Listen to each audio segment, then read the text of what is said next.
may I mention an item of housekeeping before I return to my submissions on the contractual term? Yeah. And that is that, with gratitude to Your Honour for encouraging us to look further into the legal ecosystem in the UAE, we have found through endeavours to identify potential collections of UAE case law. Yes. A number of cases. I've received them, Yes. and I've managed to scan through. Well, what I propose to do, subject to Your Honour, is this. I've spoken briefly to my learned friend about it. My learned friend and his team have not had a chance to review them at all.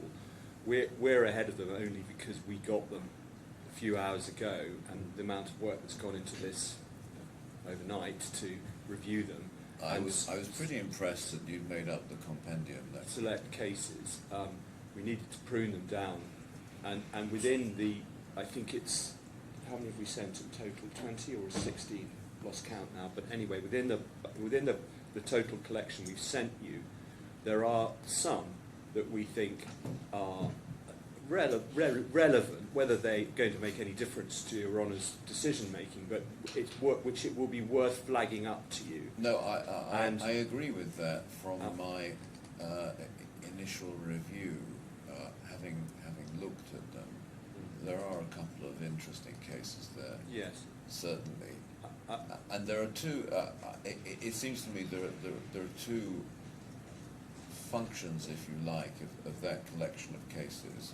I've got I've got 21, but they're doubled because they've got both the Arabic and the English. So they're about 10 cases in English.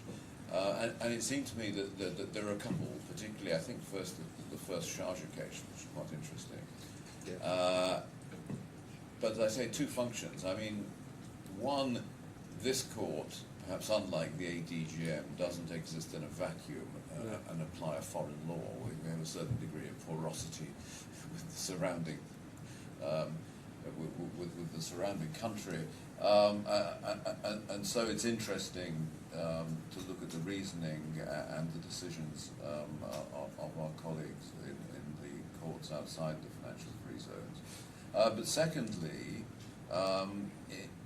you may look at them and consider whether or not they reflect upon the issue of wide acceptance, too, of course.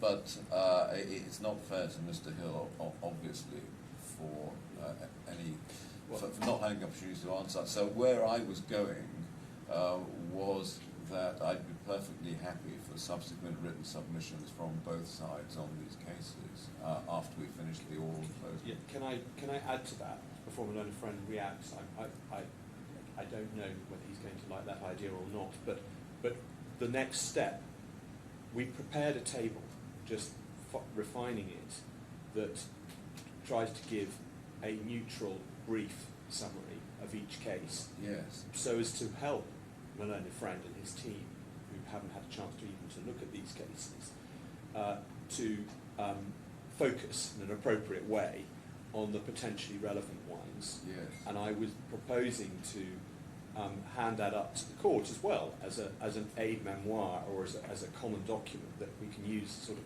index and hopefully ultimately agree that it's a fair summary of what's in each case. Well, I can help you even further,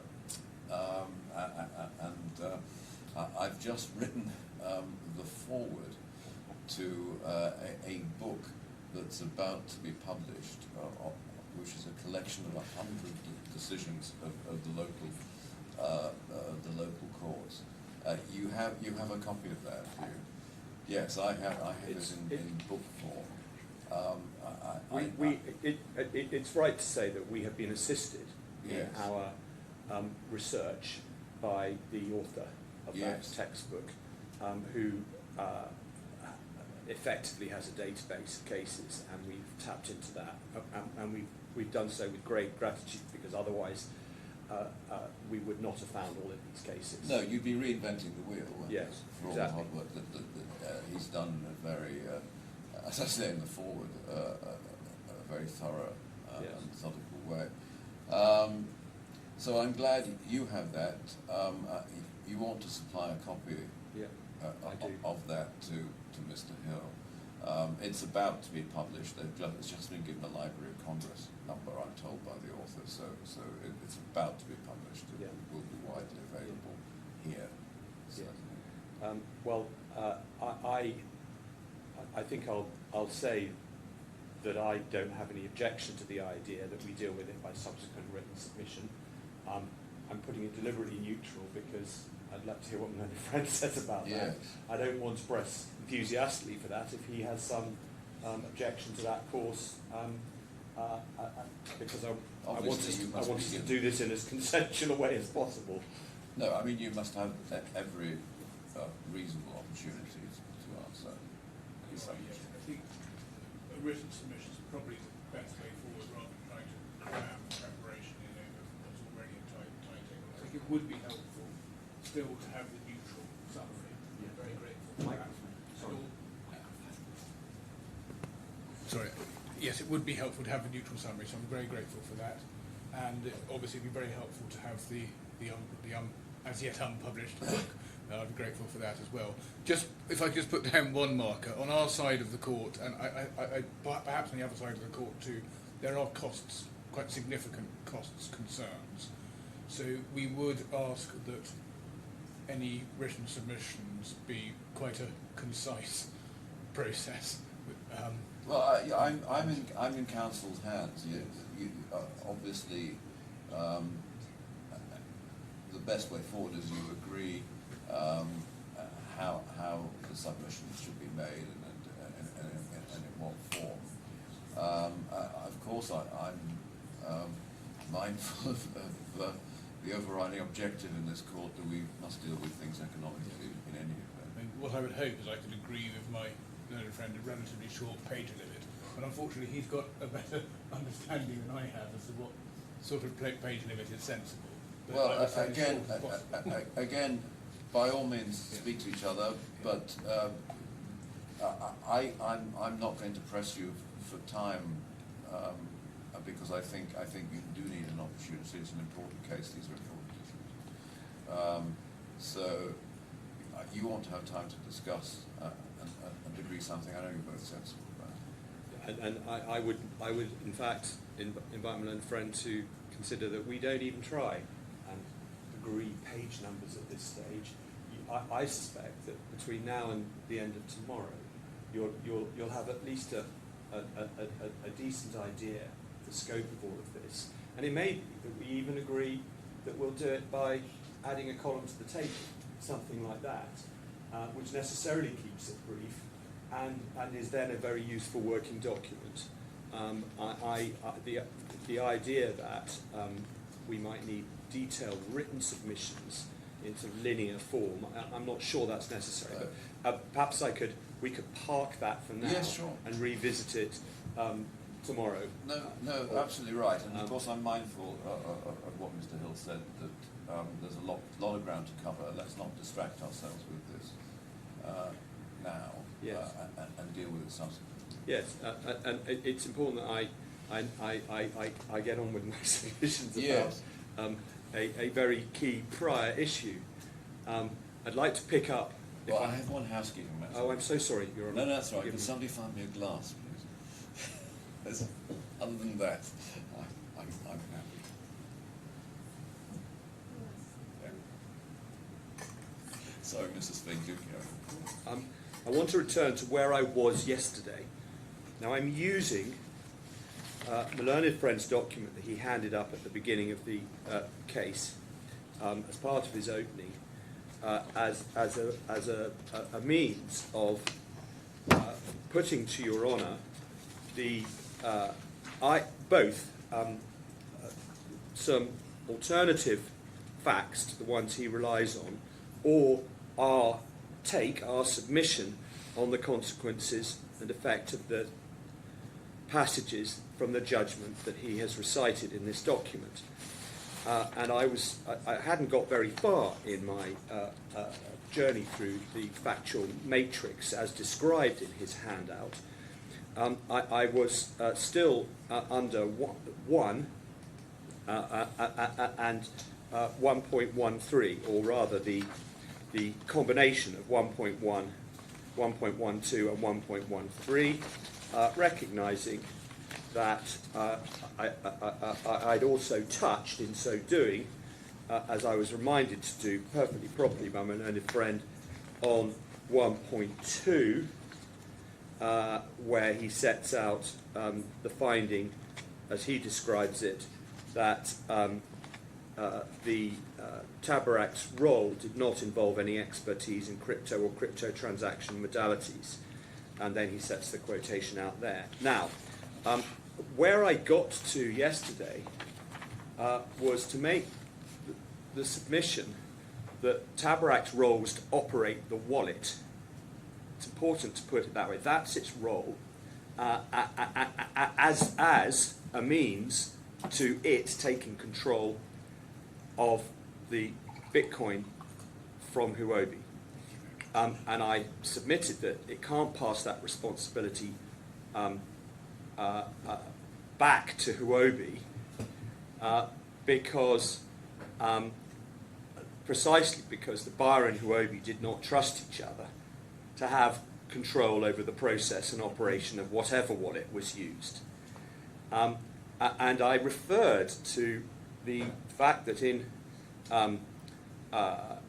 his opening, learned friend characterised TABARAK's role as simply acting on instructions regarding the operation of the wallet. And I said that's plainly wrong, and as I say, contradicts the reason that TABARAK was involved. And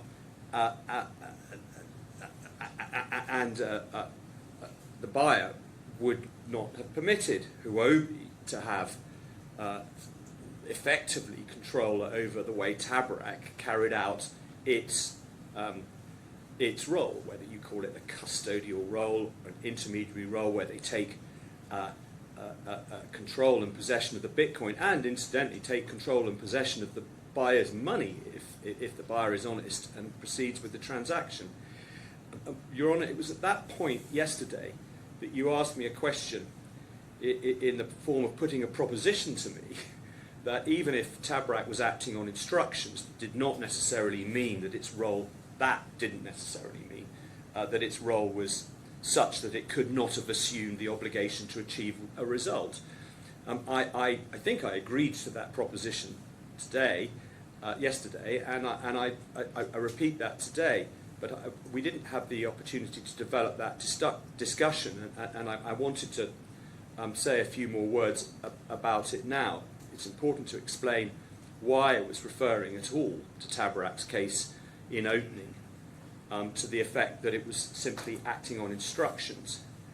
For your reference, in the transcript yesterday, the exchange with Your Honour was at day 3, page 164, line 22. And having made the submission that I just repeated a couple of minutes ago, you said, I'm not sure that I understand how a contract, as you say, just to carry out instructions, could not give rise to an obligation to return Bitcoin if the money didn't come through.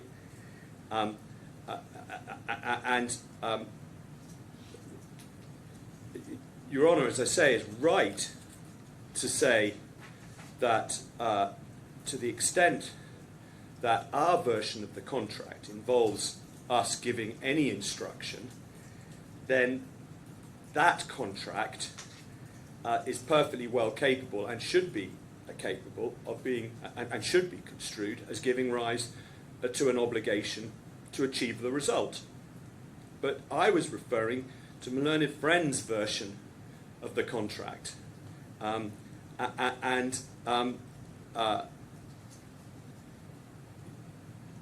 he said in his submissions, which is day 1, page 86, line 23, this is his opening submissions, first, the critical phase of having Mr. Morozov enter the seed words was something that HUOBI agreed to and directed Mr. Turner to do, and which he did without thought on his part.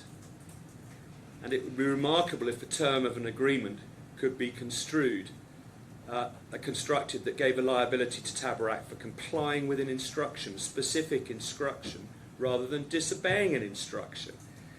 That confuses or conflates, we say, the instruction to now please perform your custodial role by setting up the wallet and doing what you need to do in order to make it work and make the Bitcoin safe, with an instruction or an exercise of control by HUOBI over how Mr. Turner actually did that. It's simply not a reflection of the facts to say that the HUOBI people in the room were sitting on his shoulder telling him what to do as he set it up. Not at all. And if they had been, the buyer would have objected. All that is being implied in the kind of role without thought on his part by my learned friend is some sort of conduit role, not something akin to a custodial role. Furthermore, this is an important factual point, the idea that Mr. Turner acted in setting up the wallet without any thought on his part is simply contrary to the findings of fact of the judge. In one of the findings to which I referred yesterday, the judge said that there was therefore no necessity or scope for Mr. Turner to propose the basic modalities of the transfer. Fine. They had in effect been set by HUOBI and Mr. Morozov, leaving it to TABARAK to agree to perform the contemplated function of the middleman once he had made sure that he understood precisely what they required. And that's the key finding. It's not just, oh, I'm sitting here and Mr. Turner is sitting there and they're telling him what to do or able to tell him what to do. He had to understand what the role that he was being asked to perform on behalf of TABARAK was, effectively make an assessment as to whether TABARAK was prepared to take that responsibility in payment in exchange for the fee that was due to be paid if they did, and proceed if he felt that TABARAK should do so, and to say so if he was not prepared to take that responsibility. So we say that the characterization of Mr. Turner's actions as undertaking what he did without any thought on his part is wrong, and that's a significant flaw in this aspect of the defendant's case. As I say, through that route, the defendant is trying, in the face of the judge's findings, as I've just outlined, to turn this into a very different kind of contract to carry out instructions, such that the defendant assumed no responsibility at all for the manner in which they took control of the wallet through setting it up, and therefore took control of HUOBI's Bitcoin.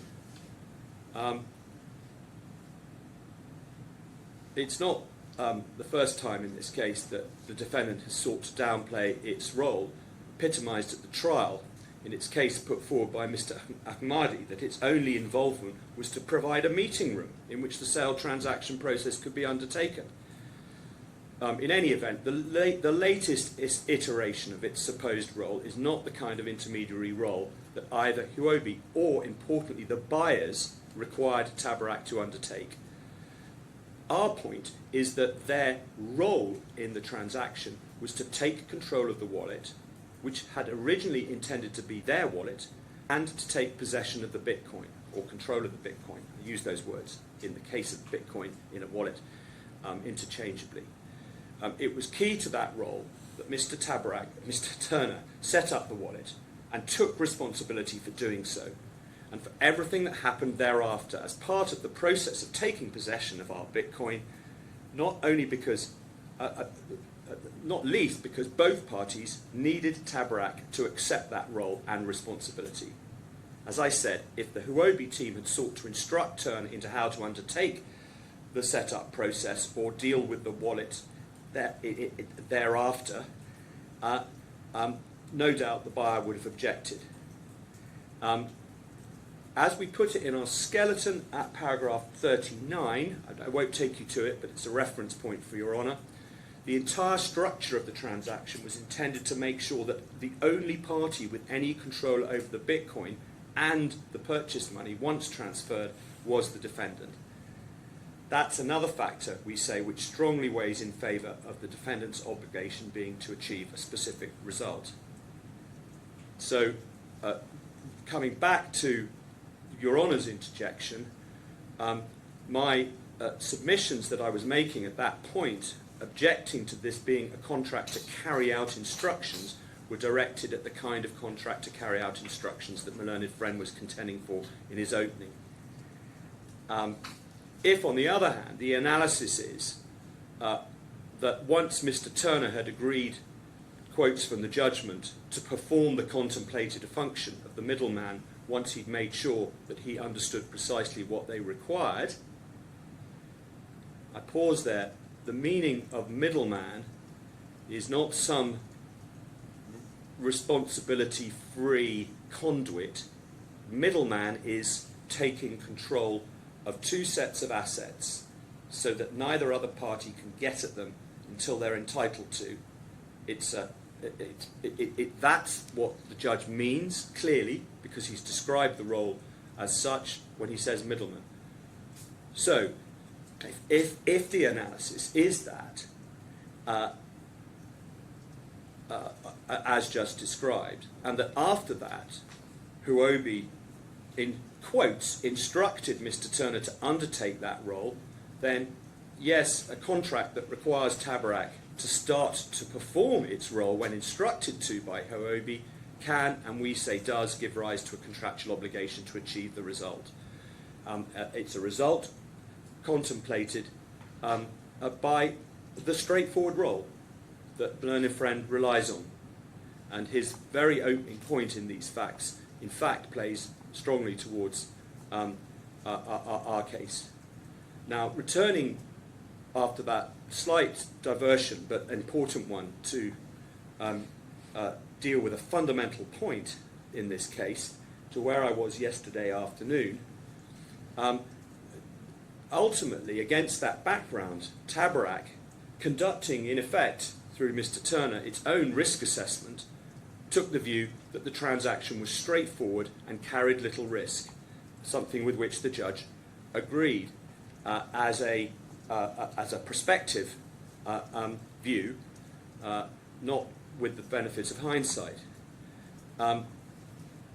There was no perception of a risk that the Bitcoin could be, no perception on the part of the buyer or Mr. Turner, who was part of this tripartite agreement, that the crypto could be removed from the wallet. Sorry, no perception on the part of the seller. I'm sorry, Your Honour. You said no perception on the part of the buyer. No perception on the part of HUOBI or Mr. Turner. Yes. My error. It looks as though there was certainly a perception on behalf of the buyer. Yeah. This was the plan all along. I think that inference is clearly to be drawn. But thank you for correcting me. So the extracts so far that don't support my learned friend's case on construction, the contractual terms, on the contrary, they support ours. Through the straightforward nature of the role that TABARAK agreed to perform. Important, very important, critical to the transaction being able to take place at all, but one that actually should be capable of being undertaken with relative ease by a bank receiving a significant fee for doing that job. And that seems to be the assessment that Mr. Turner undertook and came to, because he agreed on behalf of TABARAK to go ahead with it. At this point, I want to just refer to Article 60C of the contract law, which there's a summary of it.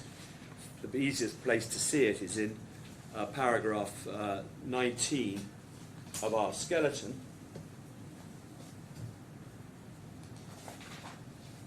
It's not a full quote, but it is, I think, a fair summary. In determining the nature of the obligation, the court may have regard, amongst other factors, to the way in which the obligation is expressed in the contract, the contractual price and other terms of the contract, and then the important words coming up, the degree of risk normally involved in achieving the expected result, and the ability of the other party to influence the performance of the obligation. That's Article 60, as I've said. We also cited the UNIDWA guidance in our skeleton at paragraph 36.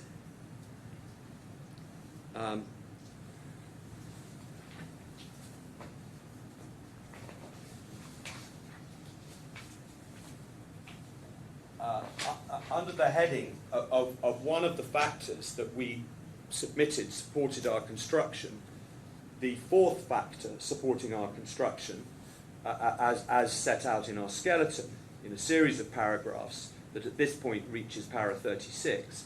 Fourth, the degree of risk normally achieved in achieving the expected result is relevant. So Article 60C, as I've just said.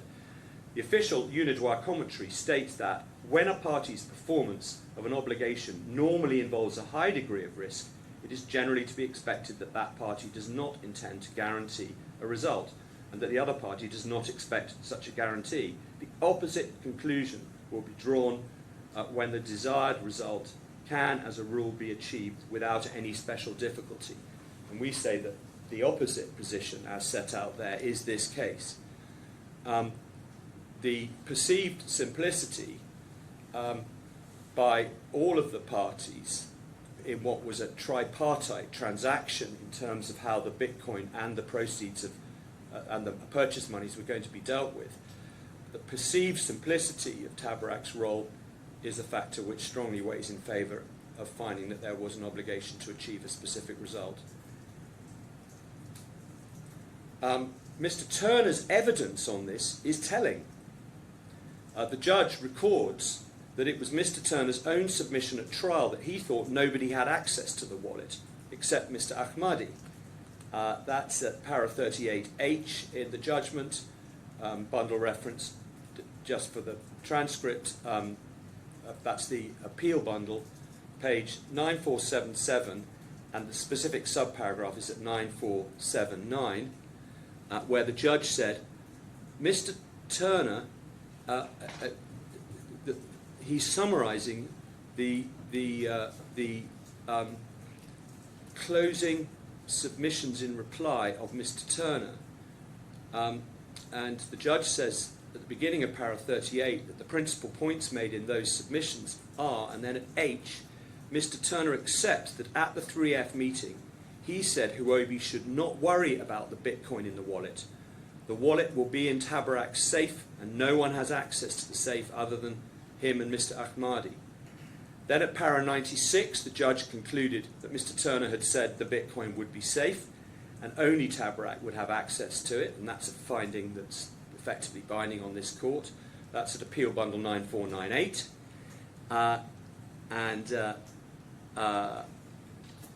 The Court of Appeal naturally made consistent findings at para 231, retrial bundle page 5796. This is Your Honour's cruel fact paragraph. The cruel fact is that both HUOBI and TABARAK acted under the innocent misapprehension that the modalities that the judge found had been agreed between HUOBI and the buyers were sufficient to protect the Bitcoin until payment in the event they were not. The evidence does not establish that Mr. Turner or TABARAK more generally should have anticipated the flaws in the modalities that enabled the fraudulent seizure of control. There is therefore no basis on which it can be said that either Mr. Turner or through him TABARAK acted negligently. The short point is that TABARAK thought the role was straightforward, as did HUOBI.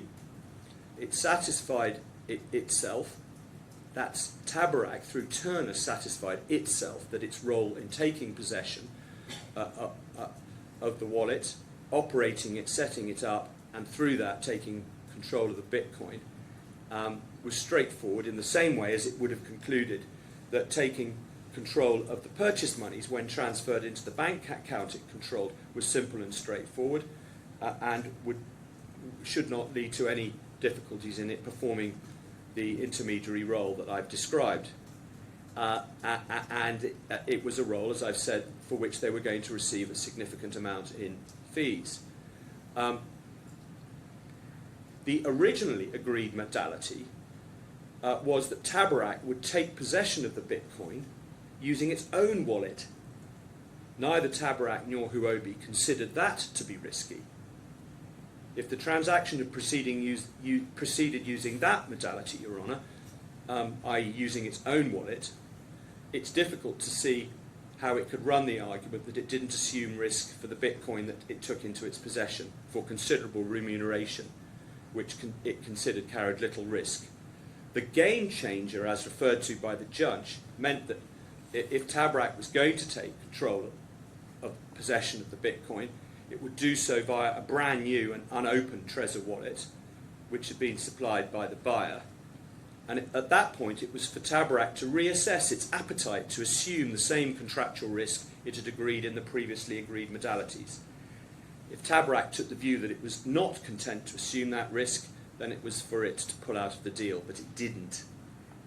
The evidence that's referred to shows that that risk assessment, that reassessment, following the game changer as described just there, undertaken by Mr. Turner, resulted in him concluding that there was no real risk because the wallet could not be accessed by anyone other than TABARAK. If it had been otherwise, Your Honour, as a responsible senior officer of the bank, he could not properly and surely wouldn't have agreed to the bank taking on that role. It's also significant that during the meeting itself, not only did Mr. Turner have to consider the role that the bank was being asked to undertake in the changed circumstances, he also agreed the final component of its overall remuneration for being involved in the transaction in the way it was involved, which was the share or commission element at 0.25%, something that hadn't been agreed at that level previously.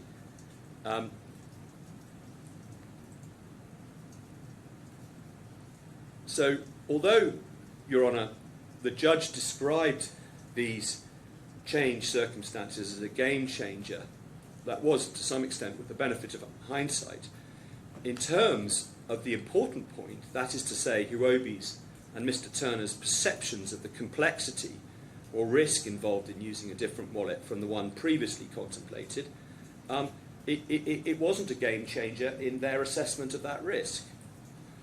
Certainly not in terms of the security of the Bitcoin. I'll come to the question of the timing of the transfer of the Bitcoin to the wallet as related to the timing of the receipt of the purchase price, which is a separate point that my learned friend relies on in a moment.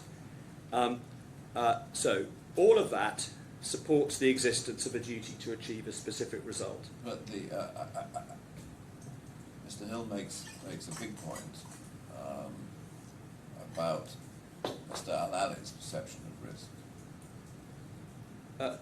He does make a big point, but Mr. Al-Ali's perception of risk is not any different from Mr. Turner's perception of risk so far as regards the security of the of the Bitcoin, the I think consistent with the judgment.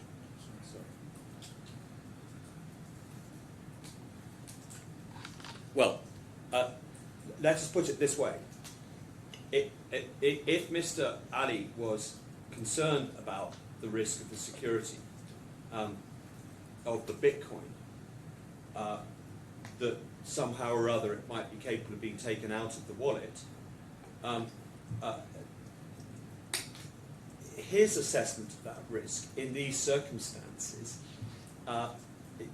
certainly isn't relevant to the contractual term.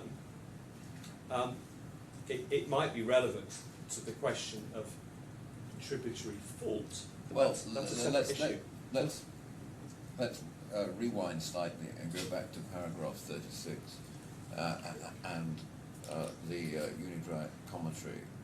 So when a party's performance of an obligation normally involves a high degree of risk, it is generally to be expected that that party does not intend to guarantee the result. So we have a slightly more complex situation here on Mr. Hill's submission, that it may well be that Mr. Turner's perception of risk was lower than that of Mr. Ali. So if I were to find on the evidence that's available to me that there was a difference in the perception of risk and that Mr. Ali had a greater awareness than Mr. Turner, that there was a risk in using, for example, a Trésor wallet, because he did see the Kraken article which warned about it, or he was, as the judge said, unwise to allow the Bitcoin into the wallet before the money had landed in TABARAK's account. How do I deal with that? How do I deal with a differing perception of risk between the two parties? Just to pick up on a purely factual point, of course, as I think Your Honour knows, the wallet that would have been used by TABARAK was a Trésor wallet. So it's not as though there's a change in the type of wallet. But it was a Trésor wallet that was not supplied by the buyer. They come. No, true, but it's at that point. Certainly, Mr. Ali had come into the room expecting the Bitcoin to be transferred into a Trésor wallet. That was TABARAK's own wallet and could be controlled. And it wasn't going to be set up within the room. Well, but let's assume. yeah, let's assume. fair enough. But he's actually watching it being set up. Yes. So in a sense, I don't think that makes any difference. So Mr. Morozov wasn't going to get his hands physically on the wallet as originally contemplated. Well, It was TABARAK's wallet. yes, but somehow the seed words. Well, the seed words would be TABARAK, would be all of TABARAK's, because it was TABARAK. If TABARAK owned the wallet, then it would have been set up by TABARAK so that TABARAK could recover it if TABARAK lost the wallet or it corrupted or whatever. Yeah. Well, the way I think you deal with that element of the facts is to say this: on any basis, Mr. Ali is coming into the room, HUOBI is coming into the room, for the purpose of ensuring that once they pass the Bitcoin to the whatever address it is that they're going to send it to, whichever wallet it is, it will be safe because TABARAK has control over that wallet. Now, whether that involves having set it up itself in private beforehand, or in the room having to make a decision about whether it's acceptable to set it up in the room. And the perception of risk that Mr. Ali had is not, there's no evidence to suggest that he was specifically focusing on any perception of risk about the way in which the mnemonic, the seed words were set up and then shared with the buyer, because the reassurance that he was given, I quoted the evidence from Mr. Turner, that the wallet would be safe and it was going to be in the physical custody of the bank because it would be in the safe, and also the PIN having been set up and retained by Mr. Turner. Any perception of risk that either Mr. Turner had or Mr. Ali had was focused on the physical control of the wallet, that being clearly the only basis upon which either of them, innocently but mistakenly, believed that the Bitcoin could be at risk. And that is, and in the room, in relation to that risk, which is the only perceived risk, or discussed risk, because it is that risk which Mr. Turner specifically addressed by way of reassurance. In relation to that risk, Mr. Ali was clearly satisfied that the matter was, the way of approaching things was satisfactory, and that, in effect, once he'd got his head round the whole change of circumstances, the situation was no different to that which it had been before. Because what would be their Bitcoin in a wallet, controlled and having been set up by TABARAK. So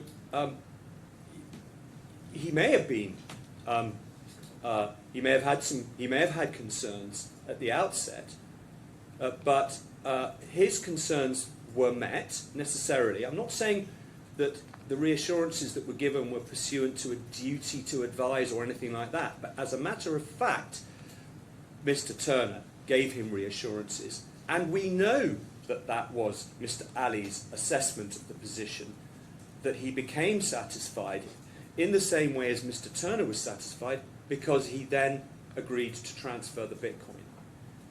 If he had remained concerned about the risk of doing so, because we're now going to say that he actually perceived a risk that the wallet might be hacked, that's wrong.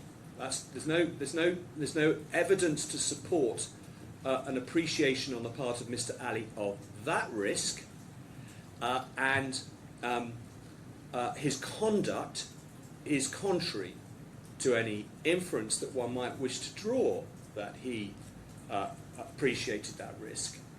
And the comments in the Court of Appeal judgment about the non-appreciation of that risk, reflecting the findings by the judge on the part of Mr. Turner, also must have applied to Mr. Ali. On that risk, ultimately, it wasn't even thought about by either of them. So it would be factually wrong, I submit, to say that Mr. Ali had a different perception of the risk that actually is the one that materialised from the perception that Mr. Turner had. So the perception is the same, and that plays into Article 60C in a relatively straightforward way. That's the route through that. There is another risk to which I will turn in more detail later in my submissions, and that's the timing risk, and that is very different, and that's clearly the risk, we say. The effect of Mr. Davar's evidence is that's the risk he and Mr. and Sultan, Mr. Ali, were addressing initially when Mr. Davar was informed that the Bitcoin had been transferred but the purchase price hadn't arrived. At that point they had no idea that the Bitcoin had disappeared and been stolen. But immediately Mr. Davar's thinking, okay, are we going to make our timing to close this hedge? That's that risk. I would accept that in agreeing to transfer the Bitcoin to the wallet before the purchase monies had been received into the bank account increases the risk of a timing problem. And in that sense, Mr. Ali took that risk. But that's very, very different from appreciation of any risk of the security of the Bitcoin. And we must be careful not to conflate the two.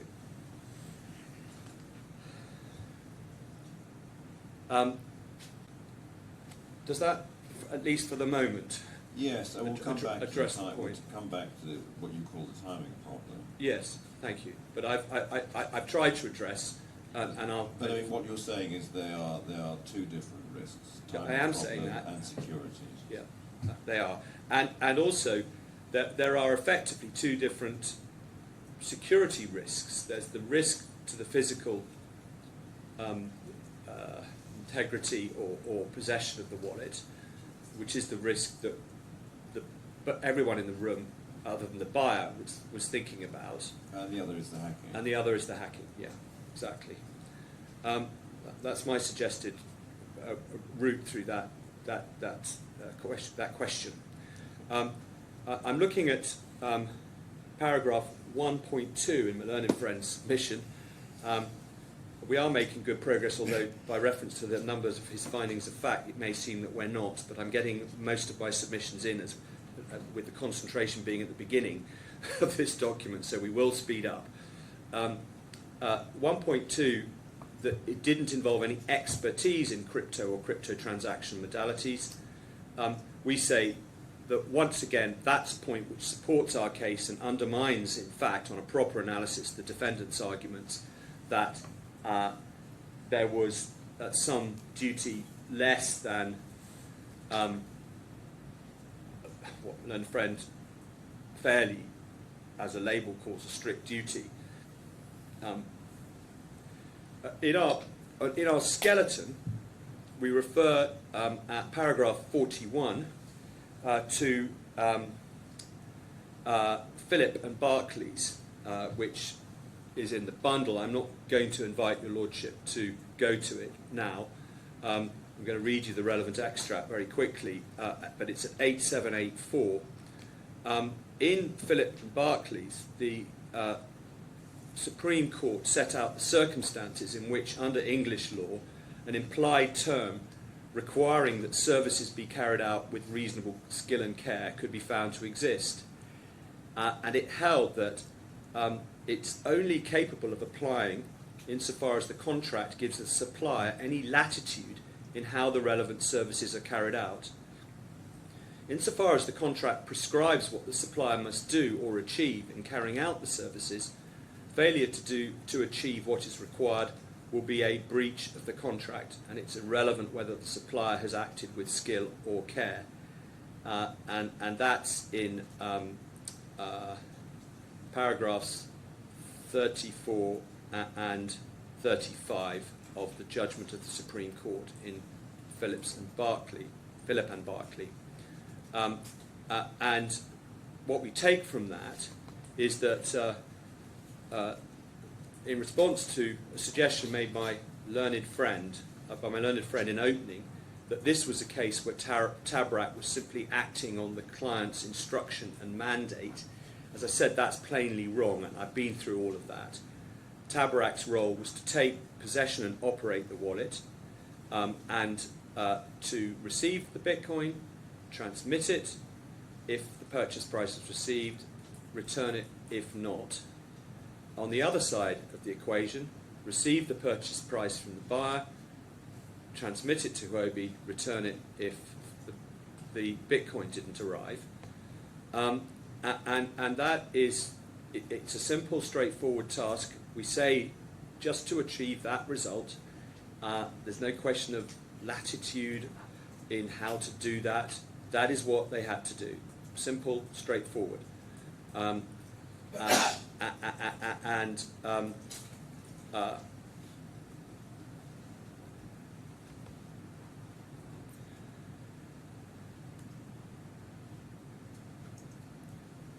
We say that given that the judge found that the task did not require, quotes, knowledge of or experience in the trading of Bitcoin beyond TABARAK being in possession of and knowing how to operate a wallet, is entirely in line with this.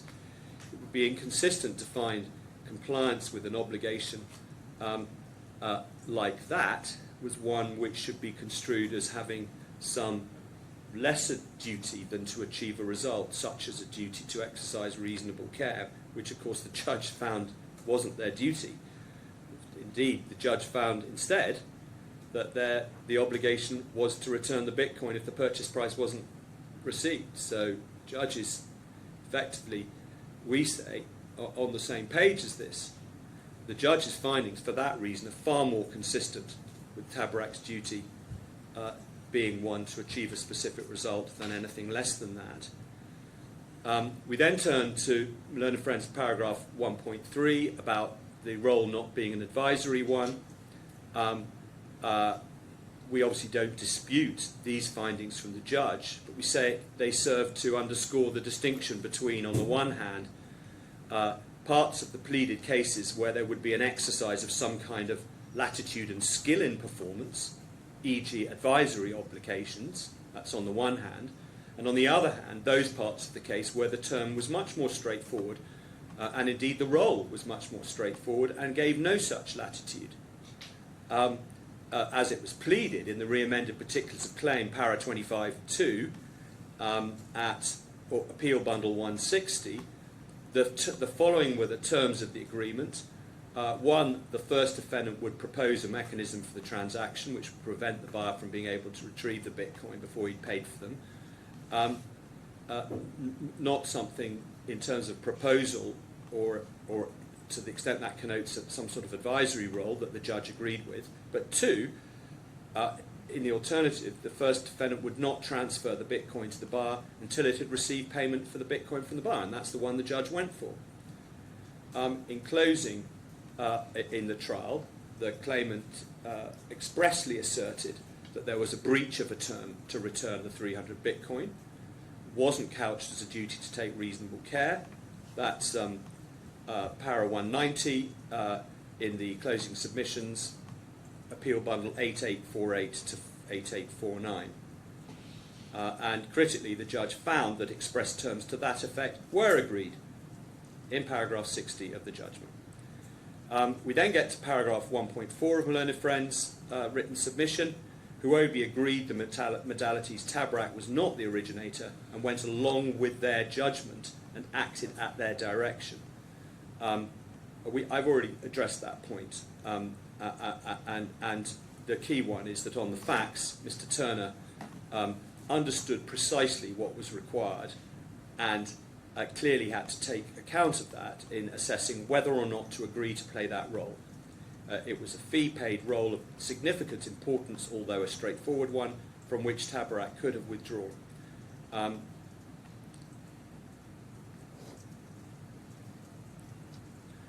There's one particular finding within Learned Friend's paragraph 1.4. It's the one at 1.4.4. It comes from the para 106 of the judgment.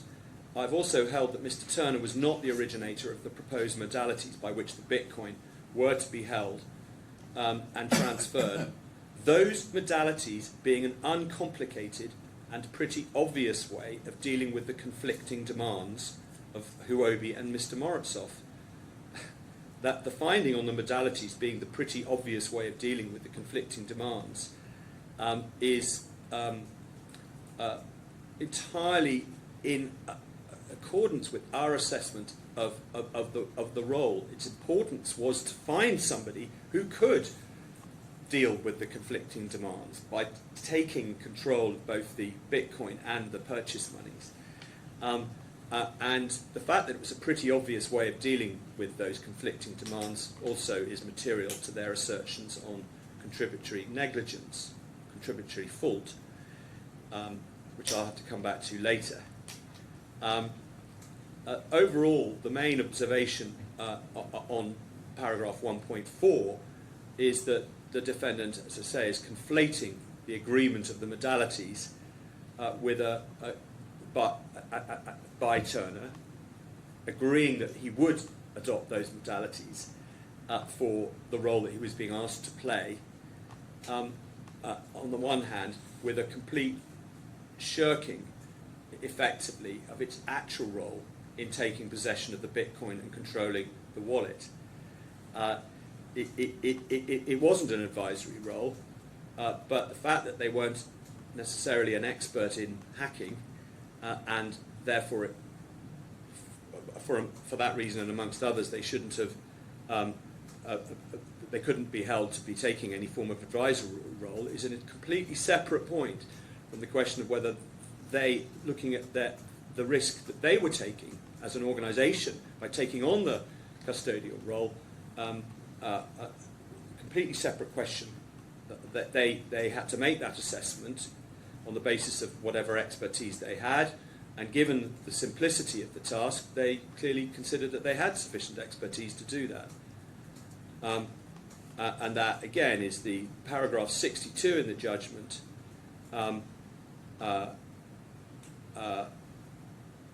role to be played by TABARAK at the 3F meeting under the agreement was straightforward and uncomplicated. Didn't require any appreciable knowledge of or experience in the trading of Bitcoin. And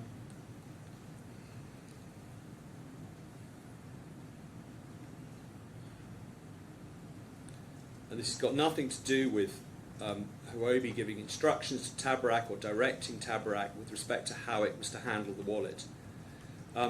Just looking at the modalities that the judge was talking about,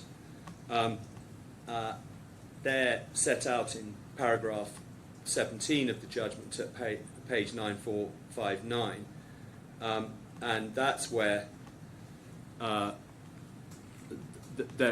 are a series of bullet points that the judge is setting out in the third deal structure email, and that's where it puts in chronological terms, if this is intended to be chronological, which it seems to be, that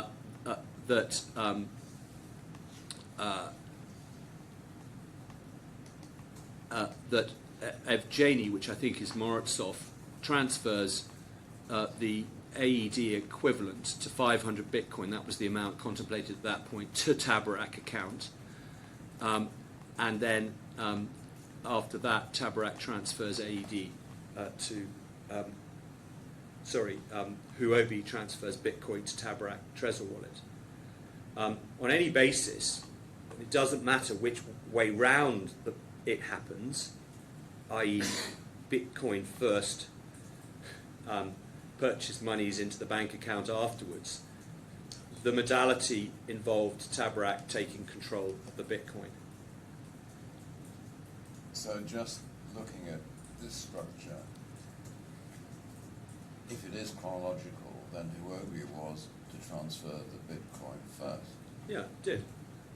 It doesn't matter that which way round it is. That wasn't the judge's finding. The judge's finding was it was in accordance with the third deal structure email, and that's why the judge finds it was unwise to transfer the Bitcoin first. This is the third deal structure. Oh, sorry. email. Yeah. I think we're at cross purposes. Yeah, I'm sorry, I may have misunderstood what your Honour's intervention. So the money comes first. Not under this. No. But this isn't the third one. This is the third one. If Yes. you go to the beginning of paragraph 17, on 19th January, Mr. Thurner sent an email, third deal structure email, as follows. And in the bullet points, it's. Yes. So, Can I answer the judge's question, or are you making an objection Well, to my submissions? no, I just make sure we're not at cross purposes. Is it common ground that under that third deal structure, the money comes in first and then the Bitcoin? Because that is what it says. So if Janie Sorry, where said the money comes in first? if Janie transfers AED amount equivalent to 500 BTC to TABARAK account, then 2 bullets down, HUOBI transfers BTC to TABARAK Trezor wallet. Yeah, that's exactly what I read I'm out. sorry, if it's my mistake if we're at cross. So no, no, I'm entirely responsible for this because I was reading the two bullets below rather than that one. So this misunderstanding is my fault entirely, not anybody else. Yes, this shows, as originally contemplated, that Eugenie would transfer the money to the bank account before the Bitcoin was transferred to the wallet. And clearly, knowing that they were hedging it, that is a modality that hedging the Bitcoin, that's the timing point, that's a modality that they would have preferred from the timing perspective to have been maintained. In fact, that's not the way it happened in the room, but in terms of the security of the Bitcoin, it doesn't make any difference. And with respect, my friend's making, for relevant purposes, far too much of the change in timing. Yes, it created a problem, potentially, if it took longer for the purchase monies to arrive. Actually, the position. So I'm so sorry.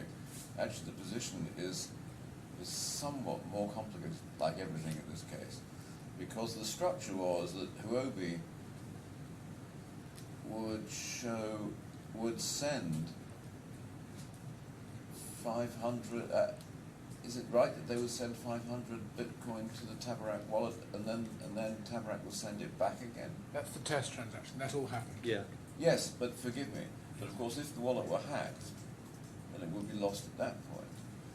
Well, that all happened with TABARAK's wallet. Yes, Yeah. I know. It's just to show that they could transfer Yeah. Bitcoin Yes. ahead of the No, actual I understand. transaction. I understand Yeah, the function entirely, but I'm just thinking a little further ahead.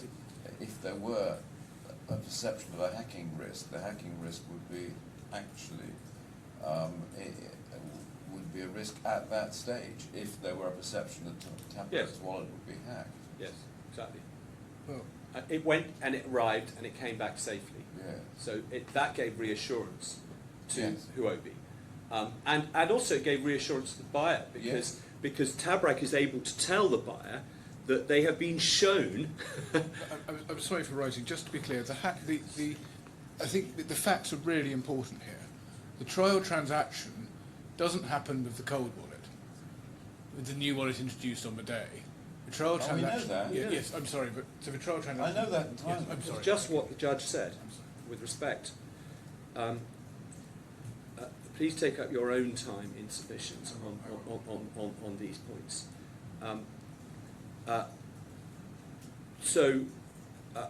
The point on timing is that either way, before or after the receipt by TABARAK of the purchase monies, the modality involved TABARAK taking control of the Bitcoin.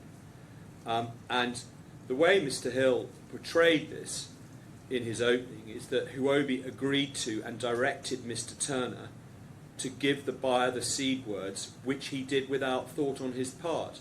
And it would be remarkable if the term of an agreement which could be constructed that gave a liability to TABARAK for complying with an instruction. And as already submitted, we say that completely misrepresents what the judge means by the modalities being agreed under the buyer and HUOBI's, quote, direction. The agreed modality in itself gave TABARAK control over the wallet. This is the modality that took place in the room, over the wallet. It's a different wallet from the one they originally intended, but it's still a wallet. It's still the same kind of wallet, and they have control over it, which is what they were originally going to do. And that must be so, because that's the only outcome that would be acceptable to the parties who didn't trust each other.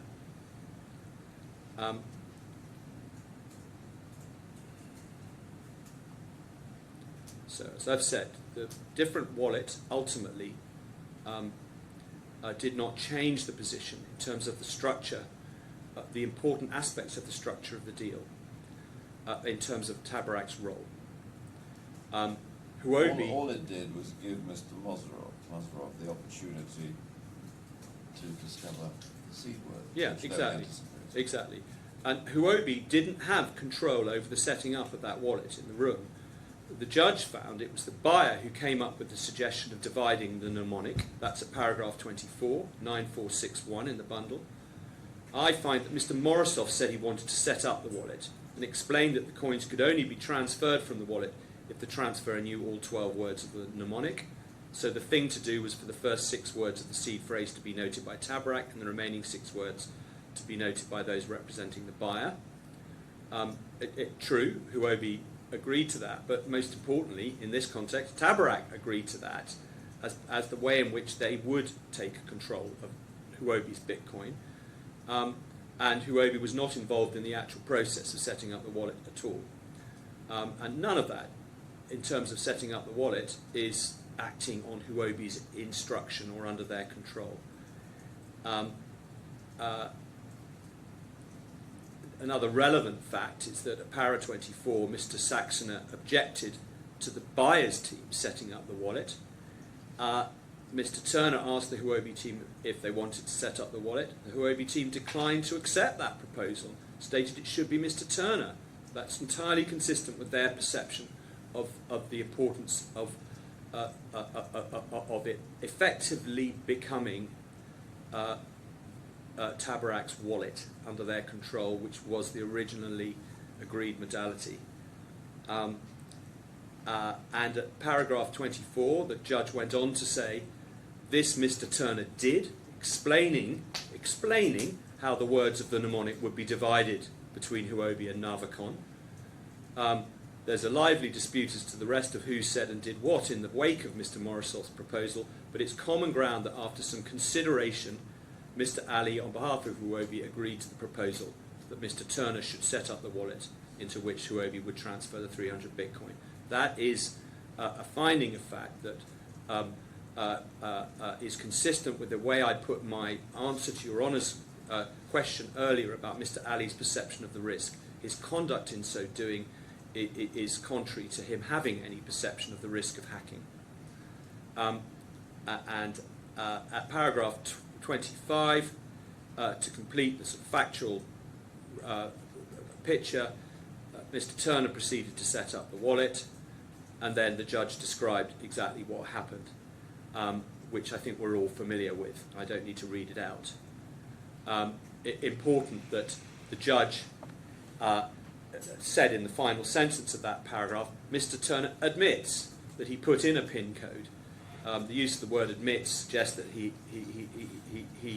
it was put to him and he accepted it in cross-examination. It's clearly an important point.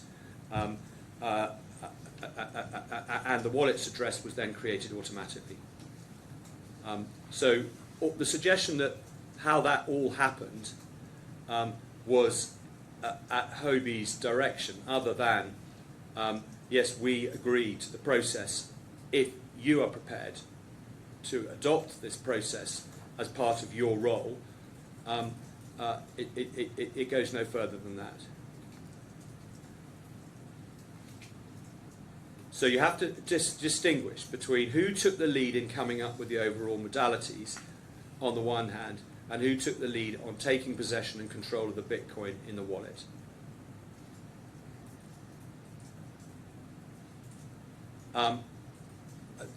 Just another finding of fact in relation to the reliance by my learned friend on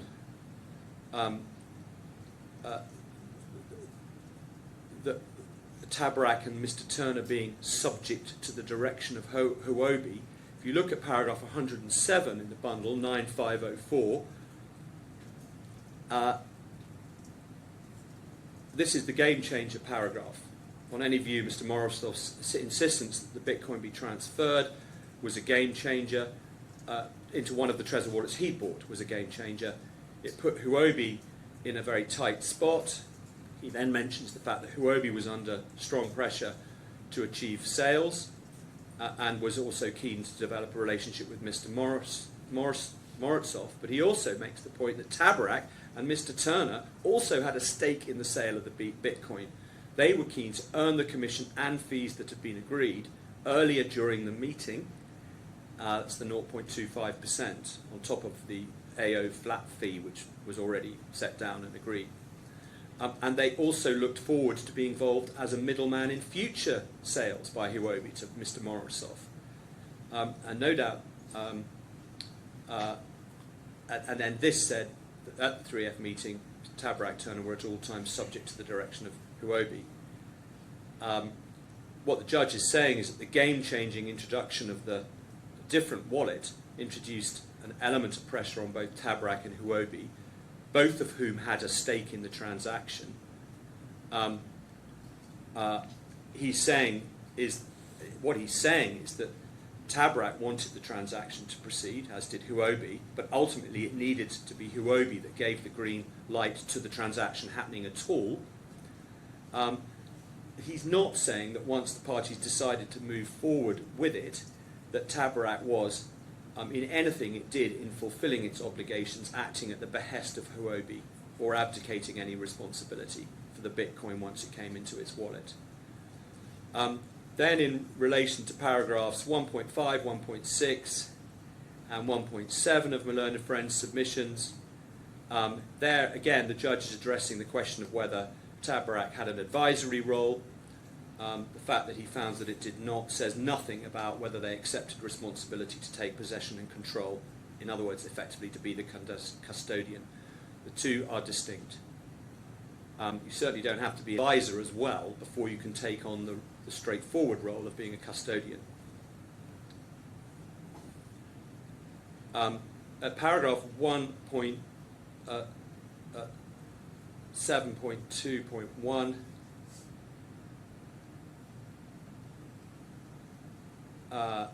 Mr. Hill relies on HUOBI being primarily interested in whether TABARAK would act as a middleman and provide an account in Dubai to which and from which the purchase monies resulting from OTC, BTC transactions could be transferred.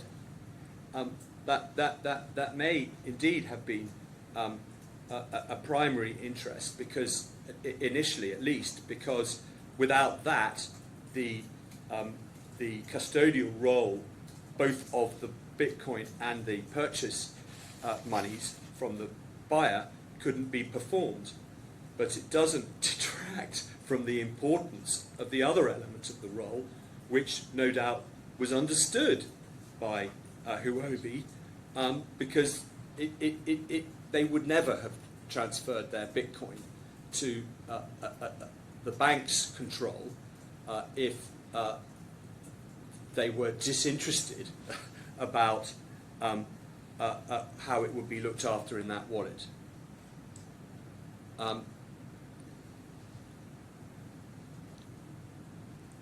The point is that in reality the two elements of the role, bank account and wallet, were both essential to enable TABARAK to act as the middleman to overcome the trust gap between the parties. You can't actually have one without the other.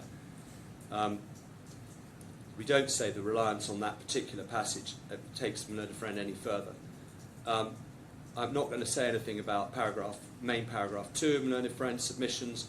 Paragraph 3, he now turns to a slightly different point. He says that the effect of the findings of the judge is that returning the Bitcoin to HUOBI was outside the party's main contemplation.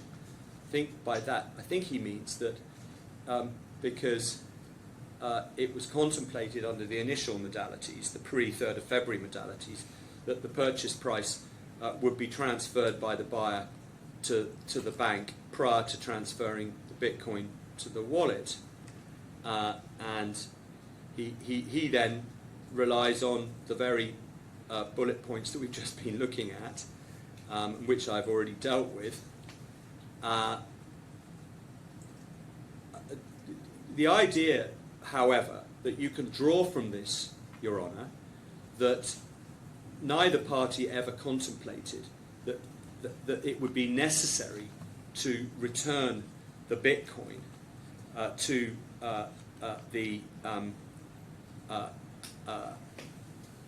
HUOBI.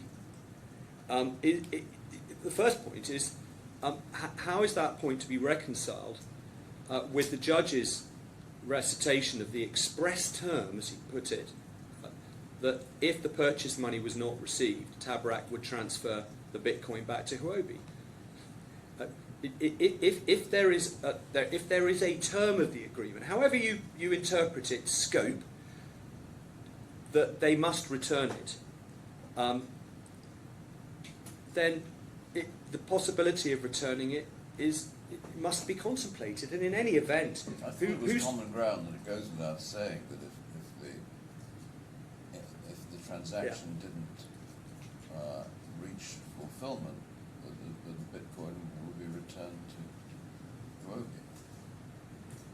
Yeah. Well, in that case, we don't see how that fits with the idea. I mean, it is literally true that returning the Bitcoin to HUOBI was outside the parties' express contemplation, because they did not contemplate the transaction was capable of failing. No, they were optimistic that it would succeed. So yes, they didn't think about failure. Yeah. But it goes without saying, doesn't it, that if it did fail, that the Bitcoin would go back to HUOBI. Absolutely. That's the answer to the point.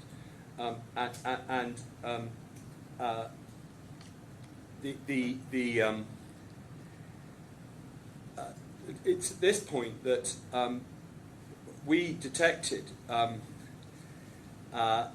in my learned friend's opening some degree of conflation between express and implied terms. He hinted at some submissions on the implication of terms, and on our primary case here, there's no room for implying terms. The terms that are set out in the judgment at paragraph 60 are express terms, on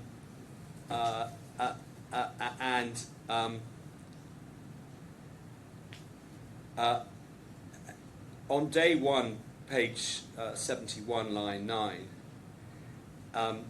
you intervened and said, yes, what is said against you, this is to Mr. Hill, in reply to that is that both parties thought this was very straightforward and simple, and there was no way to break into a Trezor wallet.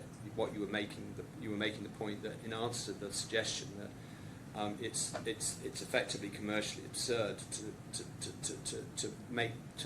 to construe this as an obligation to achieve a specific result. You were making one of the points that clearly I make, and then the riposte to that from Mr. Hill was that in the world of implying terms, and the fact that you have to look at the objective bystander, what would they think about that?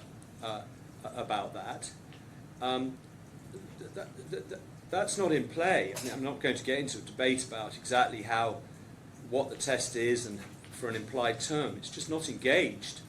In the judgment, the judge held, and like we say, the defendant can't run away from this now, held that there was an agreed contractual term, that if the purchase money was not received, the Bitcoin would be returned back to HUOBI.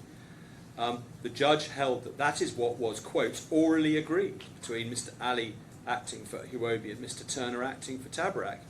That's an express contractual term, and that's how it was framed by Your Honour in the Court of Appeal at paragraph 167, Appeal Bundle 5775. It's to be noted that the judge had found at paragraph 60 of the judgment that it was an express term of the contract, etc. You did go on to say that even if there was no express agreement, it would be an implied obligation necessarily arising from the nature and purpose of the transaction, and we rely on that as a fallback.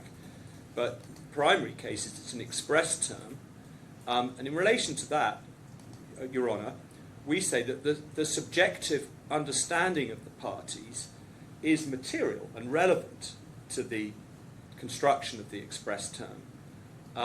And the evidence before the judge on both sides of the transaction was that they mutually understood that the Bitcoin would be safe in the Trezor wallet, which is reflected in Mr. Turner's assurances, which are either pre-contractual statements or relevant post-contractual statements, and therefore admissible in evidence. And secondly, they mutually understood that if the US dollars were not paid for the Bitcoin would simply be returned. And the evidence that's significant in that context is what Mr. Turner and Mr. Ali said about their understanding of the simple process that was going to unfold if the transaction didn't go ahead. If you go to the appeal bundle, page 8670, Mr. Turner, under cross-examination, said, on your understanding at that stage, the only person who would have had access to the Bitcoin in the wallet was TABARAK, correct? At this stage, my understanding was that nobody could do anything without the device and without the PIN code. That's correct, yes. And then on page 7871, Mr. Ali's evidence, question, okay, then the buyer suggests that the coins should be transferred first and the funds would come after. So clearly there is a change in timing modality, and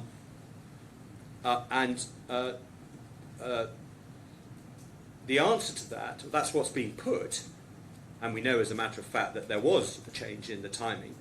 The answer was no. It was Christian, that's Mr. Turner, saying it's safe now to transfer the fund to the coins. I'm so sorry, I'm running slightly behind you, and I'm going to have to ask you to wind back slightly.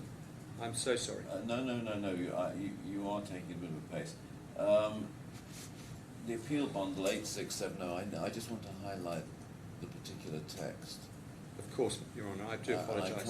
I just can't see it. It's line 19 to 24 in the transcript. Never held yourself out. Oh, sorry, it straddles which page? 8669 to 8670. Okay.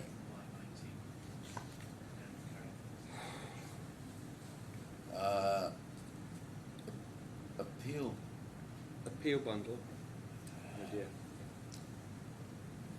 I'm not sure. Oh, is this our difference in numbering? Yeah, that's why I'm getting lost. I don't know whether my learned friend can remember the deduct 18 from what we have. So 8651. Okay, let's rerun this.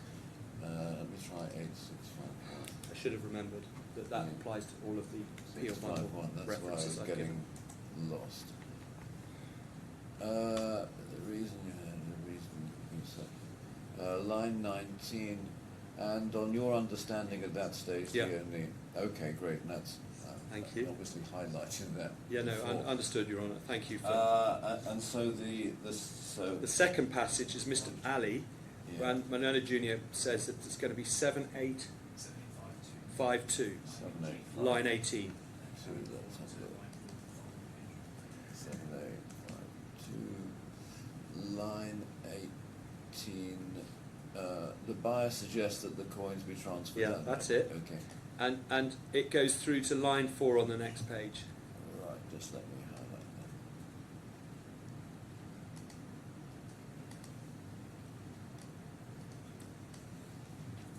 that. Thank you very much. And the significant point about what Mr. Ali is saying, just to read it, is that Mr. Ali is saying in his evidence that it was Christian saying it's safe now to transfer the fund to the coins. I think we know what he means, and we will remain in the wallet until we see the fund, and then we'll send it to you to speed up the process.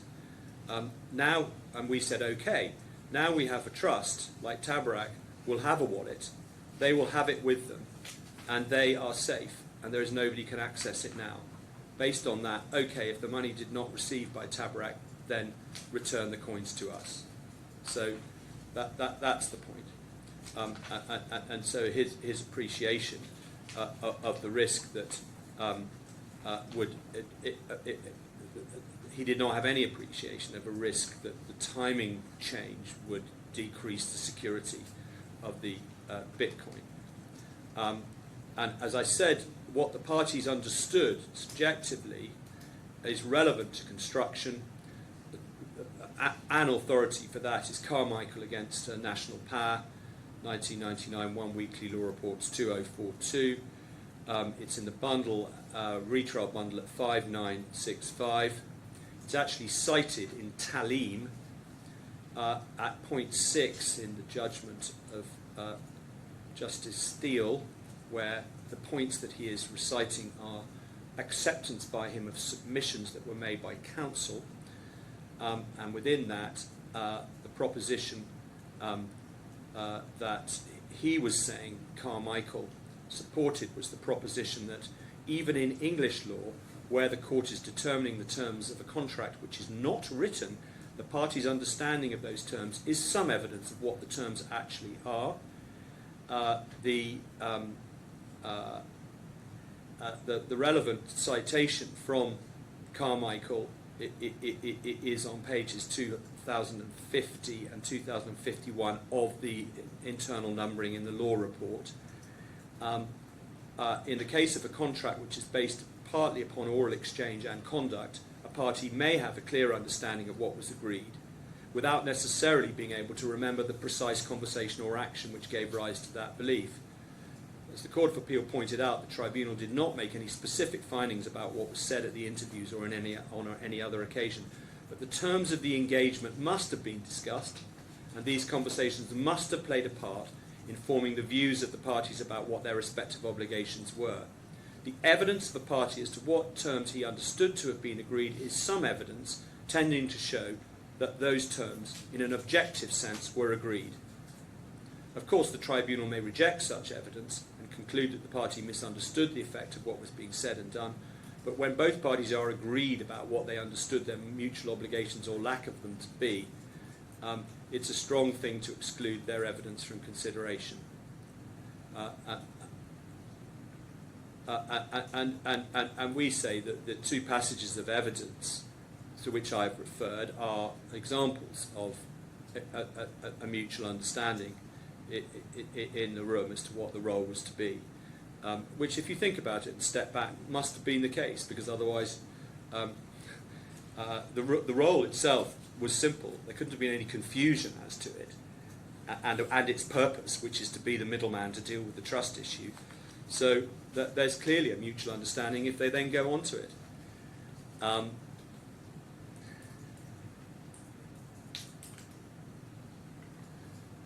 Is that a convenient point? Yes, it would be a convenient moment. Thank you.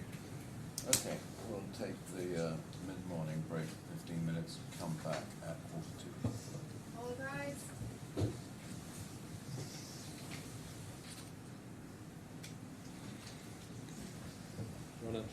Just to go back to and mention one further point about the subjective intention of the parties, which, on the basis of the authority to which I referred, is relevant and admissible, and specifically the understanding on the side of TABARAK through Mr. Turner of the risk, if any, involved in undertaking the role, custodial type role that they were agreeing to undertake. What Mr. Turner said at the time that the modalities were being discussed is at Appeal Bundle 697, but in your bundle it'll be 679.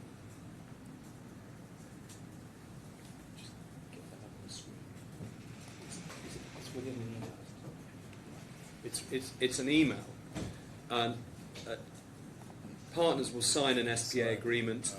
I'm so sorry. 679. Do you want to have that? Give me 1 second. Sometimes Of course. it's a bit slow. Yes, I've got it. Partners will sign an SPA agreement, then the real work for transfer starts, exclamation mark. Partners agree to run transactions based on price building platform, exclamation mark. Partner 1 gives order to inform Partner 2 about an amount of money on account at their TABARAK account. TABARAK executes, informs Partner 2. Partner 2 sends Bitcoin to TABARAK wallet and order to inform Partner 1 about TABARAK. TABARAK executes. So that reflects the modalities that were ultimately agreed. in the third deal structure. It goes on, part 1, part 2, I'm not going to read it all out. Partial deal done and finish. Parties agree to start next deal. Amount and value will be negotiated and confirmed by parties. Execution starts when okay. Concluding, this way the deal could work and both parties are satisfied and no harm of parties will take place. So that's very clear what Mr. Turner understood TABARAK's role would involve. Keeps both parties who don't trust each other satisfied and no harm will be suffered by either of them.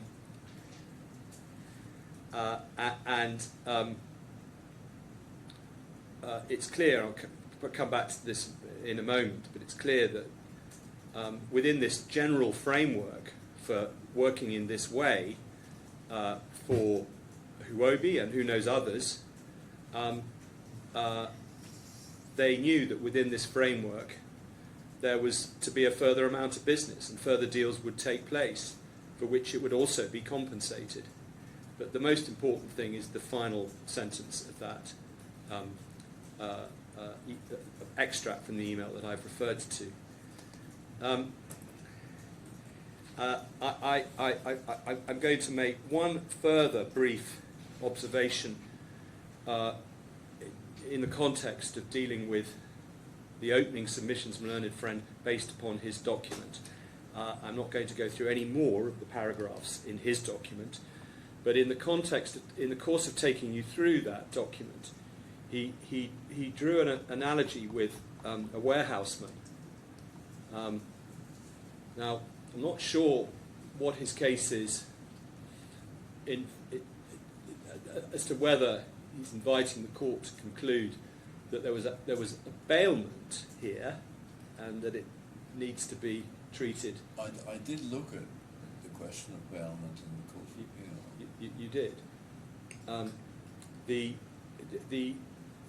To the extent that if it's a bailment, it necessarily follows that the duty is one of reasonable care, that does not sit with the findings of the judge, that there's an express term to return the Bitcoin at the end, and the judge is finding that there was no contractual obligation to exercise reasonable skill and care. So that sort of approach doesn't really fit. I'm not sure that he is suggesting that. I think his primary case is that the obligation owed under this arrangement, whatever you call it, was less than a duty even to exercise reasonable skill and care. But the warehouse analogy is unhelpful and unrealistic, because if it's right that the normal warehouse arrangement is a bailment, and or whether it's a bailment or not, that it's a contractual relationship which requires the warehouse to exercise reasonable skill and care, that's an example of a retainer, so to speak, a role which involves a wide degree of latitude over how to perform that role in terms of arranging security, fire precautions. It's a complex role which the law may well say, I mean, it will depend on what's actually agreed, but might, in the general case, say only puts a reasonable care obligation on the warehouse. So it's not a good analogy for our case, because here we're dealing with a much simpler task to achieve a result, but the task is to operate a wallet and keep it in your possession. And that's not a special skill that needs to be reflected in a duty to owe reasonable care. I make that point so that my initial response to that analogy that was floated in opening is before Your Honour. I may have to come back to that in reply when I hear precisely how he develops that part of his case, if he does. I'm now going to move on to pull together. I'm rushing. I'm now going to pull together just some points on commerciality, if I can put it that way. And this will include addressing you on the question of what the contract contemplated would happen in terms of fees. The first point under commercial aspects is one, understanding of risk. And I'm summarising here points that I've made already and just pulling them together. Firstly, TABARAK was introduced into the process, A, to take control of the wallet, initially its own, B, to take possession of the Bitcoin, 3, to remove both the buyer and HUOBI from having any control over the Bitcoin, and indeed the purchase monies, if received. Where the wallet was TABARAK's own, as originally intended, the commercial understanding would be, we say, that the party having control bears risk, it's being paid a fee for doing so. When the modalities changed following the game changer, it was for TABARAK to decide whether to continue accepting that risk or not. It could have chosen to back out, but it didn't. And it, indeed, in those circumstances of the game changing, concluded the discussions as to what the commission element of its fee should be. So it agreed its fee with everything in mind. Secondly, on the facts, secondly, under understanding of risk, on the facts, it's clear HUOBI understood contemporaneously that the risk lay with TABARAK. So this is HUOBI's understanding. There are two WhatsApp references I want to give you. One is in the appeal bundle at, in our version, 1357, in your version, 1339. These are ex post facto, so Mr. Saxoner and Mr. Davar are analysing, in light of the knowledge that the Bitcoin has been stolen, what had happened. And Mr. Saxoner is saying it's possible, if the other guy got the seed words, it's possible to recover offline. So can we just find that, please? Okay, that's third entry from the bottom. Do you have that? Yeah. It's at 1:44 p.m. Yes, I have it. on the 3rd of February. And Mr. Davar Mohit's response is telling, well, TABARAK is stupid to use their wallet and not theirs. And Mr. Saxoner, from the outside, we have made TABARAK accountable for this. And then over the page, at just slightly later, Mr. Saxoner, it's between them to sort out. They should either give us the money or the coins. And Mohit says, yes, of course, they are getting paid for being an escrow service. So that's HUOBI's understanding of the risk.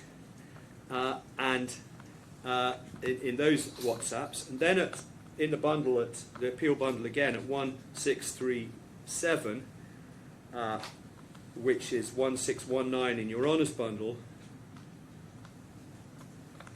HUOBI, we say, we can take from this, assessed its own risk on the 29th of January, and the only material risk was to do with the hedge. We start with Sushant, so that's Mr. Ali, at 3:16 p.m. He's setting out the process. I'm not going to read it out, but he sets out all the points. But at the end, he says, risk involved if the funds are not settled with JT within a specific time, JT being the hedge. So the timing risk is the risk that they perceive. Your Honour, the second heading under commercial aspects is the simplicity of the transaction. Firstly, under this heading, based on the subjective understanding of the parties, if the US dollars were not paid, the Bitcoin would simply be returned. Given the simplicity, there's no issue for TABARAK, considering that it assumed a major risk. But the parties mutually understood, one, that the Bitcoin would be safe in the Trezor wallet, And 2, if the US dollars were not paid, the Bitcoin could simply be returned. And significant evidence in that regard is the evidence that I took you to earlier, the 2 passages, one from Mr. Turner and one from Mr. Al-Ali, respectively and I would have given you in your bundle the wrong page numbers. Okay. So I'm now going to correct it. I gave you, in Mr. Turner's case, Appeal Bundle 8670. I'm doing the maths in my head, which, in view of where we are in the week, is not as simple as it ought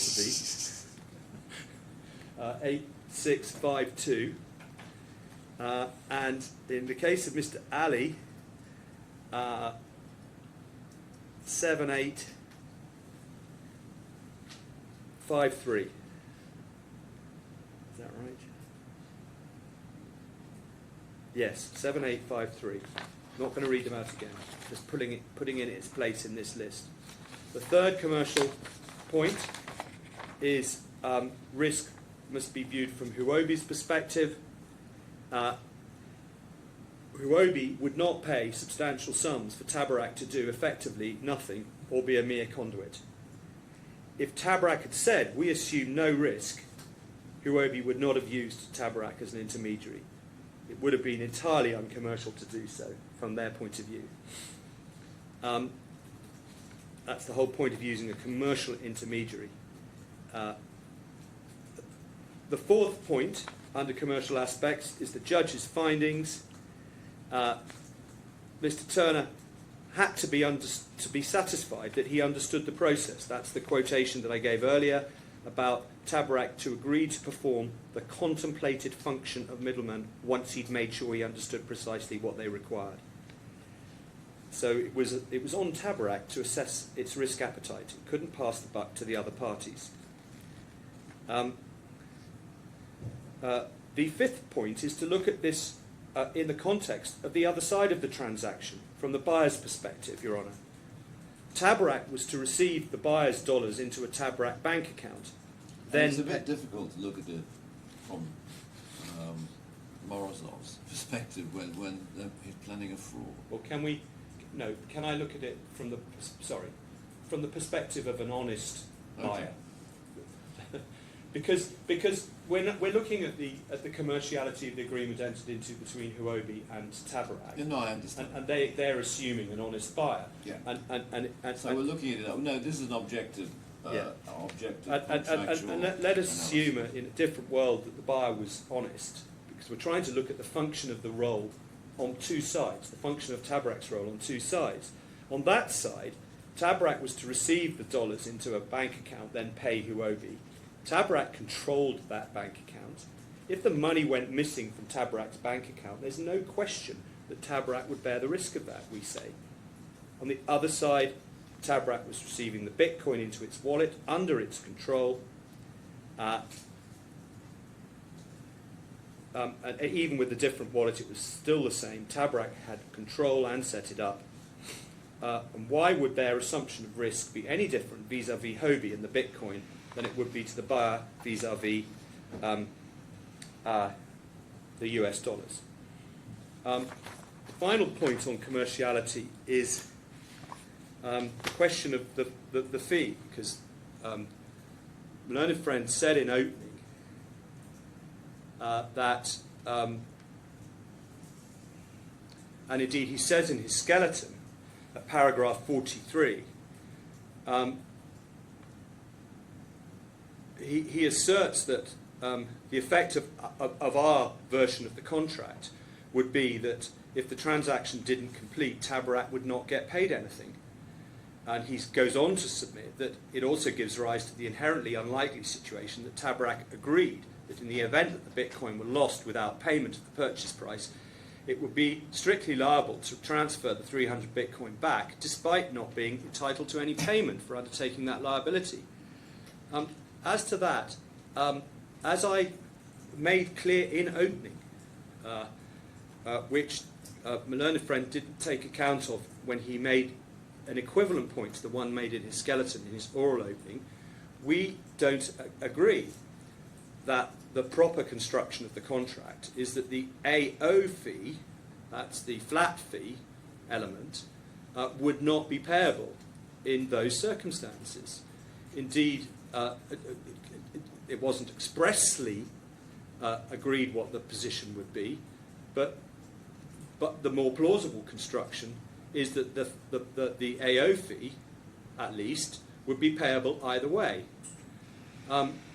First of all, if one looks at the AOA, which was the framework within which the transaction was being carried out, it describes the fee as a one-time, non-refundable processing, due diligence, administration fee.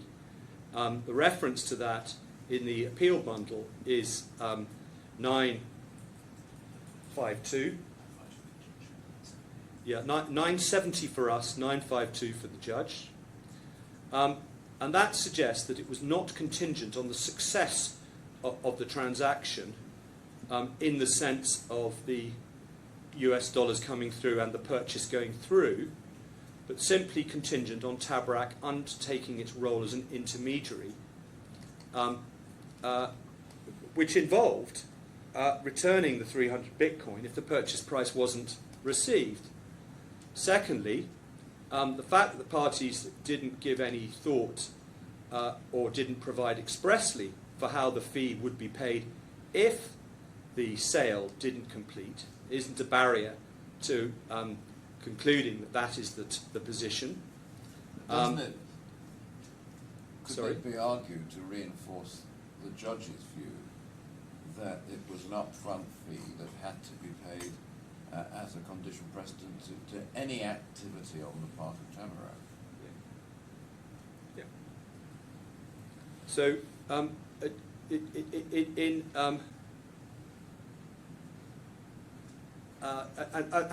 what you're doing, if it's not part of an express term, is effectively implying a term to resolve our uncertainty, which militates, we say, obviously in favour of that fee being payable. And that's not a problem for us. It's actually in our favour because it supports the commerciality of the arrangement, as we have described it. You didn't. Sorry, you didn't respond to my question. I'm sorry. That it's looking at things in terms of commerciality and the fact that there's no agreement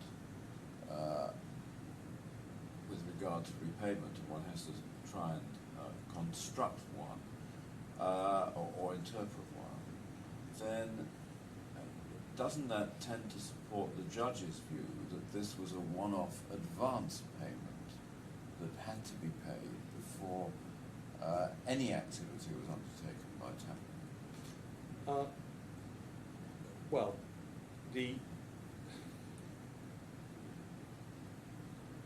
that may be so, but in the room where we're talking about what the parties must be taken to have agreed about how the transaction should proceed at that moment, and so you say you say that may well have been the case up to the point at which it was agreed that the fee would be paid out of the proceeds of the transaction. And that isn't a waiver of an existing contractual term, because we're in a new contract situation. Yes. That's very important. This isn't about waiver. It's about what the term is about the payment of the AO fee. And what was agreed in the room was that the AO fee, together, implicitly, if the sale went through, certainly, and we'll come to that in a moment, but certainly that the AO fee would be paid out of the proceeds of the transaction. Now that express term agreed in the room, which gives the starting point for the commerciality of the agreement that was agreed in the room, doesn't say expressly what is to happen if the purchase monies aren't received and you have to return the Bitcoin. But what TABARAK would have done if they returned the Bitcoin to HUOBI is perform its function of keeping it safe and then returning it. Very simple task. And there's no basis for saying that in those circumstances the AO fee still isn't being paid, isn't due. Okay, there are in fact no proceeds out of which to pay it, but in terms of there being an obligation to pay a fee, what was agreed in the room was the convenient mechanism, now that we are where we are, for the payment of that flat fee, which is necessary to start to set up the relationship between the parties, not only for this transaction, but for potential future transactions. The agreed mechanism for that to be paid was out of the proceeds. It doesn't mean that if there aren't any proceeds, no fee is payable. That doesn't make commercial sense from TABARAK's point of view, Okay. and we're not contending that that is the position. So, if you were to succeed in some form or another in these proceedings, I would have to deduct the amount of the AO. Yes, you would, which is, as I'm about to show you, conveniently set out in the WhatsApp from Mr. Saxoner that is at page 1749 in our bundle, appeal bundle, and in 17331 in your honours bundle. We've relied on this document in our skeleton as confirmatory of the terms of the fee agreement that were reached in the room before the money was transferred, before the Bitcoin was transferred. And you can see that under the revenue section, there's a total revenue shared between HUOBI and TABARAK. So this is the, if you like, the commission, Yeah. 0.25%. But the account opening fee is there, and that's 26,250. And we accept that if we're successful on any basis, whether the judgment is in Bitcoin or whether it's in US dollars, assessed at the date of the trial, or indeed whatever it is,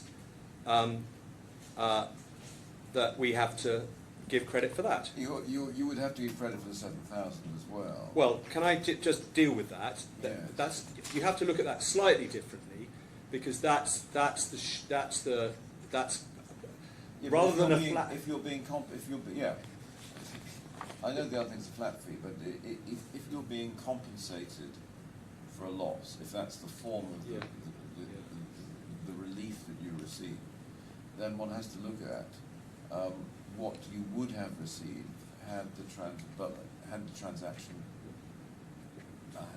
gone through, and you would have received X, but had to pay the commission. Well, no, because that's if the sale goes through. Yes. What we're asking you to contemplate here, I'm not suggesting Okay, that the you're counter, so the you say- counterfactual is no sale, so no proceeds. Oh, I understand. And I've conceded that even in that situation, we've obviously got to pay the flat fee, Yeah, which yeah. is the administration No, it's okay. fee. I understand. Yeah, but in the in the case of the commission, That's all right. I'm there. not so. I mean, you could try and construe the arrangement in a different way, but I think but I understand your that's the position. And the reality is, if Your Honour felt that construction was inappropriate, we would clearly give credit for the 7,248. Yes. But that's what we say,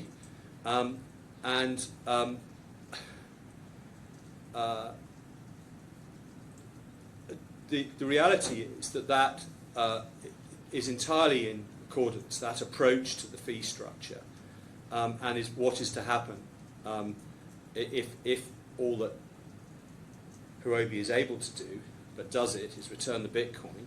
That is, and the overall structure of the role, as we put it, is entirely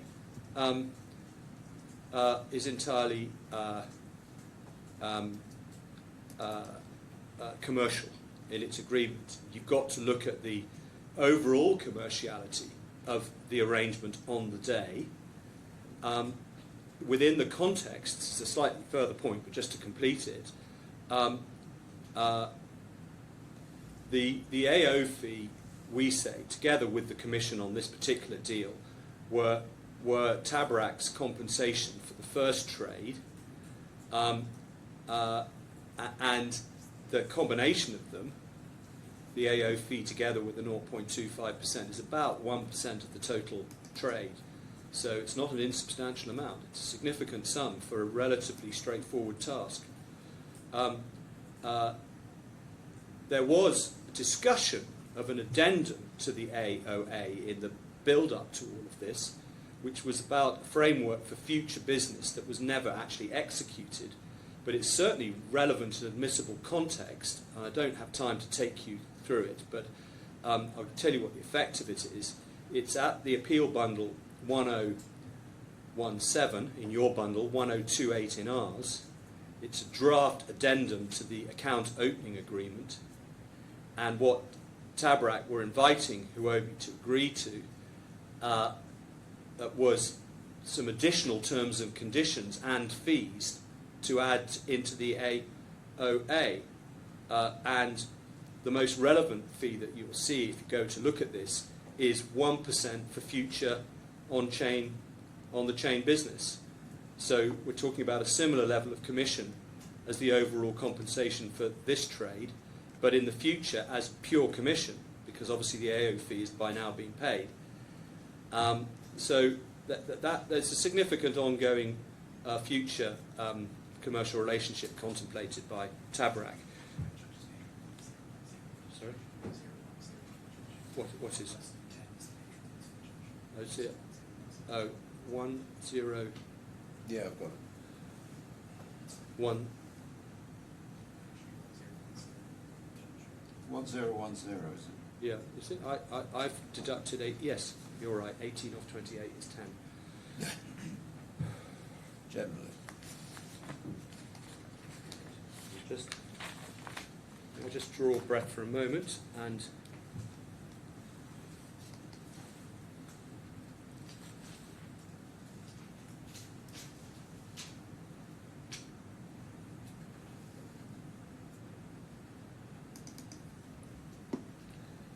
But Lord, I'm going to move on now. I've taken some time over the contract and the terms because it's obviously fundamentally important. And as a consequence, it's a decision in terms of time management. I'm going to deal with some of the other issues much more briefly. I have no option but to do that. I'm going to try and focus on the bits that really need proper development in oral submission. And that's a preface to saying that obviously you have our skeleton.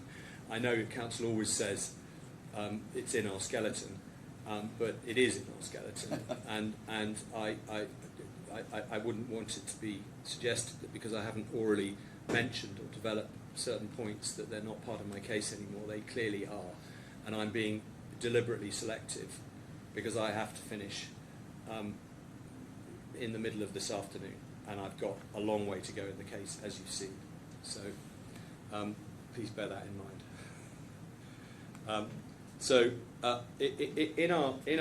In our skeleton, we have essentially been locating ourselves in the section that starts on page 7340 in the retrial bundle. Was a new contract that entered into. To the extent that I want to specifically refer to any aspects of the law, I've already done it in dealing with the submissions I've made. I'm not going to say anything more at this stage about, this is page 7341, paragraph 12 onwards, the distinguished... Would you give me the internal? Yeah, the internal page numbering, this is page 3 of the skeleton. We turn to the distinction between formation and waiver. I'm certainly not going to develop that in my oral submissions. The key point to make is that although the judge found, and this is important because in my learned friend's opening he didn't make this clear, what the judge found in relation to Mr. Turner's authority, that he didn't have authority to waive the AO fee,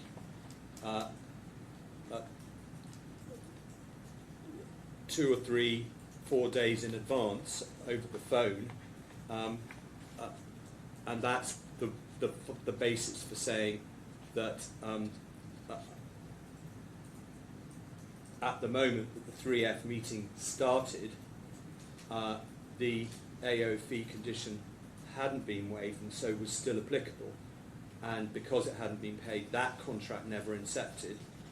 We accept all of that, but we say that there can be no doubt, particularly given Mr. Ahmadi's knowledge of what was then going to happen in the room, that Mr. Turner had authority to do whatever he felt was right from the bank's point of view in the room, and making it a precondition that the fee be paid in advance clearly was not something that he maintained as a requirement, nor would it have been reasonably practical to do it. I mean, what I find perplexing about facts, I found it perplexing on the appeal, and I still find it perplexing. And I mean, it's in your favour. It's something that Mr. Hill will have to address. Is if Mr. Ahmadi said they were no longer clients, why were they still in the room after he left? Yeah. And he I'm sorry. Why? Yes. Well, I mean, Yeah. well, if you're no longer, if you're not clients, then you haven't paid the fee. Leave now. And I can't. I find it difficult to understand then why they were still there and went ahead with the transaction. Yeah, exactly. I think we should. I certainly respectfully shared that degree of. I don't know what the noun is, perplexion, but Perplexity. Perplexity. Thank you, with that aspect of it.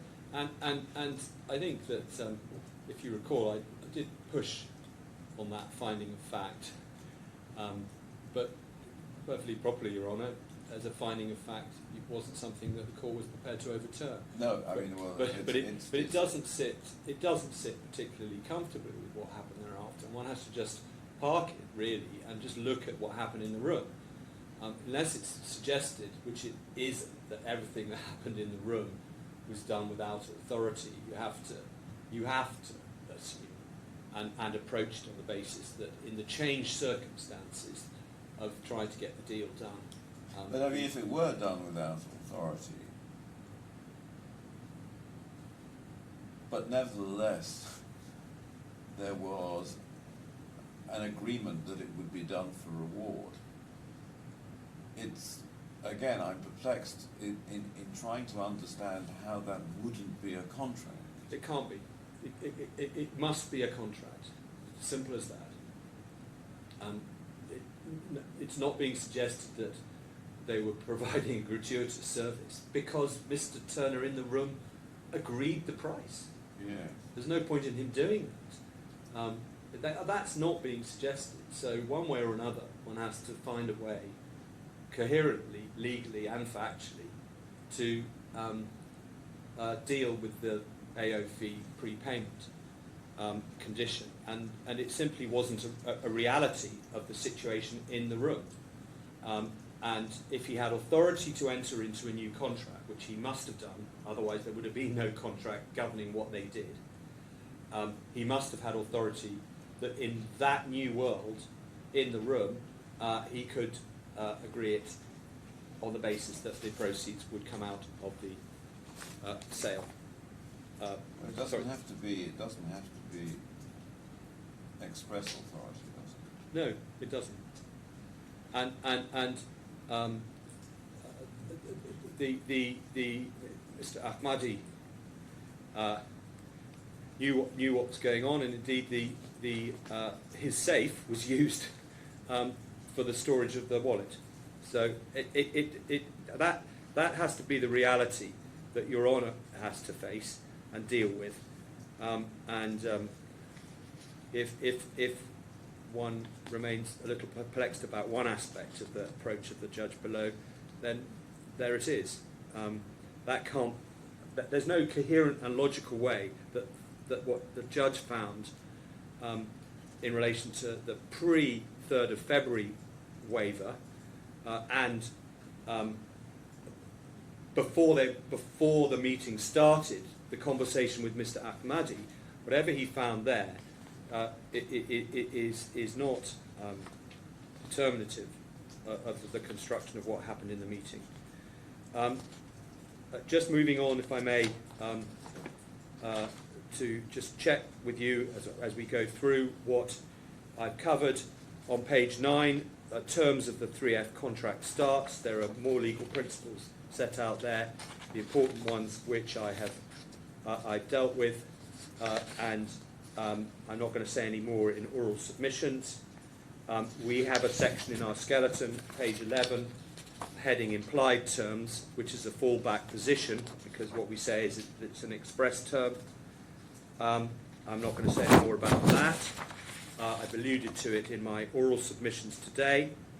On page 12, issue 5 is addressed against that background. What are the terms of the contract?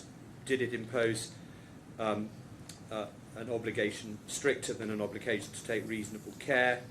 And we go straight into Article 60 there, and the duty to achieve a result, which is something I've already dealt with. So I can pass through that, and I do not need to trouble Your Honour with any more. We set out in our skeleton at page 15 the answer, as we see it, to the question to which you were alluding just now about whether there was a condition precedent. And no, in relation to the payment of the AO fee, no, and that's dealt with in paragraphs 43 to 46. We then deal with breach, which is a very short section, because if the contract is as contended for by us, plainly there was a breach of the term. And we don't need to say any more about that. There is then in my skeleton the section in relation to pleadings, or the pleading point, as I called it in my oral submissions, which I've dealt with already. So we can now go to page 20 of my skeleton, where we start causation, loss, and damage.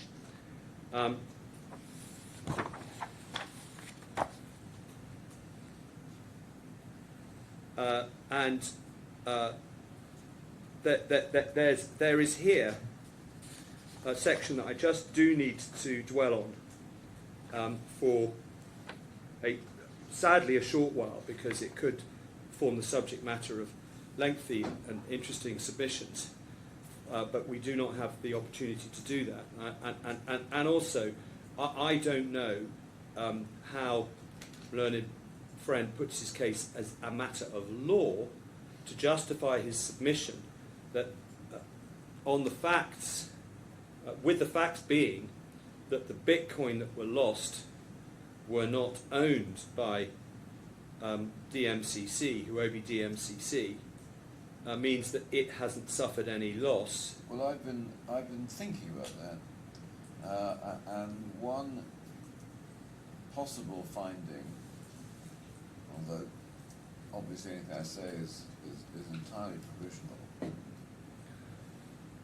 or at least one possible feature of a finding that might be determinative, is the question of how could the first claimant pass title to the buyer unless it had title.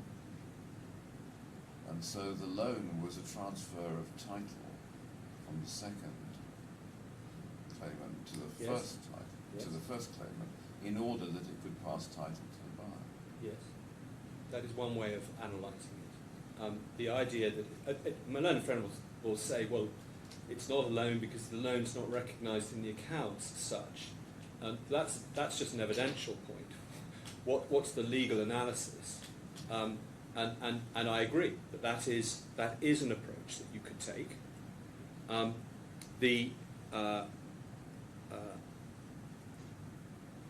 The critical point is, how could C1 pass title to the buyer unless it had title, however it got it?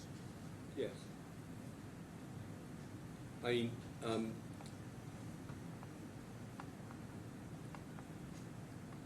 yes, it's a very good point, if I may respectfully say so, because I've been analysing what it was that, in my head, I've been analysing in response to that question, what it was that C1 was passing to TABARAK. They clearly weren't passing title to TABARAK, but they were. That's not the point. It's what they were going to pass to the buyer. Exactly. I take that point. And on that basis, for the transaction to take place, there is, in effect, a transmission of title or a loan to C1 for the purposes of making the sale. If that's right, if you look at my skeleton at paragraph 63, just to introduce you at this stage to the way in which one might analyse it. Obviously, it's trite. The measure of damages is what will put the claimant in the position it would have been if the contract hadn't breached. But for the defendant's breach, C1 would have had the Bitcoin returned to it. We say the fact that a party to a contract puts up consideration which has been borrowed from someone who is not a party to the contract is not a barrier to that party X, in my example, recovering sums which have been lost as a consequence of Y, that's the intermediary's breach of contract. The borrower, HUOBI DMCC X, remains liable to the lender Z, in my example, HUOBI MENA, for the sums borrowed which have been lost, and which X would no longer be able to repay without a cause of action against Y under the contract, Y being TABARAK in this analogy. And on this analysis, C1's liability arising from an inability to return borrowed Bitcoin to C2 is in itself a loss, and we cite Holsbury's Laws of England and the Authority of Total Liban SA. Now, I'm not going to take you to those passages because I don't know whether, if that's the way that you analyse what happened here, my learned friend disputes that the legal consequence flows on the basis of those authorities in the way I have suggested. But that is, at the moment, that is the legal basis which we say would apply if you were to hold that there was a loan. And on your honours analysis, trying to analyse what the effect is of C1 being able to pass title to the Bitcoin to the buyer, that is clearly a finding open to you and a coherent one. And I'd invite your Lordship to consider that as the primary route. We've raised, though, just for to assist the court in paragraph 64. Your Lordship, just give me one moment to make sure I'm in the right document.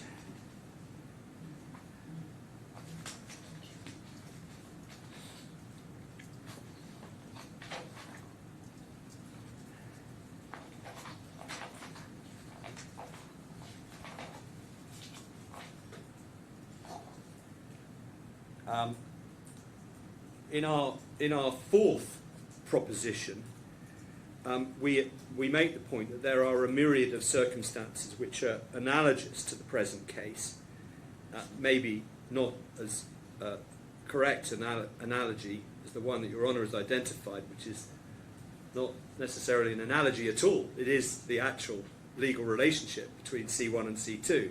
But just to show, Your Honour, that the courts in different situations are rightly astute to enable a defendant who's in breach of duty resulting in a real loss being suffered by a person who isn't a party to the contract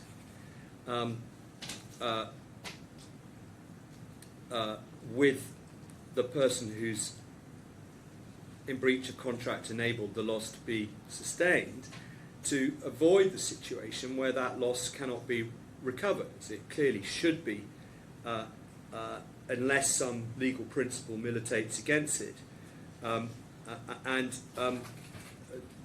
on the basis that, of course, the person who's ultimately suffered the loss of not having their property, money or whatever returned to them is not a party to the actual relevant contract. And I know your Lordship, Your Honour was not entirely keen for me to mention trusts, but nonetheless, that you have it in Little Roman 1. That's a different case, but nonetheless, that's the law's approach. 2 is quite an interesting analogy in this context. Money paid into a bank with respect to a solicitor's client. Solicitor's client account is a debt owed from the banker to the solicitor, the irrelevant contract between the solicitor and the banker, notwithstanding that the firm doesn't own the money. And if it's lost from the bank account, the solicitor can recover what is ultimately his client's loss. And we then give another several examples of different legal relationships or just relationships between the relevant parties. And through the research that we've undertaken, which we've tried it to be of assistance to the court and to my learned friends to see what he wants to say about these cases, or these examples. But in all of the different types of relationship between the originator of the property that's lost or the money that's lost, MENA in our example, in our case, and the person who enters the contract on that person's side, DMCC in our case, in all of the different kinds of relationships that are under consideration, the result is that the person in the position of DMCC can recover the loss that might be viewed as the loss of the originator of the funds.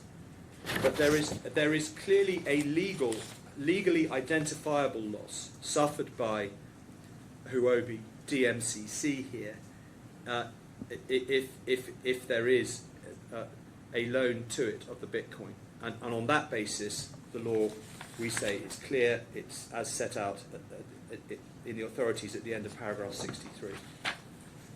And if I may, our fifth alternative, where I'm not going to go unless I'm driven to by my learned friend, is the principles laid out in Swinson and Lowick-Rose, which are effectively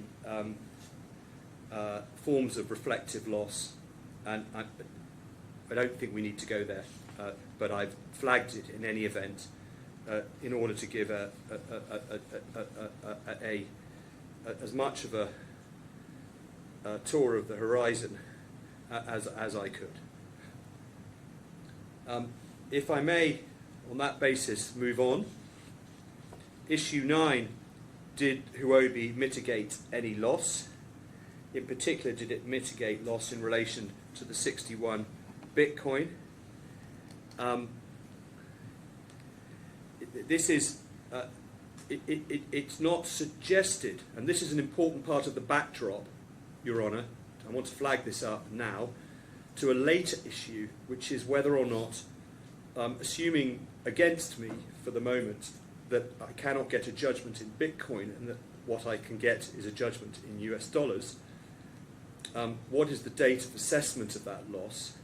And as you know, in our first and second alternative claims, we say that the date of assessment, save for one component, which is the one I'm going to deal with in a moment, but the vast majority of that loss, the assessment date is either today or the date when the US dollars will actually be paid. There are two legal ways to arrive at that result, just in summary. One is that if you were to conclude that the correct construction of the position in which the claimant found itself when the Bitcoin was not returned to it was that it was under a duty to mitigate its loss, you might take the view that it was, if it could. The question is, could it reasonably have mitigated its loss? If it could not reasonably have mitigated its loss,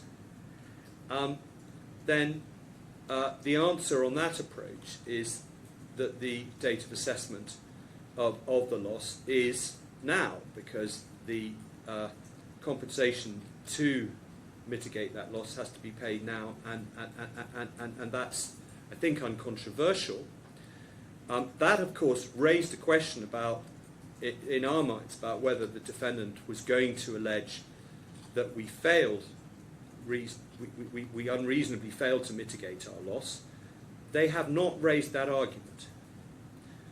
The point that is raised here is whether we did in fact mitigate any loss, such that that then takes that out of the equation for the remainder of the loss being assessed at the date of the trial or payment. And the answer to that question is as set out in paragraphs 66 to 68.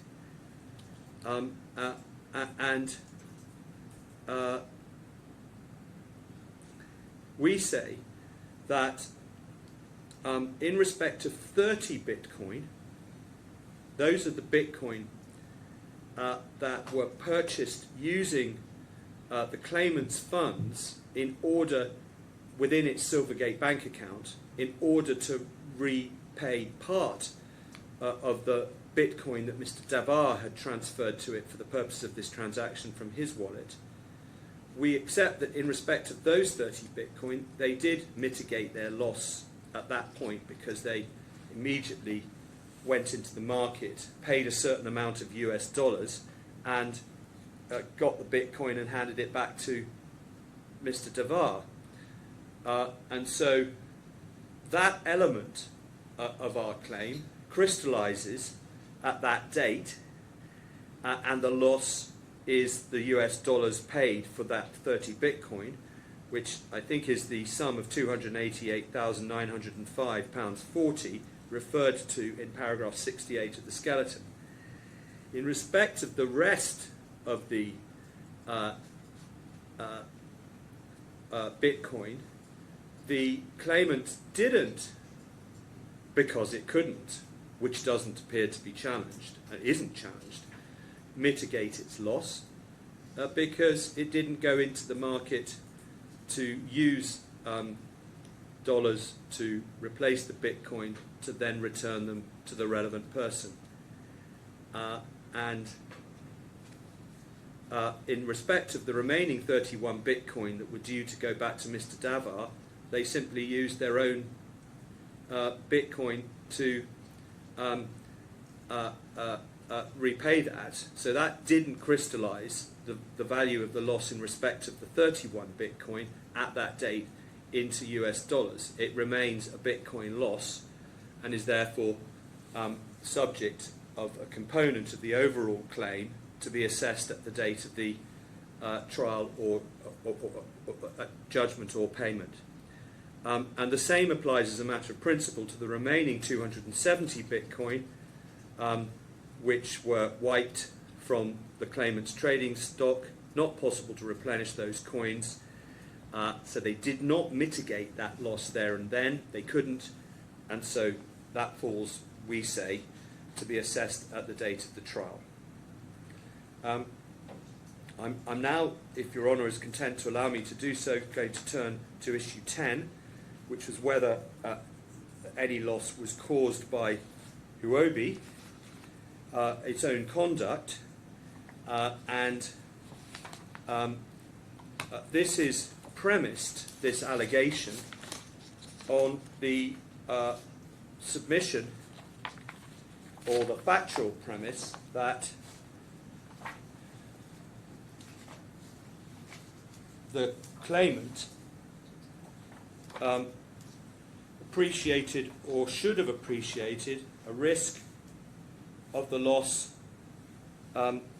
arising through the mechanism through which it actually arose, namely by the wallet being hacked. And if it isn't put as clearly as that in my learned friends' submissions, we say that is the relevant question. Factually, did HUOBI appreciate that risk, or ought they to have appreciated it? We submit that a fair assessment of the evidence of Mr. Davar, whose evidence I would invite you to accept, should drive the court to conclude that the answer to that question is no. The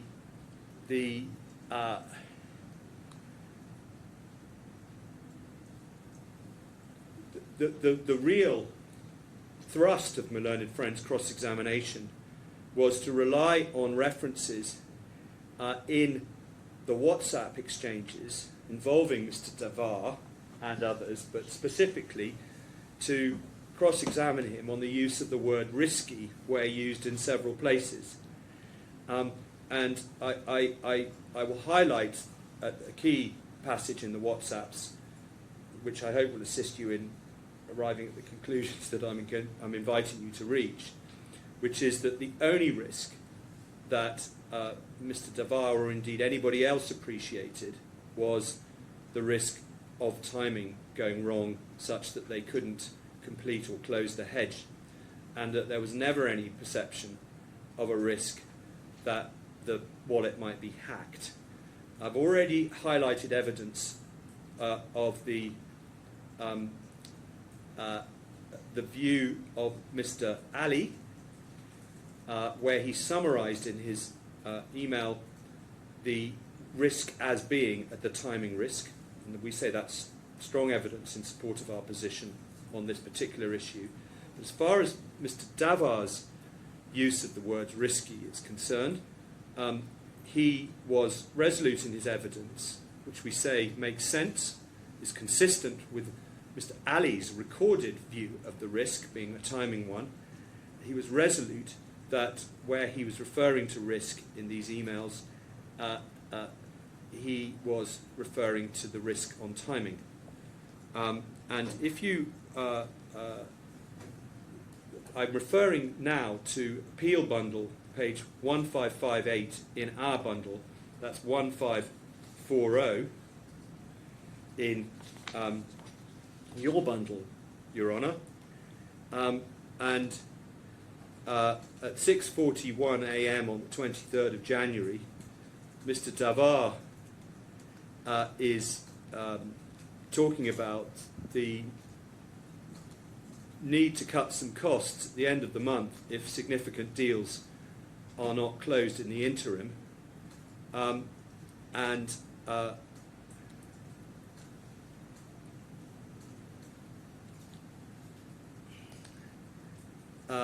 Mr. Saxoner at 3:35 p.m. Responds to the concerns that Mr. Davar suggests are being expressed higher up the chain, so to speak. To him, this is the fourth entry up, we completely understand your concern, the clients are meeting and interested, the problem is confirmations, how are we trying to close the deals? And Mr. Davar says, come on, keep pushing, and Mr. Saxoner says, sure, and I'm going to Turkey tomorrow.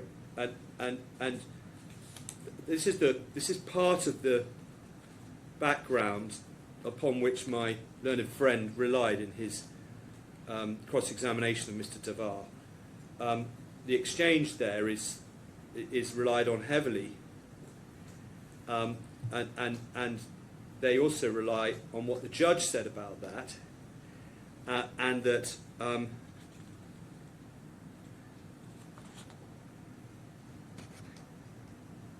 not the right references.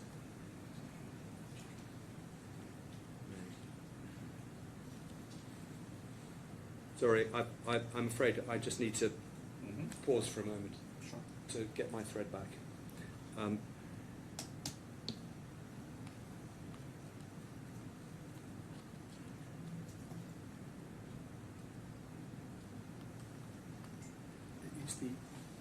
Would Your Honour give me a moment Yes. to check something with my energy?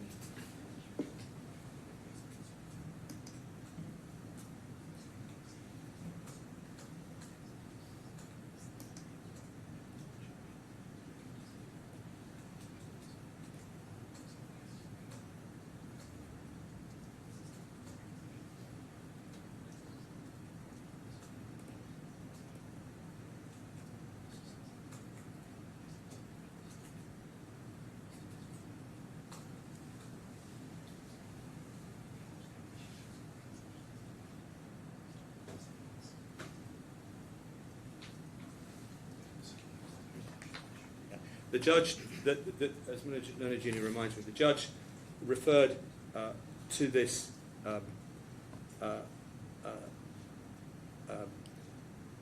discussion as part of the background to him saying that it was unwise, at least with the benefit of hindsight, to have entered into the transaction. The point here is that, as this exchange makes clear, at this point, the transaction itself was not on the horizon. So in that sense, it's not directly relevant. My learned friend tried to cross-examine did cross-examine Mr. Devar on the basis that he was applying strong commercial pressure of such intensity that when it came to some time later to this actual deal, the pressure that Mr. Devar was putting on his employees or his associates translated into them taking an unnecessary risk in relation to the security of the Bitcoin through the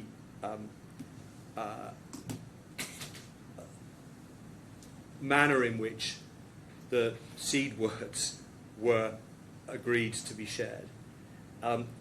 There's a lot of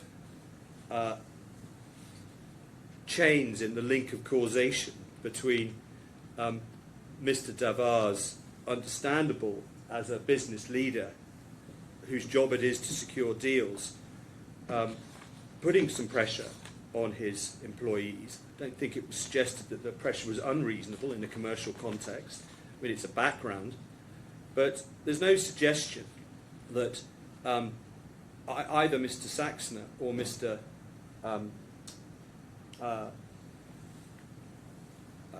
Ali therefore abandoned an approach to an obvious need to be absolutely confident that their Bitcoin was going to be secure during this transaction. As I've said, the best evidence of Mr. Ali's appreciation of the risk is what he said in the final line of his email under risk.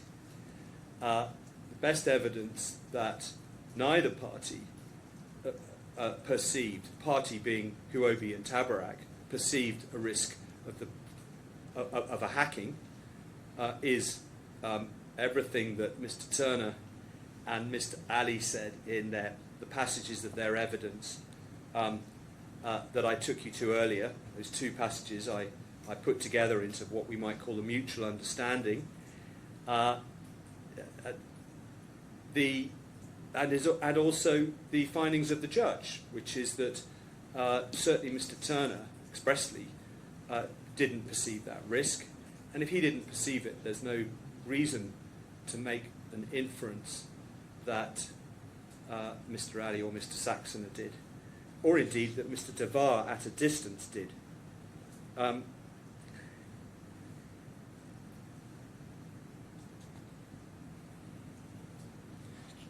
We say that in terms of the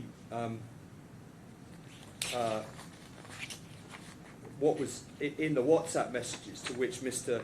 Devar was taken, these actually corroborate what he was saying about them orally in his evidence.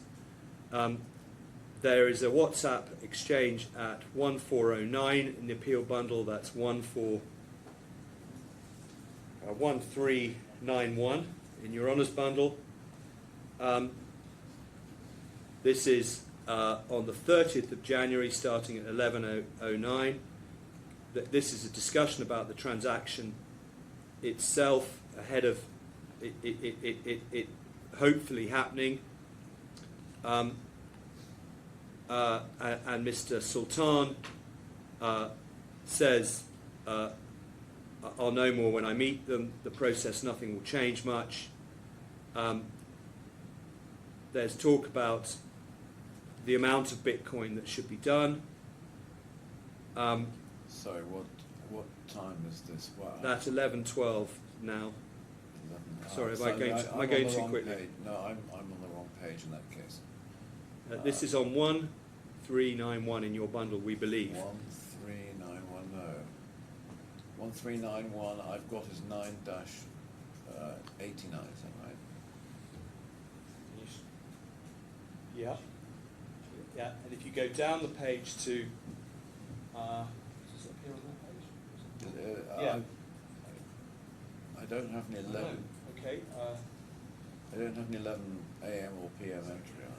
Sorry, I've given you the wrong. It's 9-90. Okay, so It's 1410 in our bundle, and it's it'll therefore be 1392 in your bundle.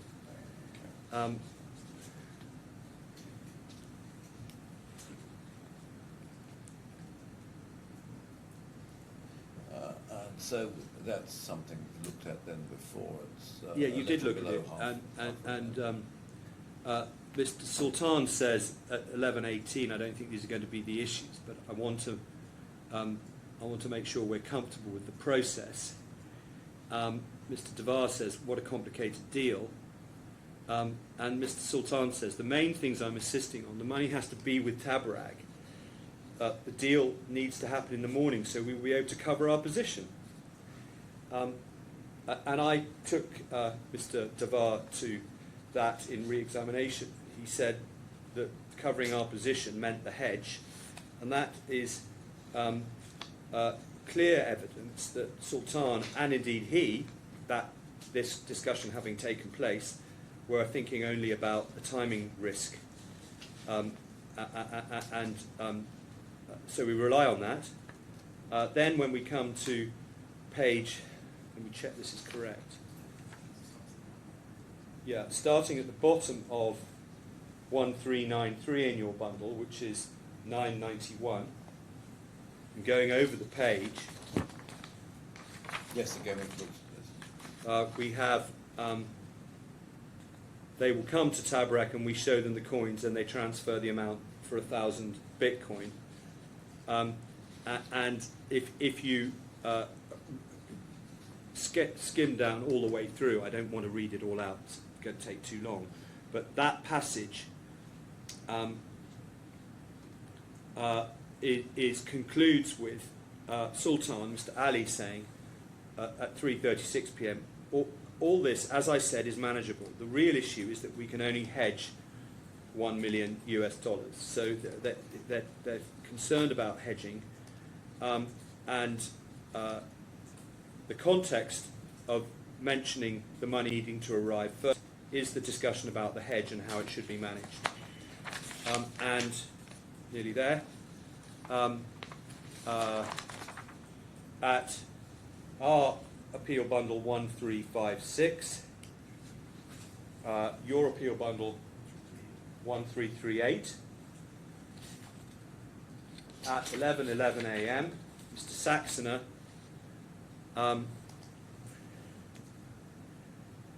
is saying that the Russians have released the funds on the European side and TABARAK is waiting for the funds here in the UAE. So the buyer is saying at this time in the morning that they have in fact released the funds. Obviously the Bitcoin is already in the wallet before this. Indeed, I say that, maybe it had already disappeared. But at this point in time, their perception was, their understanding was not that that had happened, but they were here addressing the fact that the funds had not yet arrived.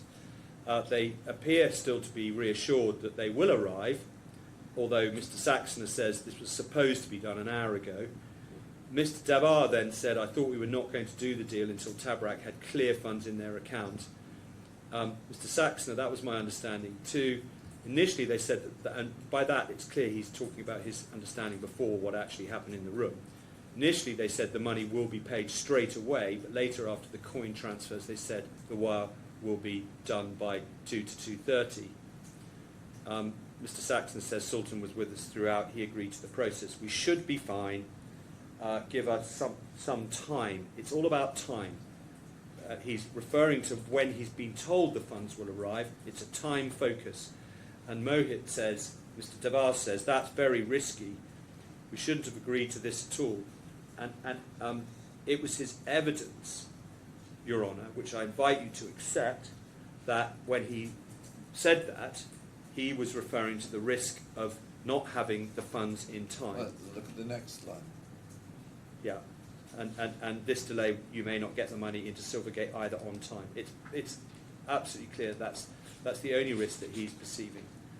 And then to conclude, which I hope is a good time on this issue, at 1422 in our bundle, 1404. I think I've got the maths right. 122 minus 18 is 4. 1404. 11:23 a.m. Mr. Devar is asking, didn't TABARAK have the money before we gave them the coins? Looked like we're still waiting for the money to arrive at TABARAK. I thought that was a precondition.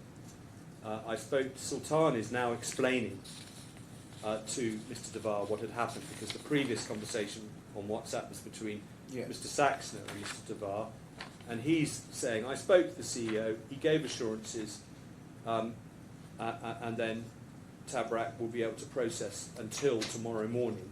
So in other words, as long as it arrives, whatever time today it arrives, they'll be able to process. I think that's the implication. Again, very risky. Let's hope it works out. And it's only after that, at 12:59, that Sultan says there's a problem. So it's again risk to the hedge. So appreciating the risk of the loss being caused in the way that it was in fact caused, it clearly wasn't appreciated, and there's no evidence upon which we suggest, or no evidence that should cause Your Honour to find that they ought to have appreciated the risk for all the reasons I've said. There's one other point that was put to Mr. Devar in cross-examination, which is that the Interpol flag was something that should have entirely changed their mind about the way in which the modalities were undertaken. That is a big leap.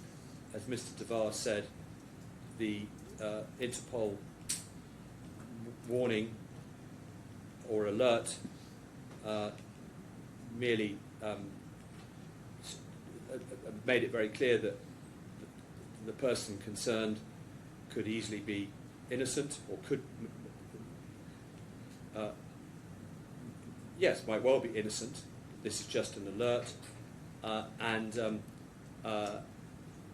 he clearly, I mean, having heard from Mr. Devar, given his level of concern about the timing of the receipt, if he had had any concern about losing the money altogether, it's obvious that he would never have agreed, and nor would anyone have agreed, to this transaction taking place in the way that it did. It's obvious. So it's clear that they didn't have that appreciation, and should the Interpol alert all that time before have changed changed all of that? We say clearly not.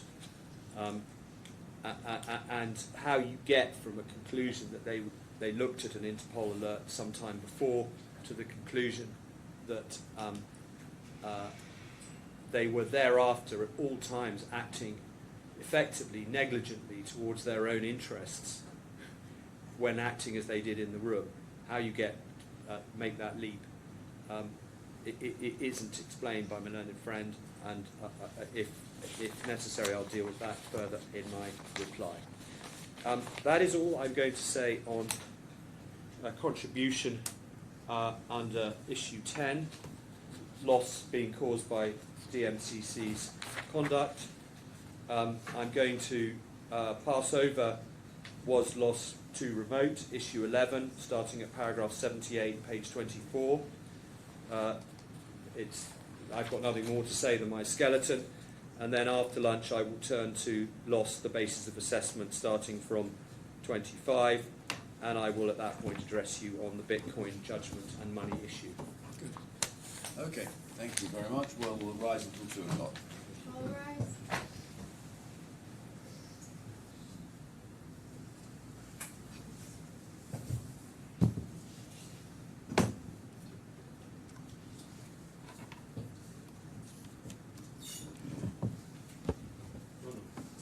I'm going to address you now on what I think in shorthand terms we call the money issue.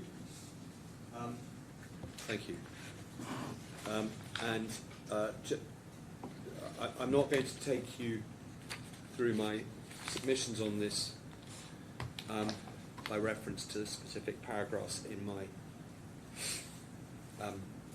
skeleton argument, because those paragraphs were written before, obviously, 2 days of expert evidence. And what I'm going to do is to try and put into a series of propositions in my oral submissions what we say the approach Your Honour should take is, both in the light of how we put it in our skeleton, by which we stand entirely, and in which some of the legal backgrounds in terms of, to the extent that they assist in the issue, and to some extent they do, the common law authorities, the English authorities, in particular, this section, just so we can locate it in my skeleton, is at page 25 onwards. The heading is right at the bottom if you've got the same printout as I've got. The first substantive paragraph is the top of page 7364 in the bundle, para 86, and we then set out some legal principles, which I'm going to take as read in what I'm going to say in a moment. But I anticipate that your Lordship will have some familiarity with the Despina and Miliangos in any event, so we're not in unfamiliar territory. And the relevance of those cases to the decision that you have to make under DIFC law as to whether or not Bitcoin is money, it is made clear in the skeleton argument. So I'm going to put that, so to speak, to one side for now, and indeed entirely in the context of my submissions, and address you in a standalone way, if I may, in order to try and deal as compactly as possible with how we say the case has developed. First of all, my first heading is legal framework. And the starting point is Article 20 of the Damages Law and Article 121 of the Contract Law. Here, the issue is, can the court give judgment in Bitcoin? And those articles are the relevant articles. Whether it's 20 or 121, the heading is currency in which to assess damages. Damages are to be assessed either in the currency in which the monetary obligation was expressed, or in the currency in which the harm was suffered, whichever is more appropriate. Just for the avoidance of any doubt, we say that we get home on either of those options, because Bitcoin, we say, is the currency in which the monetary obligation was expressed. It's also the currency in which the harm was suffered. There's a construction point. It's my first point, just to flag up.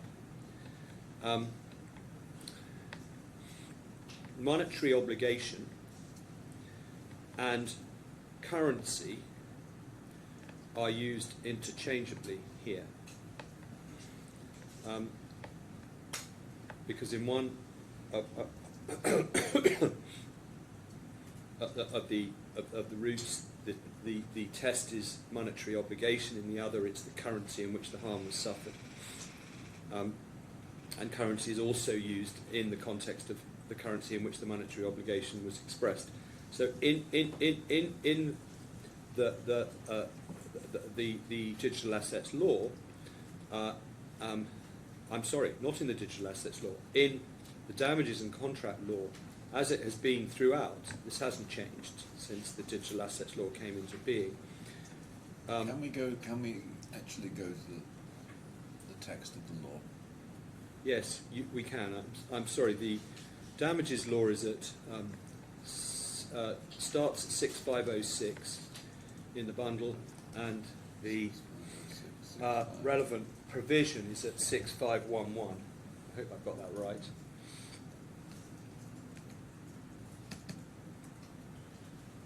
Okay. So, sorry. I'm just trying to get there myself, Your Honour, if you'll just give me a moment.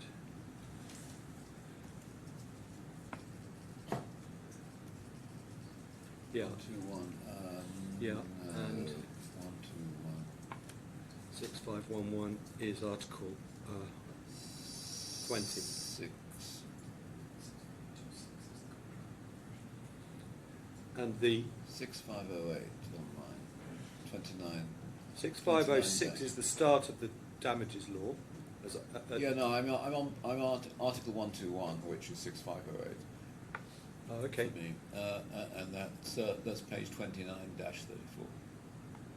Are you in the?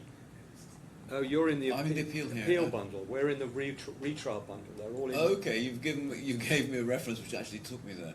Well, that's okay. a pure coincidence. A remarkable one. Sorry. Could we possibly use the retrial bundle for these purposes? Yeah, because that's yes, where of all my course. references are, and that Of good course. fortune will not be repeated. No, no, I've just been using the I'm retrial sorry. bundle all morning, appeal bundle all morning, so I just went naturally Yeah. for that. 6506 is the start of the damages law. 6511. And at 6511 you see Article 20. Yes, I've got Article 20 of the Law of Damages and Yeah. Remedies. Yes, okay. And I've just that is the text that I've just read out to you. Yes. And it's And I take it there's no definition in the definition section of currency. no. No. Oh, as was. No, that's the point. As was, there wasn't. Okay. As is, there is. Okay. This version is the up-to-date version, I think.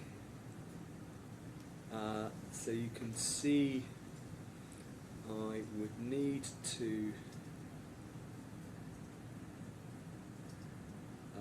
find the relevant provision, assuming it's up to date, so you can at least see what it now looks like. Schedule 1, Rules of Interpretation, is page 6522, and defined terms is on 6522 at the bottom. You can see currency includes a digital asset that is money.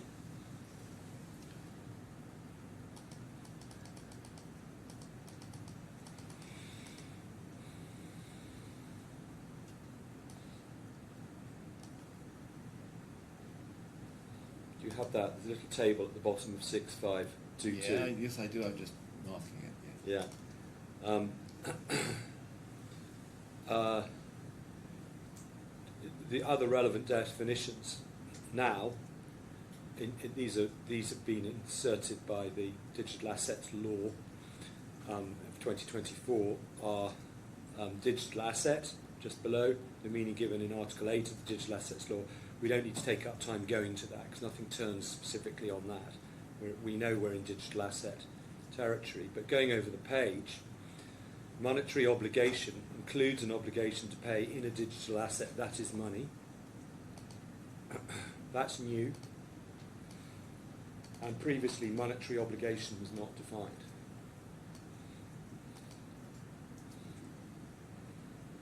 And then money, something that functions as a medium of exchange, store of value, and unit of account, and includes a digital asset that satisfies these three requirements. I'm going to come back to that definition in a moment to pick it apart a bit, Your Honour, but for present purposes, that obviously was not present in this Act or in this law or in the contract law equivalent provisions before 2024. Okay, where do I... Is there anything on any transitional provisions?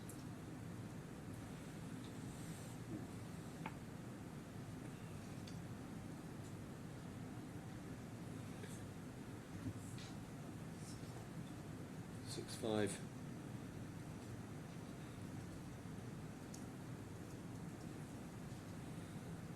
No. No. I don't think there's any relevant transitional provisions. No. No. So, no. Right.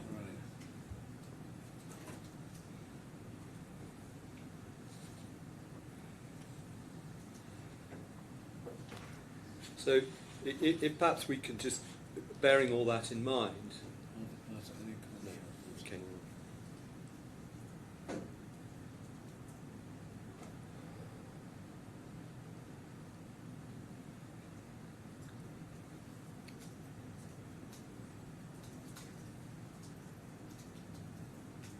I mean, I just wonder whether one looks at the pre-amendment position at all. Well, I'm coming in applying to this case. Yes. That one of my submissions, which I'm coming to in a moment, is that you don't. Right. Okay.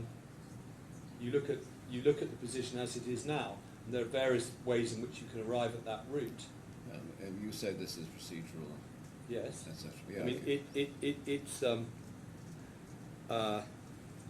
so in effect it's retrospective. It's not substantive law. Well, So the law now in yes, force applies. it's not retrospective. Yeah, it's a dangerous ground to talk about retrospectivity. Yes. All right.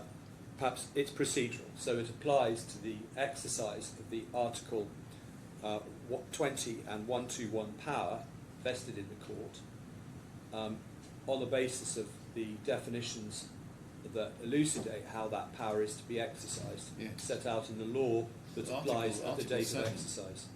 It's Sorry. Article 7 may be helpful. 6510. Could you give me the page number again, Your Honour? 6510.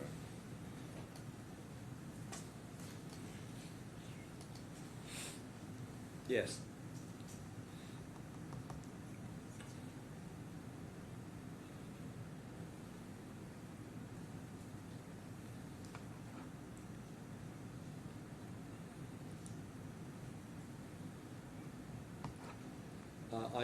I understand that Your Honour is, with your extreme familiarity with the law, scanning it for alternative assisting provisions, and I don't want to interrupt that process. That's okay. But if I can take you to go back to the submission Yes, that I of was course. making, there's a construction point we want to make Yeah.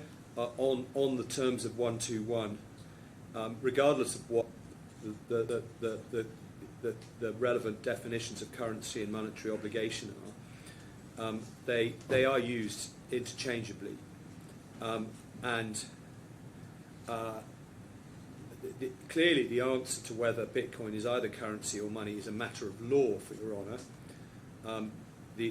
You can't find the answer in an economics textbook. The economic expert evidence may assist in the process, but nothing more than that. But I think the difference, we say on the evidence in any event, the evidence, the effect of Dr. Harmon's evidence in giving the answers that he did at the end of his cross-examination is that if Bitcoin is money, then it's currency, because the only difference that he identified, or appeared to identify in his report, was that if for currency, usually it's state issued or state recognised, but on the cross-examination he agreed that that was not a requirement. So even from the economics point of view, currency and money are, for these present purposes, the same, but in any event, as a matter of law, the way the phrases are used in this provision makes it clear that the intention is that they should be viewed as the same, currency and money. As it happens, when you get to applying the up-to-date definitions, which I've just shown you, then the same as the position, because it's expressly the same as a matter of law. Yes. I mean, So- I have to say, just in my own thoughts, in terms of the certainty of law, I was toying with the idea that currency was legal tender, and it was the ADGM regulation and the way it was phrased that excluding digital assets, excluding them from legal tender, that sort of got me thinking along those lines. Yes, we say that there's a different reason for that. The regulatory process No, I is understand not it. intended to bite on Yeah. legal tender, and if, in a sense No. that helps because it shows that it's intended to bite on something else. Yes. Yeah, I know. Yeah, Yeah. The way one drafts a regulation is very different. Yeah. And I understand that.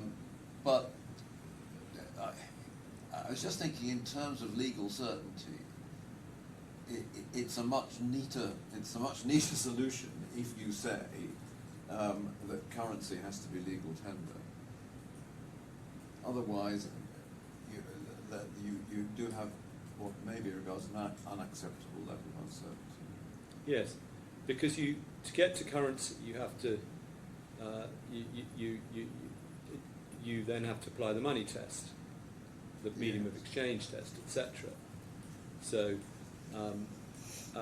Yes, I'm not sure it's open to me to find that No, on the way it's been defined in the amendment to this law. No, it's not open to you with respect, and there's nothing to suggest that the law that needs to be applied is any different in 2020. And for what it's worth, which is significant, we would say we now have expert evidence that in the economic world, if the draftsman of the unamended provision, well, the provision when it was first introduced in 121, had wanted to get some expert understanding as to whether currency and money were any different, if they drilled down, they would have found that they were not, which would have given them comfort about using currency and money interchangeably. Yes, my natural inclination is that there may be a difference, but as you say, it's probably not open to me to find that. No, but if the definition that you have to apply is as set out in the amended Act, which I say it is, then that answers the question very quickly and very easily. Yes. Why that might be, I'll just come back to in a moment.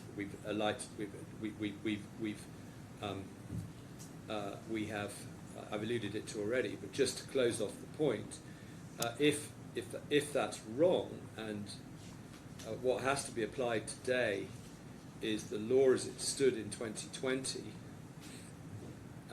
even though we're assessing damages today, but if that is right,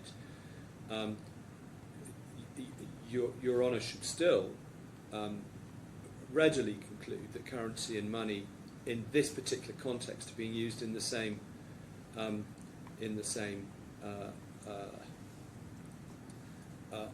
the same way, and not that back in before the amendment, what was intended was only to enable payments to be made in legal tender. Yes, I mean, I was surprised by Dr. Harman's concession when he gave it in cross-examination. There it is. Well, We have it. we have it. So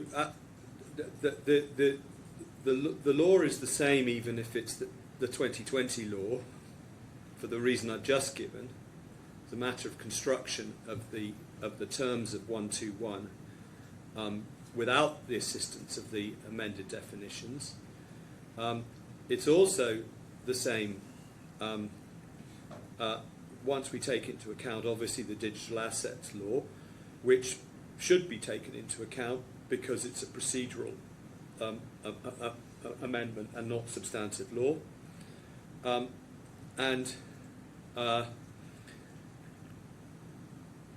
even if, as a general proposition, it's procedural, so therefore you apply it, there's a further point as to why, even if it's not to be regarded as that, in the broad sense, in a narrow sense, it still requires you, as a matter of construction, to apply the law as it stands at the date of the damages to be assessed, because of the words damages are to be assessed.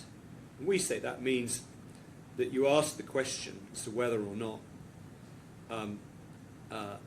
the monetary obligation was expressed in another currency or money, or the question in which currency was the harm suffered, which you are trying to make good now. It means that the time just on a construction of this provision on its own, at which the court is considering the matter, is the time to consider the law and apply it. Yep. So this essentially this forces the focus on the definition of money. Yeah, exactly. So as a matter of construction. Yes. So then we go to the definition of money, which yes. Again, pure statutory construction. Can Your Honour give me, because I'm in a different place, can Your Honour give me the page that you're looking at? Yeah, sorry, I'm looking at 6523. So we've got the traditional definition: medium of exchange, store of value, and unit of account. Doesn't define those terms at all in the law. No. I assume they're not defined anywhere else in a DMCC law. No, they're not defined. They are, as you know, they're used in the regulations, or medium of exchange is used in the DFSA regulations. Store of value and unit of account is used in the AGGM regulations, but they're not defined. No. So when the experts talk about a medium exchange, they qualify it with being widely accepted. Yes, that's my first point. It's not here. It's not here. So No. anything that could act as a medium of exchange, Yes. store of value or unit of account. So if we go back to the classic example of cowrie shells, so cowrie shells could be money Well, under this definition. are they store of value and a unit of account? They are within the market in which they function. Yes, but- I forget which yeah, island, that which is- islands they were, but That's not that's not a relevant market nowadays. I mean, you can take an in extremis example like that, but if we had a case before us where the claimant stood up and said, "My loss is 2,000 cowrie shells, and I want my judgment to be paid in cowrie shells," that this no doubt would be the argument that they would have to rely on. It's only my first point, and I recognise that there's a certain tension there. It's not just a tension, not without tension. The bigger tension is that that's inconsistent with his case. He's come to this retrial with a pleading which is based on the economist's use of these words, medium exchange, user account, store of value, and he's pleaded in his pleading reliance on his expert. you need to turn your microphone on by the side. So he can't change his case now. We've all come to this retrial with expert evidence addressing the economist's understanding of medium of exchange, which includes widely accepted. That's his case, also his expert. It's in the joint statements. It's far too late now to say we can abandon the experts. I didn't Just look at understand medium him to saying we're going to abandon it. I'm not. Well, If my I learned think friend you would may just be let me looking- make my you- submissions, all become clear. You may be looking for a black cat in the dark, Well, isn't it? I understood my learned friend to be... Why don't you let him finish his I will, submission yeah. and make yours in response? Great. Yes. You have to decide, as a matter of law, what the correct interpretation of this provision is. Exactly. And I'm answering a question that you've asked me as to whether or not it is to be interpreted in a particular way. And Yes, I was trying to expose the question which the experts ventilated between them, and the difference between them is, Yeah. is whether you have it's a narrow market or it's a wider market. yeah, essentially. I'm coming to that. Yes. But at this stage in the argument, the expert evidence hasn't been abandoned. It's relevant to the question of whether Bitcoin is a medium of exchange. Yes. And the effect of the expert evidence is that it is a medium of exchange. Yes, they both So, agree. so, they both so agree. on that basis, if Your Honour took the view that that is the correct way to construe this, you would have to apply it. But I'm not going to spend any longer on this point than that. It's clearly a point of construction, and it may be that the answer Your Honour has given is that what needs to be read into this to give it a purposive construction is widely used, or something Well, like widely used. That's why I raised the example of cowrie shells. Exactly. I mean, But, in yeah. interpreting it, Yeah. expressly it's not there.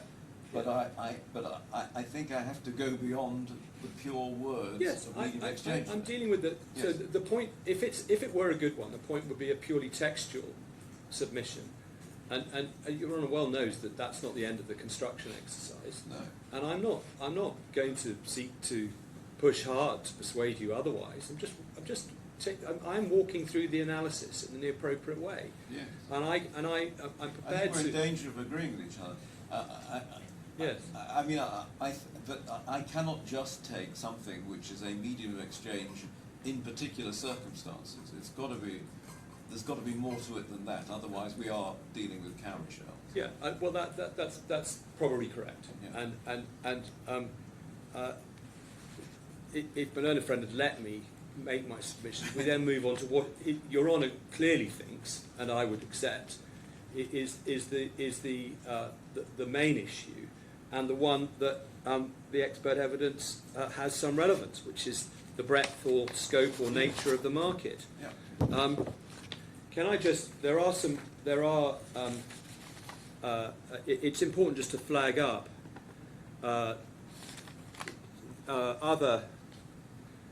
two other provisions, because we haven't looked at what is a monetary obligation.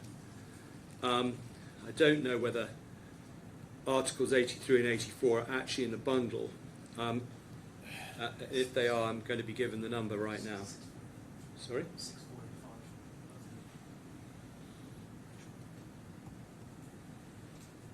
6485. Performance of a monetary obligation.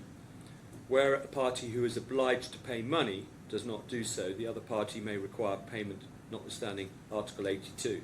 So the first limb of Article 121 or 20, which is focuses on the nature of the monetary obligation, is clearly focused straight towards money. So even if there was a difference in between currency and money, which there isn't, the key matter is whether it's money or not. And as I hope it will be clear, we say it's in order to assess what the monetary obligation is in this case, you have to look at what TABARAK's obligation was to us, which was a monetary obligation, if Bitcoin is money, to pay Bitcoin. That's how we get this into this part of Articles 20 or 121.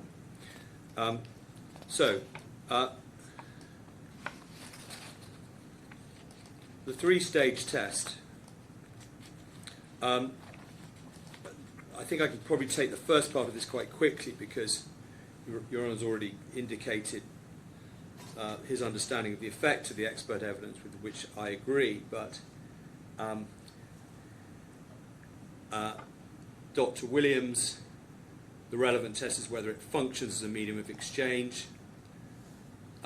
It's not whether something is widely accepted as a medium of payment at the level of the economy, by which he clearly meant the entire economy. He said that there are a material, that's day 238, page 38. there are a material group of people who do use Bitcoin as a means of payment and a medium of exchange. That's day 2, tab 40, page 40. He said that comparisons between Bitcoin use in the physical economy are not particularly helpful because Bitcoin is transnational and not intended as a medium of exchange for the, as he put it, mum and pop world. That's day 2, page 96. And importantly, he said there are concentric circles going from those communities in which Bitcoin is most widely used, starting at the purely digital economy.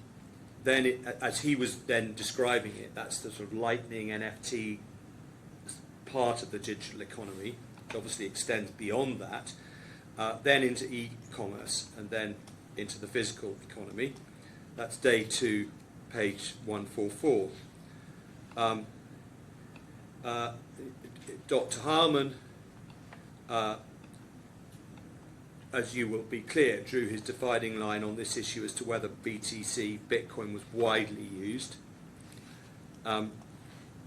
He accepted in his evidence that Bitcoin, based on the M2 money supply figures comparison, represented something which was big compared to many countries.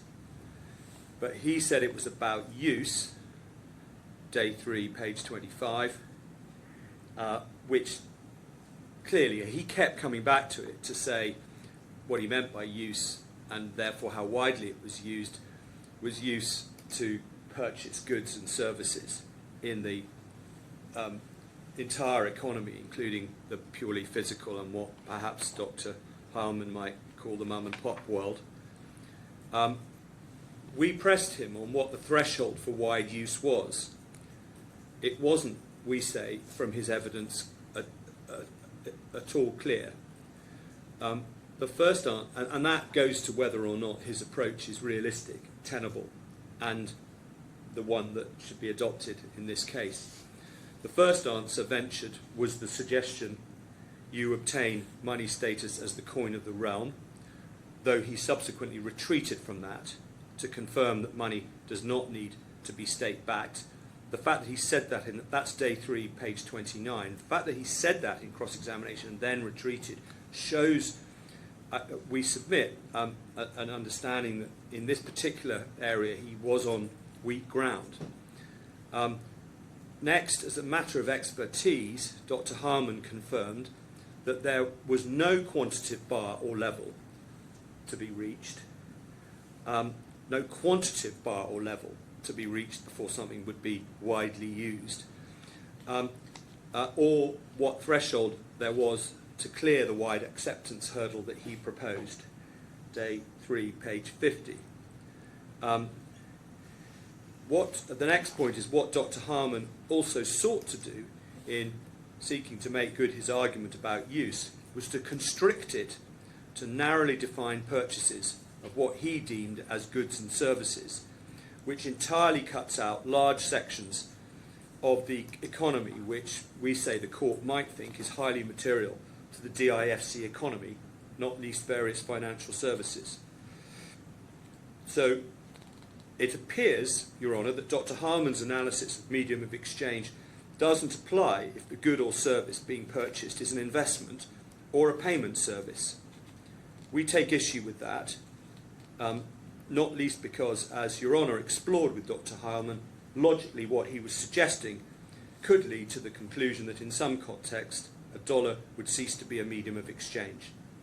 That's day 3, page 73, a particularly telling example of why his attempt to hang on to his position was exposed as being untenable. What I didn't have time to put to him, but what occurred to me during the course of his evidence is that there are forms of investment which you may say were actually services.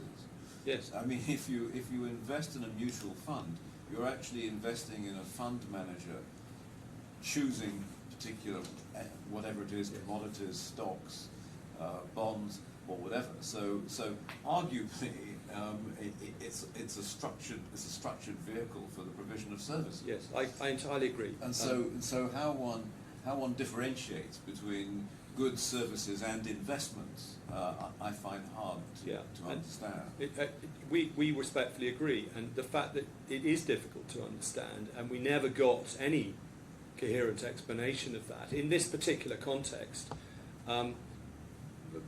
supports in our submission our overarching position that Dr. Harman's evidence on this point did not address the matter appropriately, tenably, in the right context in this digital economy world.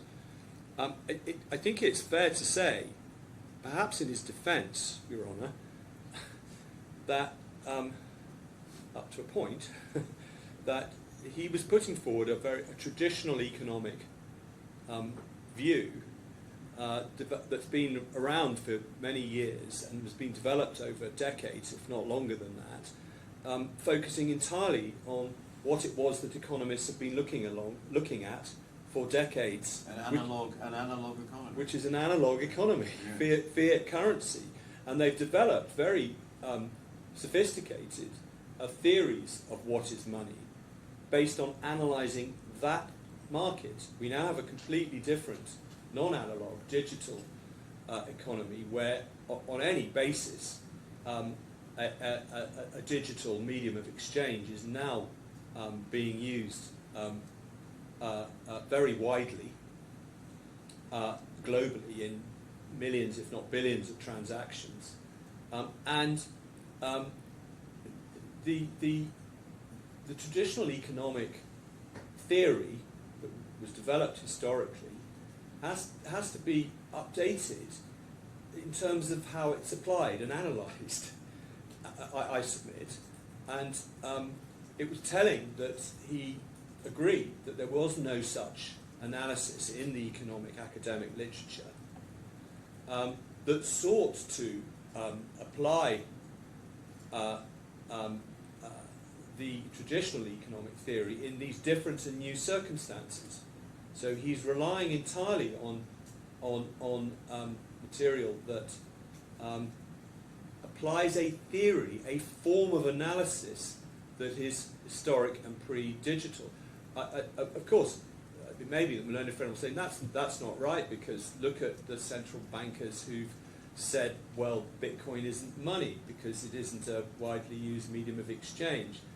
But they were not carrying out the process of analysis that Your Honour and we were undertaking with Dr. Harman in the witness box, which is to look at things, first of all, on a individual transaction level, to see whether you would have to accept that something is being used as a medium of exchange. And the traditional theory simply dismisses the fact that, looked at on a micro transactional basis, there is any suggestion that Bitcoin can be viewed as a medium of exchange. And indeed, the traditional economic view appears to be that currency swaps are precisely that. They are not the purchase of a good or services, and therefore simply fall outside the definition of money. But when you actually apply a logical analysis, viewed in the modern perspective, to currency swaps or trading between Bitcoin on the one hand, traded for, say, US dollars, or traded for another crypto asset, you get into a total muddle if you don't look at things in a different way. And that's not the way the economic literature has ever sought to approach the matter. And generally speaking,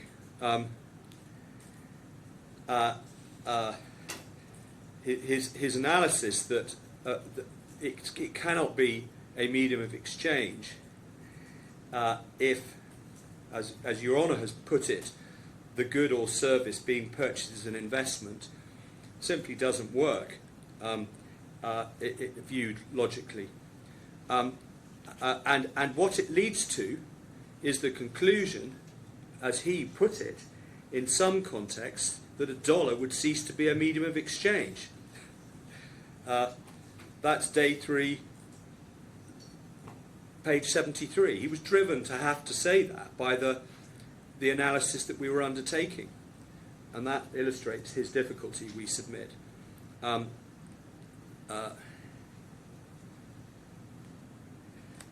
particularly telling answer he gave early on in response to my cross-examination that this was all a bit vague, and how was the judge supposed to reach a conclusion on what widely used meant in this context, was to say, well, you know it when you see it. By what he meant is, I know it when I see it as an economist applying traditional forms of economic analysis.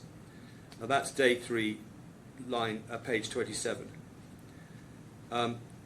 Anyway, getting to the nub of the issue, to borrow from words used by Your Honour during Dr. Heilmann's evidence, there is no doubt that within particular markets, however you define them, Bitcoin is used as a medium of exchange. And that has to be our starting point. I've said that that could be, on one view of the construction of the definition, the end of the matter, because that means it is functioning as a medium of exchange and breadth of use doesn't matter. But we're moving on from that rapidly. We're perfectly content with meeting the defendant's propositions head on, the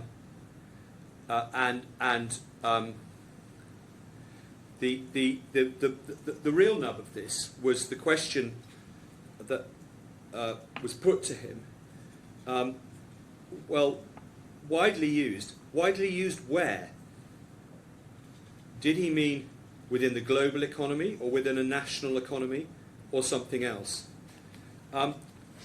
Given that is a dividing line that's been drawn by the defendant, it's obviously important to work out what that means. We say it became clear during Dr. Heilmann's evidence that on any approach, the analysis put forward by the defendant hits a dead end. During cross-examination, I put the Iceland example to him. Nobody suggests that the Icelandic krona is not money, but if you look at Iceland and the krona, and you feed it into some of the approaches adopted by the defendant, you encounter problems. Because from a global perspective, krona is not widely used by any measure in the global economy. You can't go to a shopping mall in the UAE and spend your krona to buy coffee, at least not as Dr. Heilmann sees it. In reality, of course, you can if you come from Iceland and you have a current account with krona. You can pay with your debit card, and via an intermediary you can buy what you want with an instantaneous exchange. But of course, Dr. Heilmann doesn't accept that using an intermediary qualifies, and so isn't a contributor to widely used. So, from his perspective, applying his test, why is the national currency of Iceland to be regarded as money? Krona is also not widely used in an international or indeed transnational context. If you look in our further bundle at page 57 at the money supply figures, you may not need to look at this, you can probably recollect it, Your Honour. Iceland is, perhaps not surprisingly, given its population, at the bottom of that particular list, with a money supply of just about 18 billion. Just to put the population of Iceland into context, around 400,000 people. In contrast, in the UAE, 30% of the population have some level of digital asset adoption, which is about 3.45 million people in the UAE alone, let alone globally. So in terms of pure numbers of people, much lower adoption rates of Icelandic krona than Bitcoin. That must be uncontroversial. The market cap of Bitcoin dwarfs the M2 money supply of all of the countries that were listed in that particular list. Now, it's clear that the scale of Bitcoin use for transacting from those figures will exceed many national economies, if not most. So in the global context, Dr. Harman's criticism of Bitcoin as being insufficiently widely used does not work. So you have to go to an alternative analysis, going back to the krona. The krona is widely accepted amongst Icelanders living in Iceland. Dr. Harman was satisfied that krona passed the three-stage money test, and when I pressed him on wide use, he accepted, and this is important, that widely used meant within the community of users, that is Icelanders, and that krona was not widely used in any other community. Day 3, page 60. And he went on under cross-examination to accept that the community of users amongst which you have to assess wide acceptance is within that community, i.e. the community of users itself. And that's a very important concession. I mean, it's a logical one that flows from the Icelandic example. But if you apply it to Bitcoin, you have to assess how widespread Bitcoin use as a medium of exchange by reference to the international community of users, that is the community who own and use Bitcoin. And that was an important concession by him, day 3, page 61, and also at page 63. So we've got there at last in our evidence from Dr. Harman that you have to look at use in the digital economy in which Bitcoin plays globally, Bitcoin plays an enormously big part, as we can see from the market cap figures. We say that in that context, Bitcoin is clearly widely used as a medium of exchange within the digital economy, or broader digital economy, or the digital business world, however you want to put it. Starting at the end that Dr. Williams looked at, we have NFTs, then we have Lightning Network transactions, then we move to crypto transactions. That's a huge market, and conceptually no different to the NFT market. You're using Bitcoin as a medium of exchange to purchase another digital asset. Those tokens are readily exchangeable, and that was the point I put to him, and he accepted that if you exchange Bitcoin for something else, then the receiver of the Bitcoin immediately or at some other point can easily exchange it within that economy for something else. As I say, those tokens are readily exchangeable, and therefore they can be and are used and traded again and again. Crypto to fiat, that's the transaction in this case. Payment for goods in e-commerce with Bitcoin. Payment services, the payment of an intermediary in Bitcoin who will facilitate transactions in either e-commerce or retail commerce. And we say that the intermediary service itself is payment for a service in Bitcoin. The provider is providing a convenient service that allows the purchaser of whatever the goods are to deploy your Bitcoin in the physical economy in the same way as spending on a credit card. And finally, a particular example that we covered in the evidence, salary payments.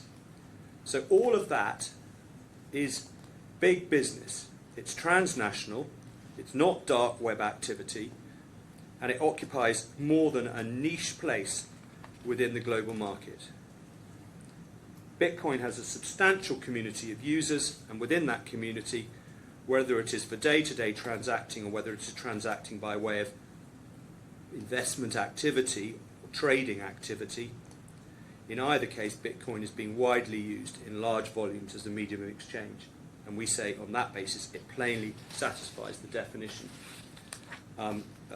assuming that a wide use is required to meet that definition.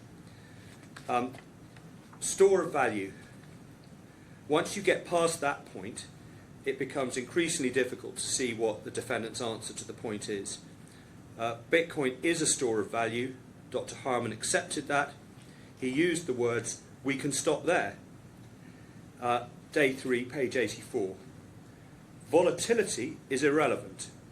Something can appreciate or it can depreciate, and the speed with which it can go up and down says nothing about its ability to act as a store of value. Now, Your Honour, that the volatility may be a reason why it might, in theory, not be widely used as a medium of exchange, but in the Bitcoin world, the size of the global transnational Bitcoin economy and the obvious number of transactions involving use of Bitcoin as a medium of exchange, all that must necessarily be taking place globally, despite the existence of a degree or even a significant degree of volatility. So the argument that Bitcoin functions primarily as an investment strengthens the store of value argument. yeah, exactly. I mean, users, it's clearly a store of value. Well, yes, even though it's what volatile. I mean, I don't think we almost don't need to take it any further than that. But can I just, concluding on my present thinking is this, that it's clearly a medium of exchange. The issue is the width of acceptance. It's clearly a store of value, whether the argument ends there or not. I'll have to hear you both. Unit of account, I've reached no preliminary view. I'm coming to that in just a moment. Yes, but anyway, just tell you where I'm at. Yeah, no, thank you. That's very helpful. What I do want to ask Your Honour to do is read, whether you are prepared to read it to yourself right now, the section I want to refer you to, or whether you turn to it later. But you remember Dr. Williams referred to an article. In fact, it's a transcript or an article based upon a lecture given by, as he then was, Mr. Justice Zaccaroli. Yes, he referred to it a lot, and I will read it at my leisure. I won't take it in. Yeah, can I give you the page reference? Yeah. The article itself is within a publication, a well-known set of chambers in London, because it was given in the context of looking at Bitcoin and insolvency. And there are lots of articles in it, but the start of the paper is page 9005, and the relevant passage of the article by Mr. Justice Zaccaroli, obviously this is an extrajudicial statement by him, it is page 1677, and I'd ask you to pay particular attention to, it's a 3-column page, the passage that starts in the left-hand column towards the bottom. It's the last paragraph of that column. The question whether cryptocurrencies can be considered money has been the subject of much debate. Going all the way through the middle column and to the 3rd column, down to where, just before he starts to say, in conclusion. And Could you give the reference again? I'm not sure about the reference. I'm so sorry, you are quite right. I gave the internal PDF number.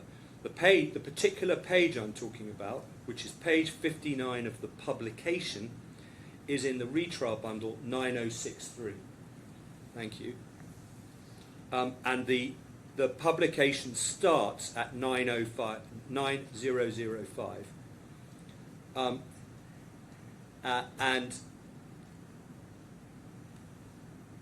He says at the very end, I'll just read 2 sentences, if volatility alone was a ground for excluding something from the definition of money, then did that disqualify the Italian lira in times past or the Mexican peso more recently?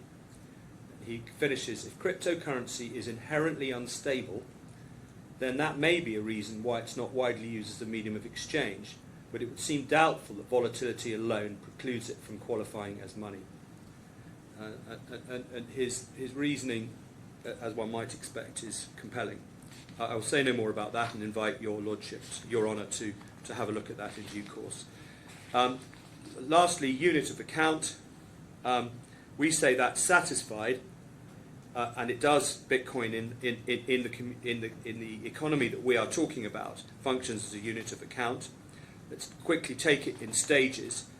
at a transaction level, we say there are clearly circumstances in which Bitcoin can function as a unit of account.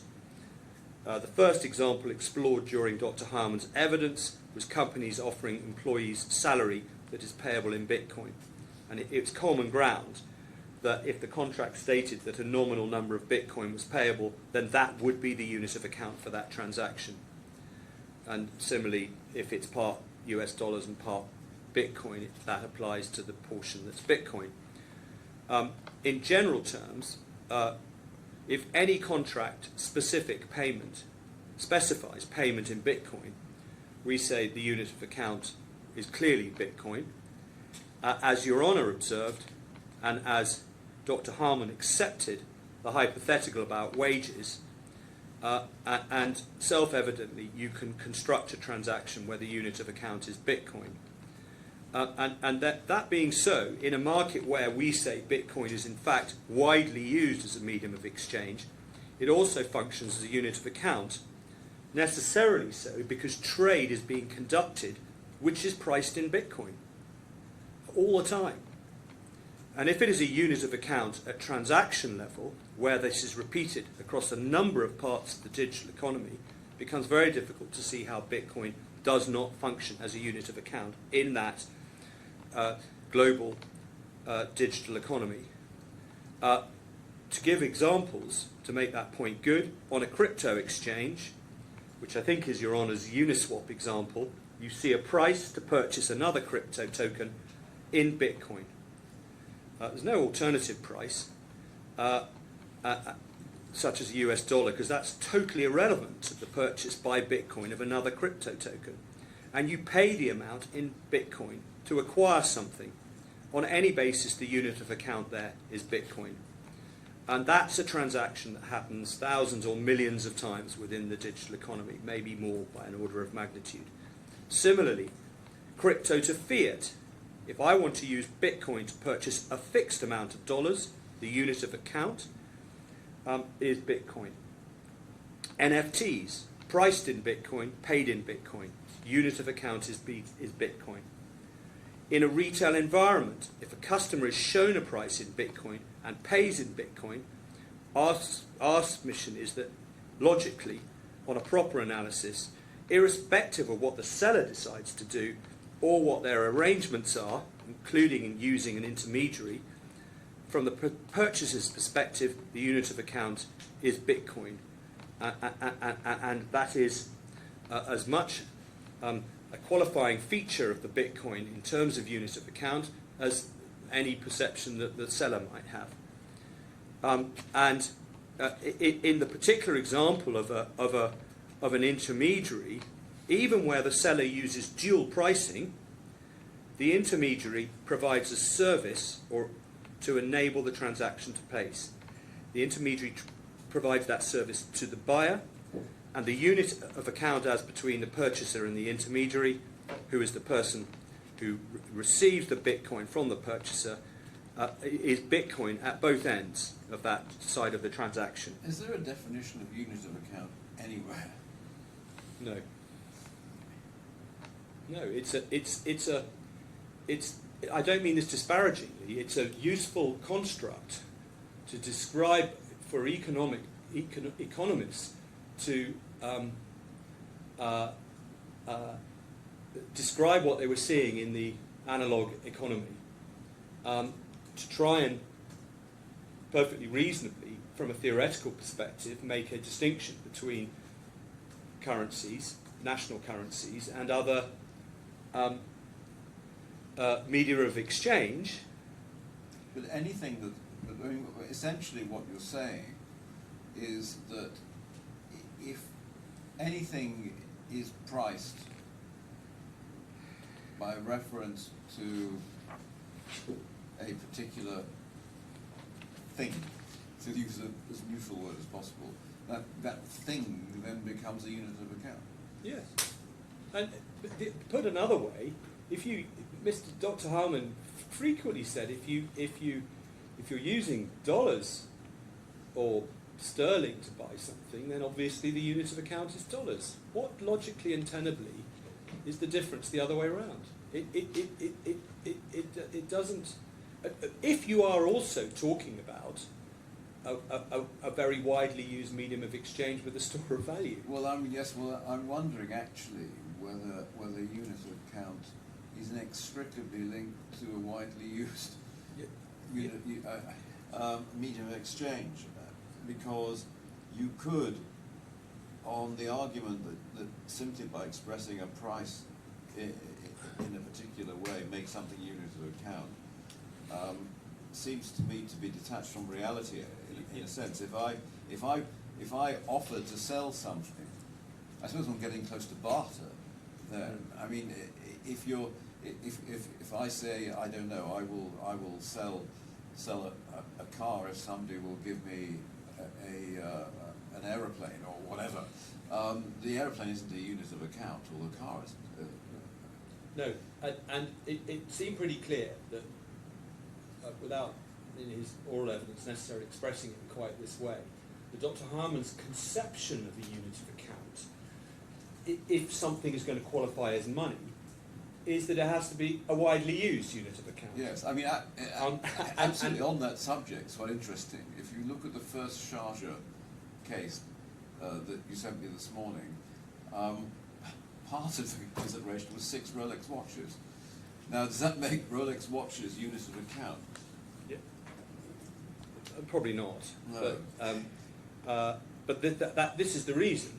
If you get it clearly being used as a unit of account in a individual transaction billions of times over, because of its wide use. So there has to be a use component in unit of account as well. It certainly in the way in which I think it's fair to say Dr. Harman was approaching the matter. Yeah. But we have that. That's the point. So although widely used isn't expressly in the definition that the experts were applying, I accept that it's probably implicit in his oral evidence, and. I mean, I'm construing a statute, and I'm subject to the Court of Appeal reversing me. I've got to give some guidance. Yes, exactly. So I understand that, and I don't have the reference to hand, but I took Dr. Harman to the footnote in his paper from 2015, and that footnote clearly indicates that conceptually in his mind, before something can be money, it's got to be widely used as a unit of account. Because he said it can become a unit of account if it's used as a medium of exchange sufficiently widely. yes. So, and in other words, that then means that the medium of exchange can take its place in the overall economy as a standardized, Yes. So you would divisible unit. Yes. So would you accept then that there is a wide use element to unit of account? I'm going to just. You're going to hedge your bets. I'm going to hedge my bets. Okay. Well, I think at this stage I will. I will listen to what my learned friend has to say. But I currently see the force of what you are saying, Your Honour, and in a sense it was, when I took him to that footnote, it's inherent in what I'm putting forward as part of my case. It's either the only case I can put forward or it's an alternative case. But either way, we make good the test. Yes. I mean, you know, on hedging your bets, you're safe in a sense on the wide use because we don't get to the use of account if we don't get through wide No, use. exactly. So I am safe on that. And I mean, if I accept that, you, as Your Honour said, you've got to give some guidance here, which is, and it's important, that guidance. Well, And that's why I've plugged into this point in discussion with you to try and assist. If Your Honour's view was that realistically to be a unit of account throughout the economy, there's got to be wide use of it, and that's the reason Rolex watches are not units of account. yes. I would not disagree. Okay. Thank you. So I need to bring my submissions to an end shortly, so I'm going to have to take the remaining parts quite quickly. in conclusion, for all the reasons I've said, up to now, I'm going to come to the DIFC framework quickly and summarise my submissions on that. But up to now, Bitcoin functions as a medium of exchange amongst an enormous community on a multi-transactional basis,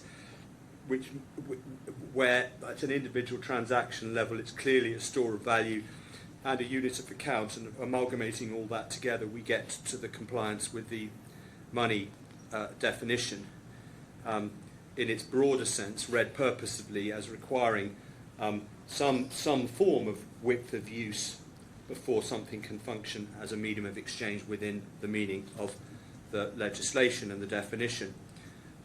I just want to refer to and give you references to the regulatory framework that I took Dr. Harman to. So you've already seen the majority of what I'm about to flag up. I'm not going to ask you to look at it now, so it'll take a bit too long, and I think I can do it just giving you the references. So if we start with the DIFC regulatory framework, we start with amendments to the DIFC regulatory law, which introduced a definition of token. That's our Further Documents Bundle 91, and that's a cryptographically secured digital representation of value. And then the rules that were introduced to deal with the regulatory regime, these are at page, the relevant page at this point is in the Further Bundle at 127. The definition of a crypto token: a token is a crypto token if it is used or intended to be used as a medium of exchange or for payment of investment purposes.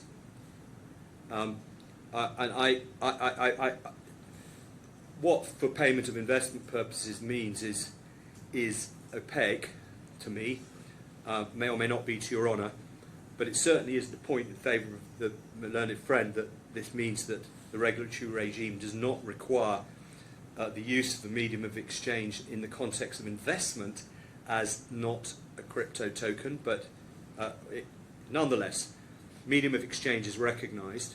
And we know, as I put to Dr. Harman, that Bitcoin itself is actually expressly included and was on the initial register of recognised crypto tokens. That can be found at Further Bundle page 110. I will invite you to look at what the criteria were and are for being a recognised crypto token. They are at page 110 to 111, because one of the criteria that the DFSA will take into account in recognising whether or not a crypto token, in assessing whether it should be recognised, is the size, liquidity and volatility of the market for the crypto token globally. So necessarily, when putting Bitcoin on that list and or keeping it as a recognised crypto token, the regulatory regime has predetermined that the size, liquidity and volatility of the market for crypto tokens is such that it should meet the definition of a recognised crypto token. We also suggest that, and we think we can say we know, that the DFSA was regulating an existing state of affairs, and that's because of the reference at Further Bundle 114 to the initial list of recognised crypto tokens. So already when it first came in 2022, there is something that is being used as a medium of exchange, or if not for the use of for payment in investment purposes in 2022, and as part of a sizable liquid and not too volatile market to meet their criteria. So we have a strong indication from the regulatory regime about the qualities of Bitcoin itself. As far as its use is concerned in the Bitcoin, what kind of things are actually being regulated here? You can look at the list of relevant economic activity that the DFSA is regulating in the crypto token sphere. That's at page 105, and that includes dealing in investments as a principal or agent, which is buying or selling digital assets, and that's what the transaction was in this case, which we know was going on here in 2020, and on any basis was going on to a very considerable extent.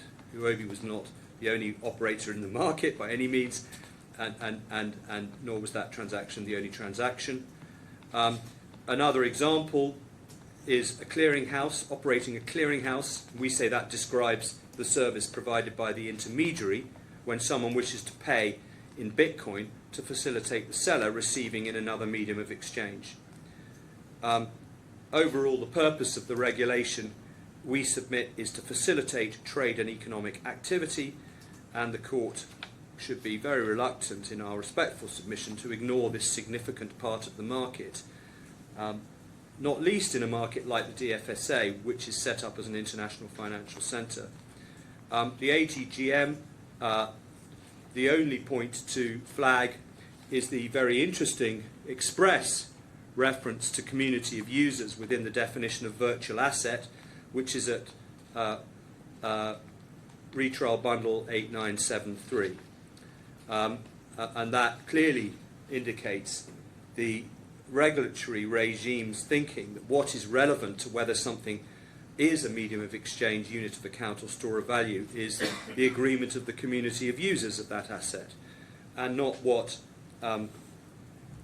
people in the physical economy who have nothing to do with using it might think, and nor should its status be determined by how often or in what ways a digital asset is used in miles in Iceland or anywhere else for that matter.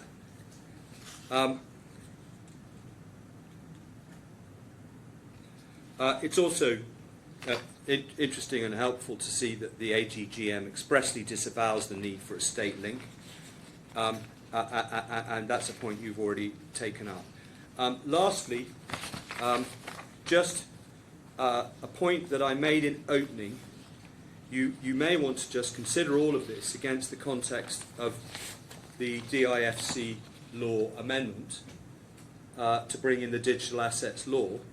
Obviously, we know that the digital assets law brought in the changes to the definition of the terms that are used or relevant to these particular two articles, but that wasn't the end of the matter.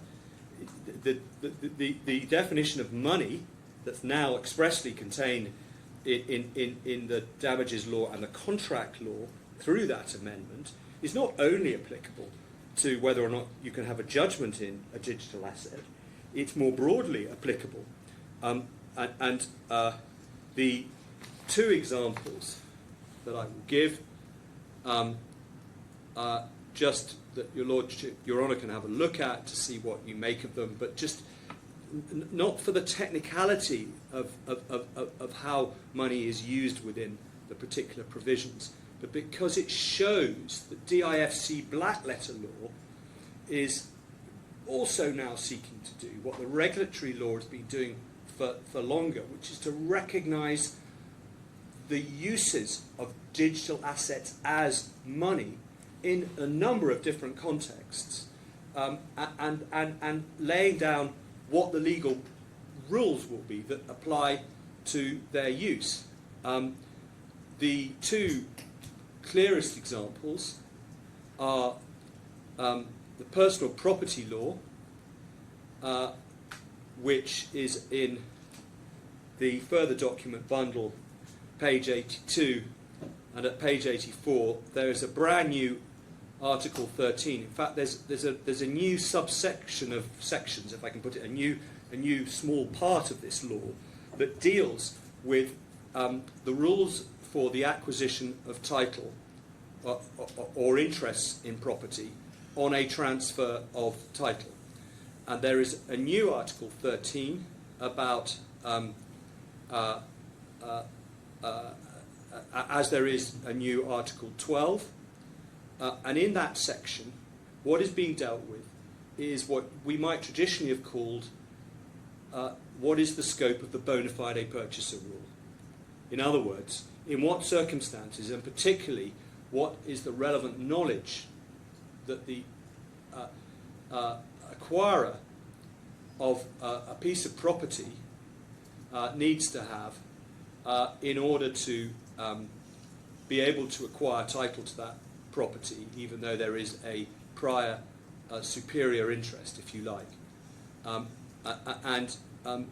The point here is that expressly a different standard to that knowledge question applies to the acquisition by the last person in the chain of a digital asset, if that digital asset is money, to the test that applies if that digital asset is not money and is therefore to be treated as all the rest of property that's dealt with in Article 12. So that's just an example of how the law is having to think about the use of digital assets as money and try and work out, if it is being used as money, what's the right point to draw the line in a spectrum of possible states of knowledge. And that is clearly, if you think about it, in part thinking about how the digital assets being used as money are being used in the market, so as to get the balance between the promotion of business and in the digital economy, which we know is part of the digital asset law policy, the balance between promotion of business and protection of people's rights and interests. And the other example is the law of security, which is an entirely new act in effect, brought in at the same time as the digital assets law, lots of cross-references to it. The definition of money is the same under the law of security as it is under the law of contract. In other words, the same one we've been looking at. That's in Schedule 2. The law of security and the relevant parts of it are in the further documents at page 77. And it's very interesting to note that the new Article 33 at page 78 deals with a concept of rights to payment credited to a bank account and makes it clear that digital assets which are money can be the subject of particular security right rules applicable to specific assets. Now, I don't want to get into the technicalities of that, but that's another example of an attempt by the substantive law to give guidance to users of digital assets that are being used as money as to what their rights are in certain security contexts. Your Honour, those are my submissions on money. I just want to flag up where in my skeleton the remaining places are where our alternative cases are dealt with. The first alternative case is based upon the application of what might be called the mitigation rule to the date for assessment of damages, and that's from paragraph 126 on 7372 of the bundle. And as I said earlier, that has become, in my submission, a conventional and relatively straightforward way in which Your Honour could, in the alternative to giving a judgment in Bitcoin, give a judgment in US dollars for the the value of the Bitcoin assessed today or at date of payment, because there is no issue in respect of the 270 Bitcoin, other than the initial 30 that I've already dealt with, that there was a failure to mitigate by going into the market. And on that basis, it should follow that we should get judgment on that legal approach. We've also put forward a second alternative claim based upon the very interesting and perceptive decision of Mr. Justice Trower in the Chancery Division in Southgate, which is in the bundle, the retrial bundle at 809. And the relevant paragraphs for this second alternative claim deal with the idea that in certain situations, and incidentally, this was a crypto case, where crypto was not returned pursuant to a loan of crypto, and the judge held that there was an arguable case, because this was not a final decision, that a correct approach in this particular case, which might apply in others and would, we say, apply to our case, is to say that there isn't in fact a duty to mitigate at all, and therefore it flows from that regardless of arguments about whether or not you could or should have mitigated, in the circumstances the proper measure of loss is the value assessed at the date of trial. And that's how we, on one or other of those bases, we get home, we submit on a US dollars judgment based upon the value today of Bitcoin. Those are my submissions. Thank you very much. There was just one documentary reference that I missed, which was the page number for the M2 money supply. 157 in our further bundle. That's our first further bundle.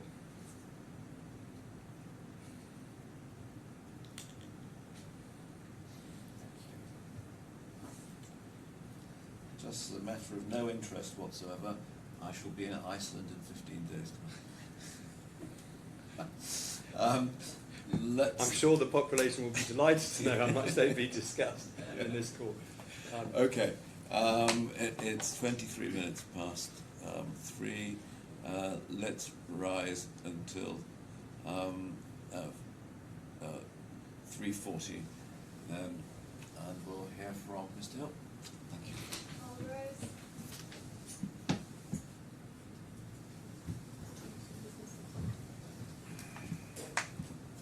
Yes, I'm going to deal first with the contract case and the liability issues, then with issues of causation and contribution, then with the currency-related issues. And the evidential phase of this trial has obviously been devoted to the latter two issues, but I do suggest we never get there because the claimant's case fails at the liability stage, as indeed it did before the judge at the first trial. So, dealing first with the contract case, you know our case breaks down into these three areas. First, whether it's open to the claimants to advance their case. Secondly, whether a contract was formed, and to the extent it was formed, whether it didn't incept for the same reasons as the judge found in relation to the contract he did find. And thirdly, whether in any event, if there was some new or varied contract that was formed and did not fail because of the condition precedent, its terms were such that on the facts, and in particular the facts as found by the judge, there was no breach of contract. And that's a strict duty point. It being a given, and again, let's forget language of strict liability, strict duty, but it is a given that if there was a duty falling short, or an obligation falling short of a strict duty, and going no further than duty of care, the case must fail. And I'm going to start, as I did in my opening, with that latter area because it's the most meaty issue and I want to make sure I devote sufficient time to it. So starting off on that area, the critical question is whether the terms did impose a duty of a care on TABARAK or something less, or whether there was a duty to achieve a result or a strict duty. And we say plainly there was no strict duty and no, essentially, a guarantee of the efficacy of this transaction by TABARAK. And my submissions on that question fall into three areas. First, I want to give an overview of the commercial background, focusing on the findings of the previous courts, against which the existence and the nature of the obligations has to be assessed. Secondly, I want to summarise at a relatively high level why we say it's inconceivable that TABARAK should be held to have owed a strict duty and to have effectively guaranteed the efficacy of a transaction. And thirdly, I want to go into a more granular contractual analysis, which in my submission reinforces why TABARAK could not owe a duty of the sort contended for. So starting with background, and I'm going to start there by taking a step back and giving an overview of the commercial situation in which the claimant's case arises. And we do say the claimant's case is uncommercial and is either irreconcilable with the binding findings of the two previous courts, or to the extent that one can reconcile it at all, unrealistic and bound to fail. And there are two particular aspects of context which I'll develop in turn. The first is the contract, and I touched on these with my hand up in opening. The first is the contract that the judge actually found prior to the game change. The second is the judge's findings about the events that happened on the day, because one does need to keep in mind that the tort and indeed contract claims were argued and addressed by the judge on the basis of events as they happened. So one already has a whole suite of findings that cover the events on the day. So dealing first with the context of the agreement such as it was before the game-changing events on the 3rd of February, just two introductory points about that. First, the judge held that TABARAK had a simple and straightforward role and had no advisory function. And I've given you the hand up, and my learned friend spent some time on it, but as the judge put it, paragraph 62, TABARAK's role was straightforward and uncomplicated. It was a simple middleman's role that couldn't be elevated to an agreement that TABARAK agreed to provide custodian and escrow services. And the judge found that the role that TABARAK was to play, which he described at paragraph 60 of the judgment, which of course Your Honour knows well, and indeed the role was described again. If Your Honour has my hand up, the role was described again at paragraph 104 of the judgment.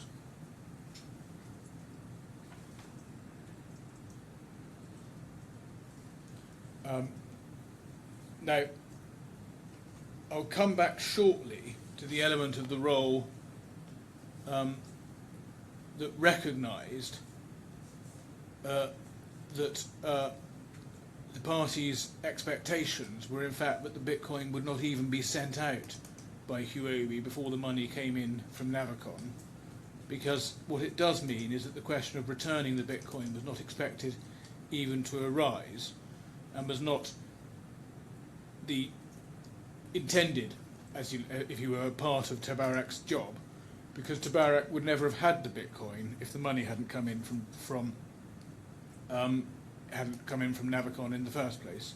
And we do suggest that makes it more unlikely that the court will construe a strict obligation on TABARAK to achieve any particular result in terms of returning the Bitcoin to HUOBI in any circumstances, when this wasn't even an operative part of the main role to be played by TABARAK.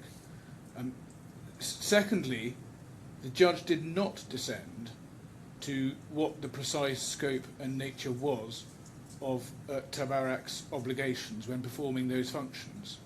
He didn't get as far as to say whether TABARAK owed a duty of care, or whether in relation to any particular parts of that role TABARAK owed some lesser duty or some greater duty.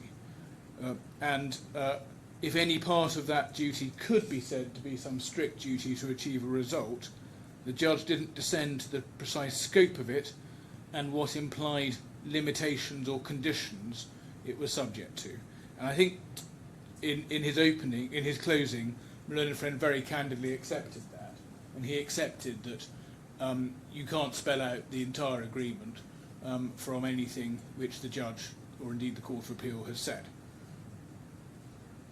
And of course the judge didn't have to decide any of that, not only because the contract never incepted, but also because the agreement that he found was of no application to the events on the day, as the judge found. But and I'll come back to that point later. But here, with the contract that's argued for in this court, it's also important to distinguish between the description of the role that TABARAK had to play in the transaction, the general functions it was to perform, and the formulation of the precise terms or the precise duties and obligations attaching to that role. And the judge did make some findings relevant to those questions, and I'm going to come to those in a moment. But before I do, the claimant's own case was also instructive about that question. And starting with the claimant's case, its case was, or their case was, that the agreement was one that obliged TABARAK to take reasonable care in and about the performance of its functions. That was the case at trial, and we can see that from their pleaded case and from their submissions. And what was suggested in his closing by my learned friend is that they were running at trial the case that's run in this court, but that's not right. And I'll just go to the documents in this context, and obviously the point comes back later on the formal question of whether any of this is even open to them. But it's relevant even at this stage to look at the background. So starting with my learned friend's pleaded case, paragraph 25, the amended particulars of claim, that's at Appeal Bundle page 160, which is page 142, I think, of your version of it.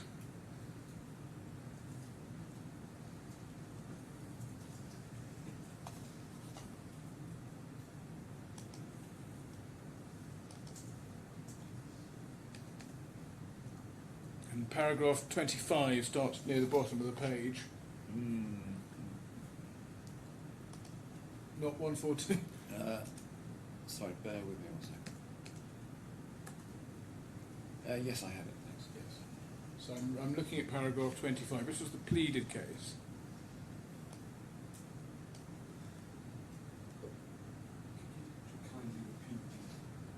Yes. So for us it's 160.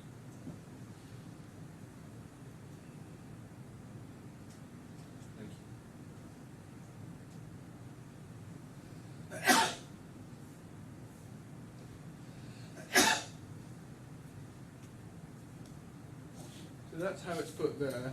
Propose a mechanism not transfer to the BTC to the buyer until it receives payment for the Bitcoin, not permit the buyer to access or retrieve the Bitcoin until after the first defendant had received payment for the Bitcoin from the buyer. Then said take reasonable care to ensure the Bitcoin were not transferred to the buyer before the first defendant received payment from the buyer. Take reasonable care to ensure the buyer was not able to access the Bitcoin before the first defendant received payment from the buyer. Now, none of these paragraphs are put in the alternative, so they're all put together, and you need to obviously to understand 3 in the context of 4 and 5. So what clearly 3 is getting at is that TABARAK would not deliberately or intentionally or knowingly permit, as opposed to something involuntary, because 4 and 5 then deals with the reasonable care allegation.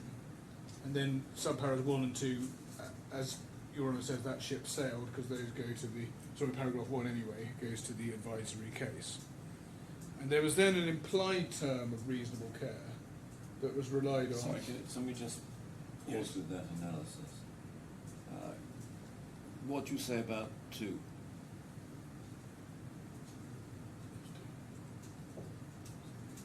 Sorry, I just lost the place, sorry.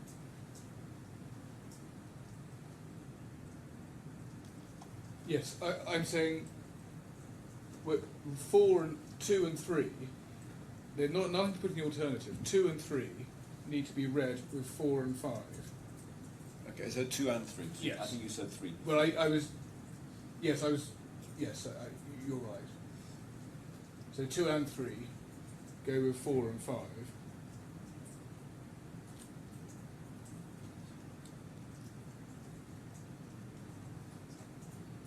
And of course, it's not suggested that the first defendant has transferred the BTC to the buyer in this case.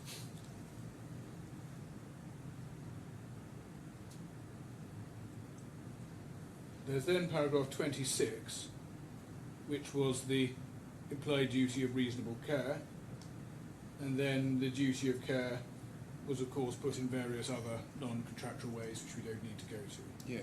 So the claimant's case had at its heart an allegation that TABARAK owed a contractual duty of care which was in breach of, and that is borne out by the claimant's submissions at trial. And if we could start with their opening skeleton, bundle, for us it's bundle AB, is it bundle 20, appeal bundle page 28, which means it might be page 10 for your honour.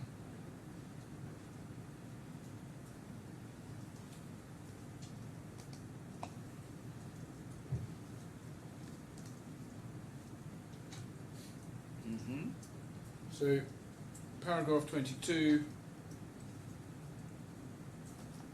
having set out the law, it says the terms of the contract between C1 and D1 included A. D1 would advise C1 on arrange and supervise a deal structure which would ensure the transaction would proceed in such a way that the buyer or any other third party could not retrieve the Bitcoin without first paying for them. The first defendant would carry out the above services with reasonable care and skill. In exchange, C1 would pay D1 from the proceeds of the transaction, account opening fee and commission. So that's how the case was put in opening at trial. And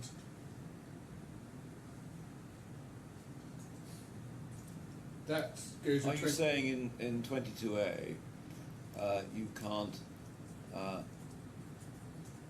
find that they failed on the words advise on and supervise, so that all that's left is arrange?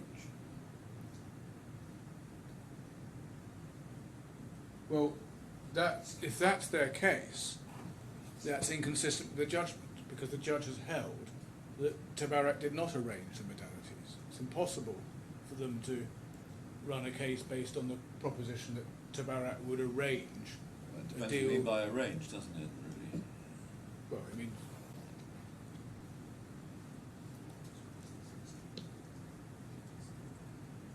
well, not really. It means arrange, organise. And on the judge's finding, the organisation, the arranging, was agreed, directed by HUOBI. So even arrange doesn't work. No. On your submission. In my submission. But more than that, little b, D1 would carry out the above services with reasonable care and skill. Yes, well, that's, as we said before, that ship has certainly sailed. And then one does need to see that of 24. D1 would provide custodial services in relation to the Bitcoin, i.e. would prevent them being transferred out of the wallet until and unless the buyer's payment had arrived from D1's account, and if those sums did not arrive within a reasonable term, within a reasonable time. So it's a custodial service based on reasonable care that's being alleged. Where does it say reasonable care on there? Because it's accordingly. Accordingly, okay.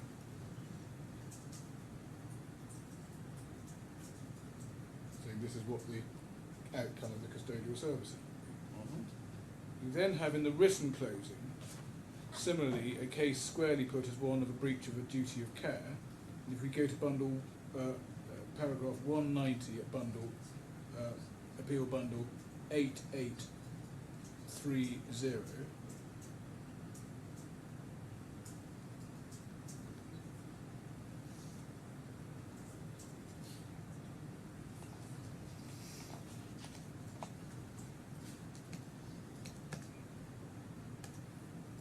Mm-hmm. sorry, it's for you it's 8830, for us it's 8848.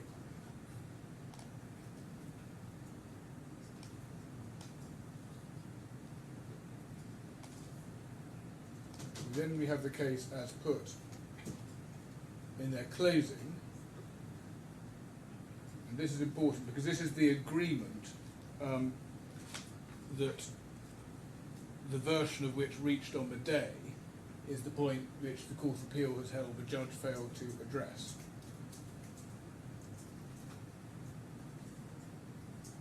So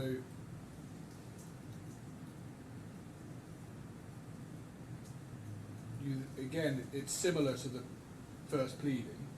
You've got receiving the transaction, you've got proposing a mechanism which would prevent the buyer from doing things, you've got not transferring the Bitcoin, not permitting the buyer to access or retrieve, and then taking reasonable care at E, and taking reasonable care at F, and then if D1 did not receive payment from the buyer in real time, promptly returning the 300 Bitcoin to C1. And so there again, nothing put in the alternative, and the duty of care is at the heart of the obligation alleged, and the other provisions need to be read together with the obligation of duty of care. So for instance, not permit the buyer needs to be read as not do something positively, intentionally, that would permit in that sense, rather than in some involuntary. So how does G work with the duty of care? It works precisely with duty of care. So taking reasonable care, having taken reasonable care, if the payment hasn't come in, you do return the Bitcoin to C1. But obviously, if you've taken reasonable care in your duties and you can't return it, then there's no obligation, which we say is commercially sensible, and indeed reflects what we say is the more realistic world in this case. Then we have the breach paragraph. So if they've taken reasonable care to ensure that the, let's just say, for example, taking reasonable care not to permit the buyer to access or retrieve the Bitcoin. Okay, so they take reasonable care to do that, but the money doesn't come in. Yes. Then they return the Bitcoin. Then Then they return the Bitcoin yes. to HUOBI. If they're not under a duty, I mean, you accept they were under that duty. Well, Take reasonable care. yeah. Well, that's the max. You've got to break down. I'll come on to the granular part. Well, let's take the wallet in the safe. Yeah. They are most likely under a duty of care with how they put the wallet in the safe, whether they lock the safe. Because that's the classic Bailey's function. Okay. It's a slightly different analysis when you get the setting up of the seed words, and I can come to that separately. But in principle, we agree it's most likely that in release in relation to some parts of their function as a Bailey for reward, they owe the duty of care. But I'm just trying to investigate and get straight in my own mind that there is a connection between taking reasonable care and G. I mean, let's say they hadn't taken reasonable care, but the Bitcoin was still with them. They would still have to return it. Yes, I mean you would read into that anyway, and however you construct the contract, TABARAK's got to return the Bitcoin if it's got it. Yes, but which means that G is not affected by an analysis of the contract as a contract to take reasonable care.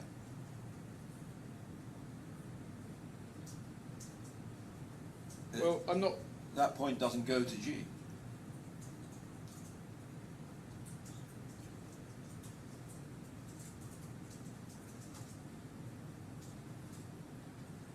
Well, can I perhaps come back to that? You want to have a Because think about that, okay. I will think about it, partly because I wasn't trying to develop my points on what's open. No. I was more trying to develop my points at this stage on what is a sort of commercially sensible Sure. claim. And in that context, I wanted to look at paragraph 201. Of course. 201 of this document. Yeah. Thank you.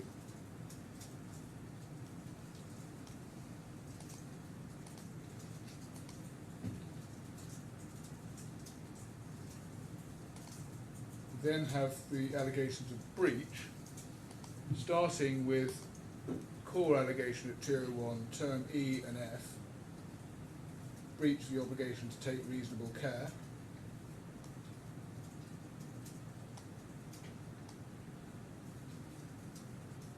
And then also at paragraphs 202, a whole series of... Well, 202A is the one, isn't it? Well, that's, yes, that's the point. I'm going to come back to you on that Yeah. because I want to just formulate my submission on that. But otherwise, a whole series of allegations which are essentially said to be essentially allegations of what they say is the breach of the duty of care allegation.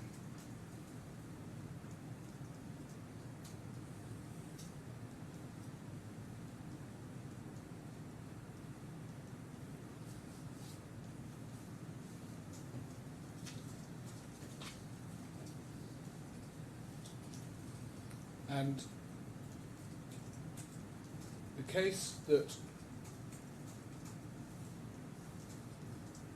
the Court of Appeal has held was not fully addressed by the judge is the one at paragraph 192.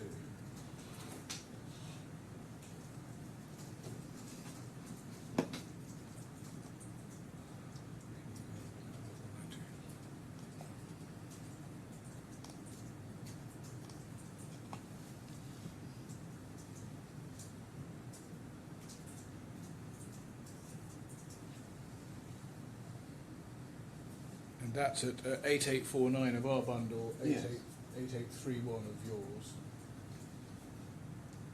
where they give the alternative case that the agreement was entered into by no later than the time the commission was agreed.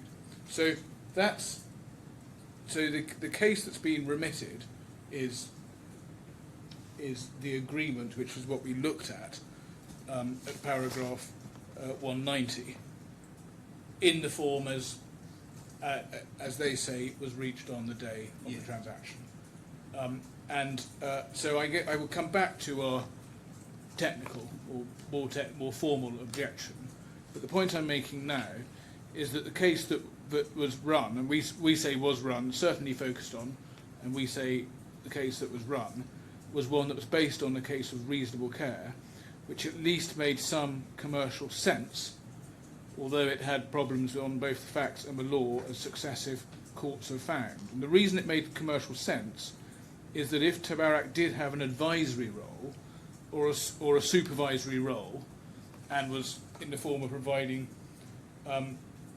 quasi-custodial advisory services, then you can well understand the position that TABARAK owed a duty of care, because TABARAK was doing for reward something that involved it taking possession of an asset and looking after it, and if the requisite elements for contract formation were there, then TABARAK owed a contractual duty of care. So understandably, we say, this is precisely what was being alleged right through to the conclusion of the trial, and we do say for your exercise in this court, that gives some perspective to a lot of my learned friends' arguments, certainly his skeleton and to some extent repeated orally, but it somehow doesn't make sense or would be uncommercial for TABARAK just to owe a duty of care, because that was exactly the case that they ran before the judge. So that's their case that they ran. We now have the judge's findings in the context of the contract that he did find, and there are a number of findings which are of key relevance. First, as I've mentioned, and both sides rely on, the fact that TABARAK's role was straightforward and didn't involve appreciable knowledge of or experience in trading Bitcoin beyond being in possession of and knowing how to operate a wallet capable of receiving Bitcoin from HUOBI and sending the coins on. And that's important because it is relevant when we come to address whether TABARAK could be taken to have contracted to warrant the efficacy and safety of every part of a transaction, including, crucially, the setting up of the newly introduced cold wallet when HUOBI asked TABARAK to perform that function. And we do say it would be truly remarkable if it was the case that TABARAK assumed a strict liability for any technical weakness in the new process of setting up a cold wallet, because it was going into the transaction on the day to perform a role that was straightforward and did not involve any appreciable knowledge of Bitcoin. And when the game changed, TABARAK was following orders, and its role was never a more sophisticated one, and it would be remarkable if it was taken to be warranting the outcome of the new orders, and I'll obviously be coming back to that to develop it. The second point is that the judge found that new terms, this is paragraph 63, new terms would have to be agreed for any further transactions. Again, this is important. It reinforces that the parties could not be taken to have intended their existing deal to cater for any different situation. The rights and obligations for any different situation need to be expressly agreed, and that we do say that does mean the court should be especially cautious in the absence of any express agreement specifying the scope of any new terms, especially cautious to assume that onerous new obligations were assumed without explicit agreement. Third, the judge made a number of findings at paragraph 63 in particular with regard to the scope of TABARAK's duties. He held that TABARAK was under no duty to advise as to the efficacy of the modalities of a transaction, that process being one agreed and accepted by HUOBI and Mr. Morozov as an appropriate and effective one, with TABARAK going along with their judgment. And just pausing there, it's another important finding, because the judge rejected the suggestion that Mr. Turner was taking the initiative, and the modalities of a transaction were always at the behest of the buyer and seller, with TABARAK going along with it. And as both the judge and the Court of Appeal at paragraph 103 of that judgment held, there was no necessity or scope for Mr. Turner to propose the modalities of a transaction, because this was all something that HUOBI and the buyer agreed. And so the judge rejected the idea that TABARAK was under any duty to advise, just as he rejected the idea that anything in the arrangement involved any appreciable knowledge of Bitcoin. And the judge also noted that it was accepted by HUOBI in evidence that TABARAK was not expected to advise on the safety of the transaction. That's at paragraph 63 of the judgment and footnote 10. And the judge reiterated again at paragraph 95 that TABARAK was under no duty to advise as to the safety of the modalities to be adopted for the transaction or of any other modalities that might pop up. And he repeated at paragraph 104 that TABARAK was under no duty to advise in relation to the modalities that HUOBI and Mr. Morozov had contemplated or any other modalities. And the judge, as I say, repeatedly stressed the limitation of TABARAK's role, which formed an important part of the judgment. Its role was to be, as he put it in paragraph 63, the trusted third party who had its own Bitcoin account and could transfer the Bitcoin once funds had been received. And the judge came back to the point at paragraph 106, HUOBI was primarily interested in TABARAK, which was a small merchant bank acting as a middleman and providing an account in Dubai. And Mr. Turner was never asked by HUOBI to provide particulars as to experience in conducting BTC transactions. It was enough that they had a wallet for the trial transaction. And those, again, are important findings. The findings, again in my hand up that I dealt with in the last two sentences of paragraph 106, are also important. The judge separately held that TABARAK was not an expert. That's 106 and 109. And in paragraph 106, the judge made the point that HUOBI never asked for particulars of expertise, and it was enough for them that TABARAK had its own BTC wallet. In other words, they didn't require expertise for the transaction. And now those points I've just run through are, of course, all core parts of the reasoning why the judge in the Court of Appeal went on to hold that TABARAK was under no duty of care. And as it was put in the judgment, TABARAK was not a professional advisor on the modalities to be used in Bitcoin transactions. But it also defines in a binding way, in my submission, the limits of what TABARAK could be taken to have agreed to, and gives important commercial context. And it gives important context to what the judge would have spelled out if he had been asked to, given that he didn't spell out the full nuances of the contract that he found. And a crucial part of that and it's something that my learned friend spent some time on this morning, is that as the judge found, TABARAK was at all times subject to the direction of HUOBI, whose transaction it was that was being undertaken. And that's at paragraph 107, and that really is an important finding, because it imposes an important limiting factor when one considers what could be the responsibilities attaching to the varied contract that the claimants contend for. If a party is simply following orders, it is most unlikely that a party will be deemed to come under a liability to warrant the outcome of those orders, or to put it another way, becoming under a duty to achieve the result or outcome wanted by those giving the orders. And the judge's finding... It doesn't mean by outcome, of course. Well, it depends how you define what the duty is. Yes, I mean, there's no question that it's open to find that they warranted that this was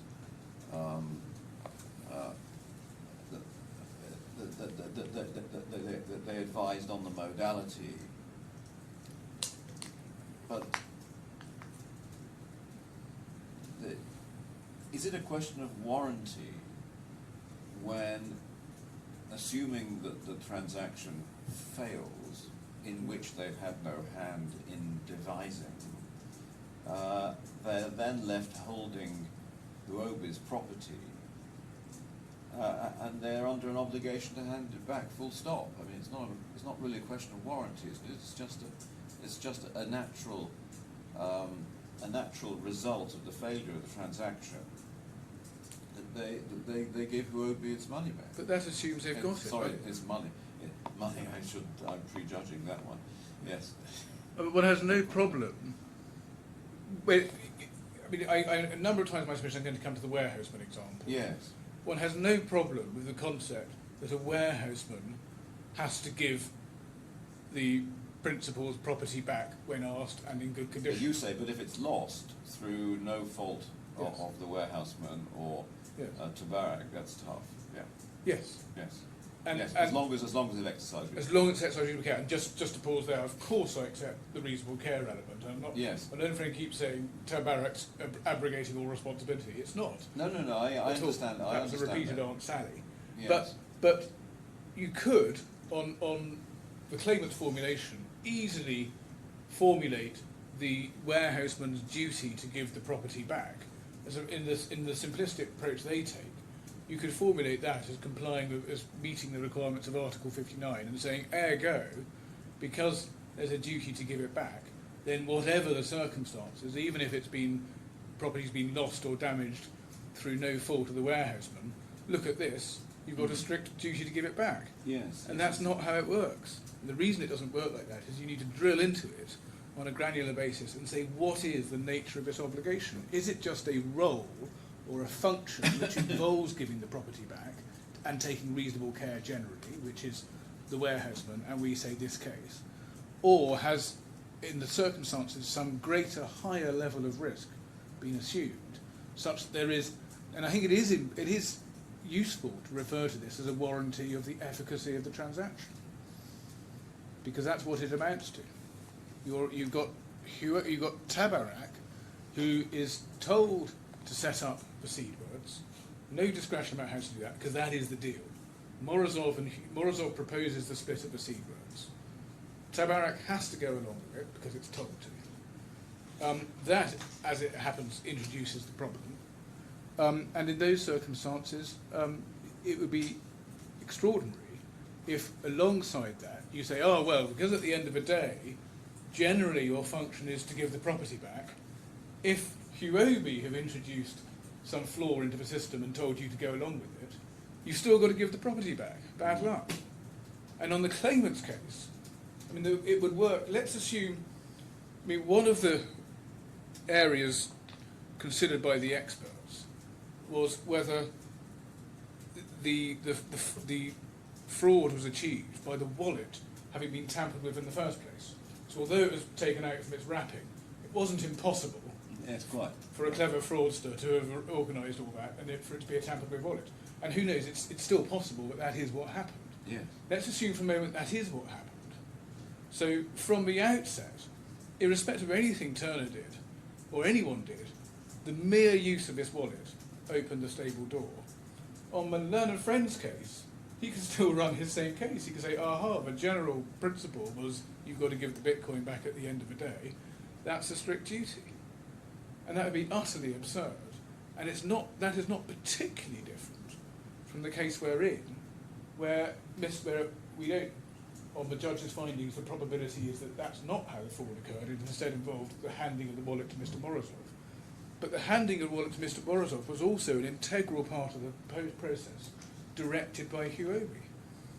So, and in my overall submission is that the only rational commercial world in which TABARAK could be liable, even though it was just following orders and the flaw in the system was introduced by HUOBI's instruction, the only rational world is if it actually had a more elevated overall responsibility.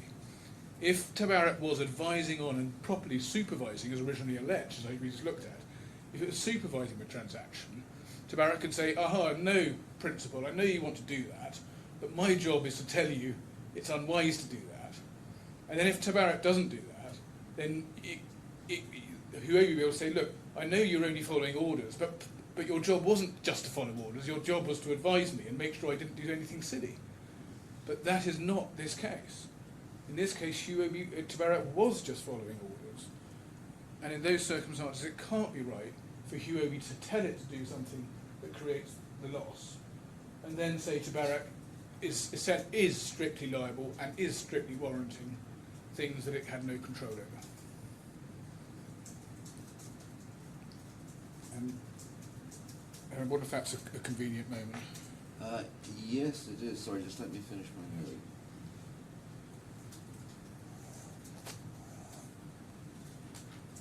I'll finish my note in my office. Great. Right, thank you. So I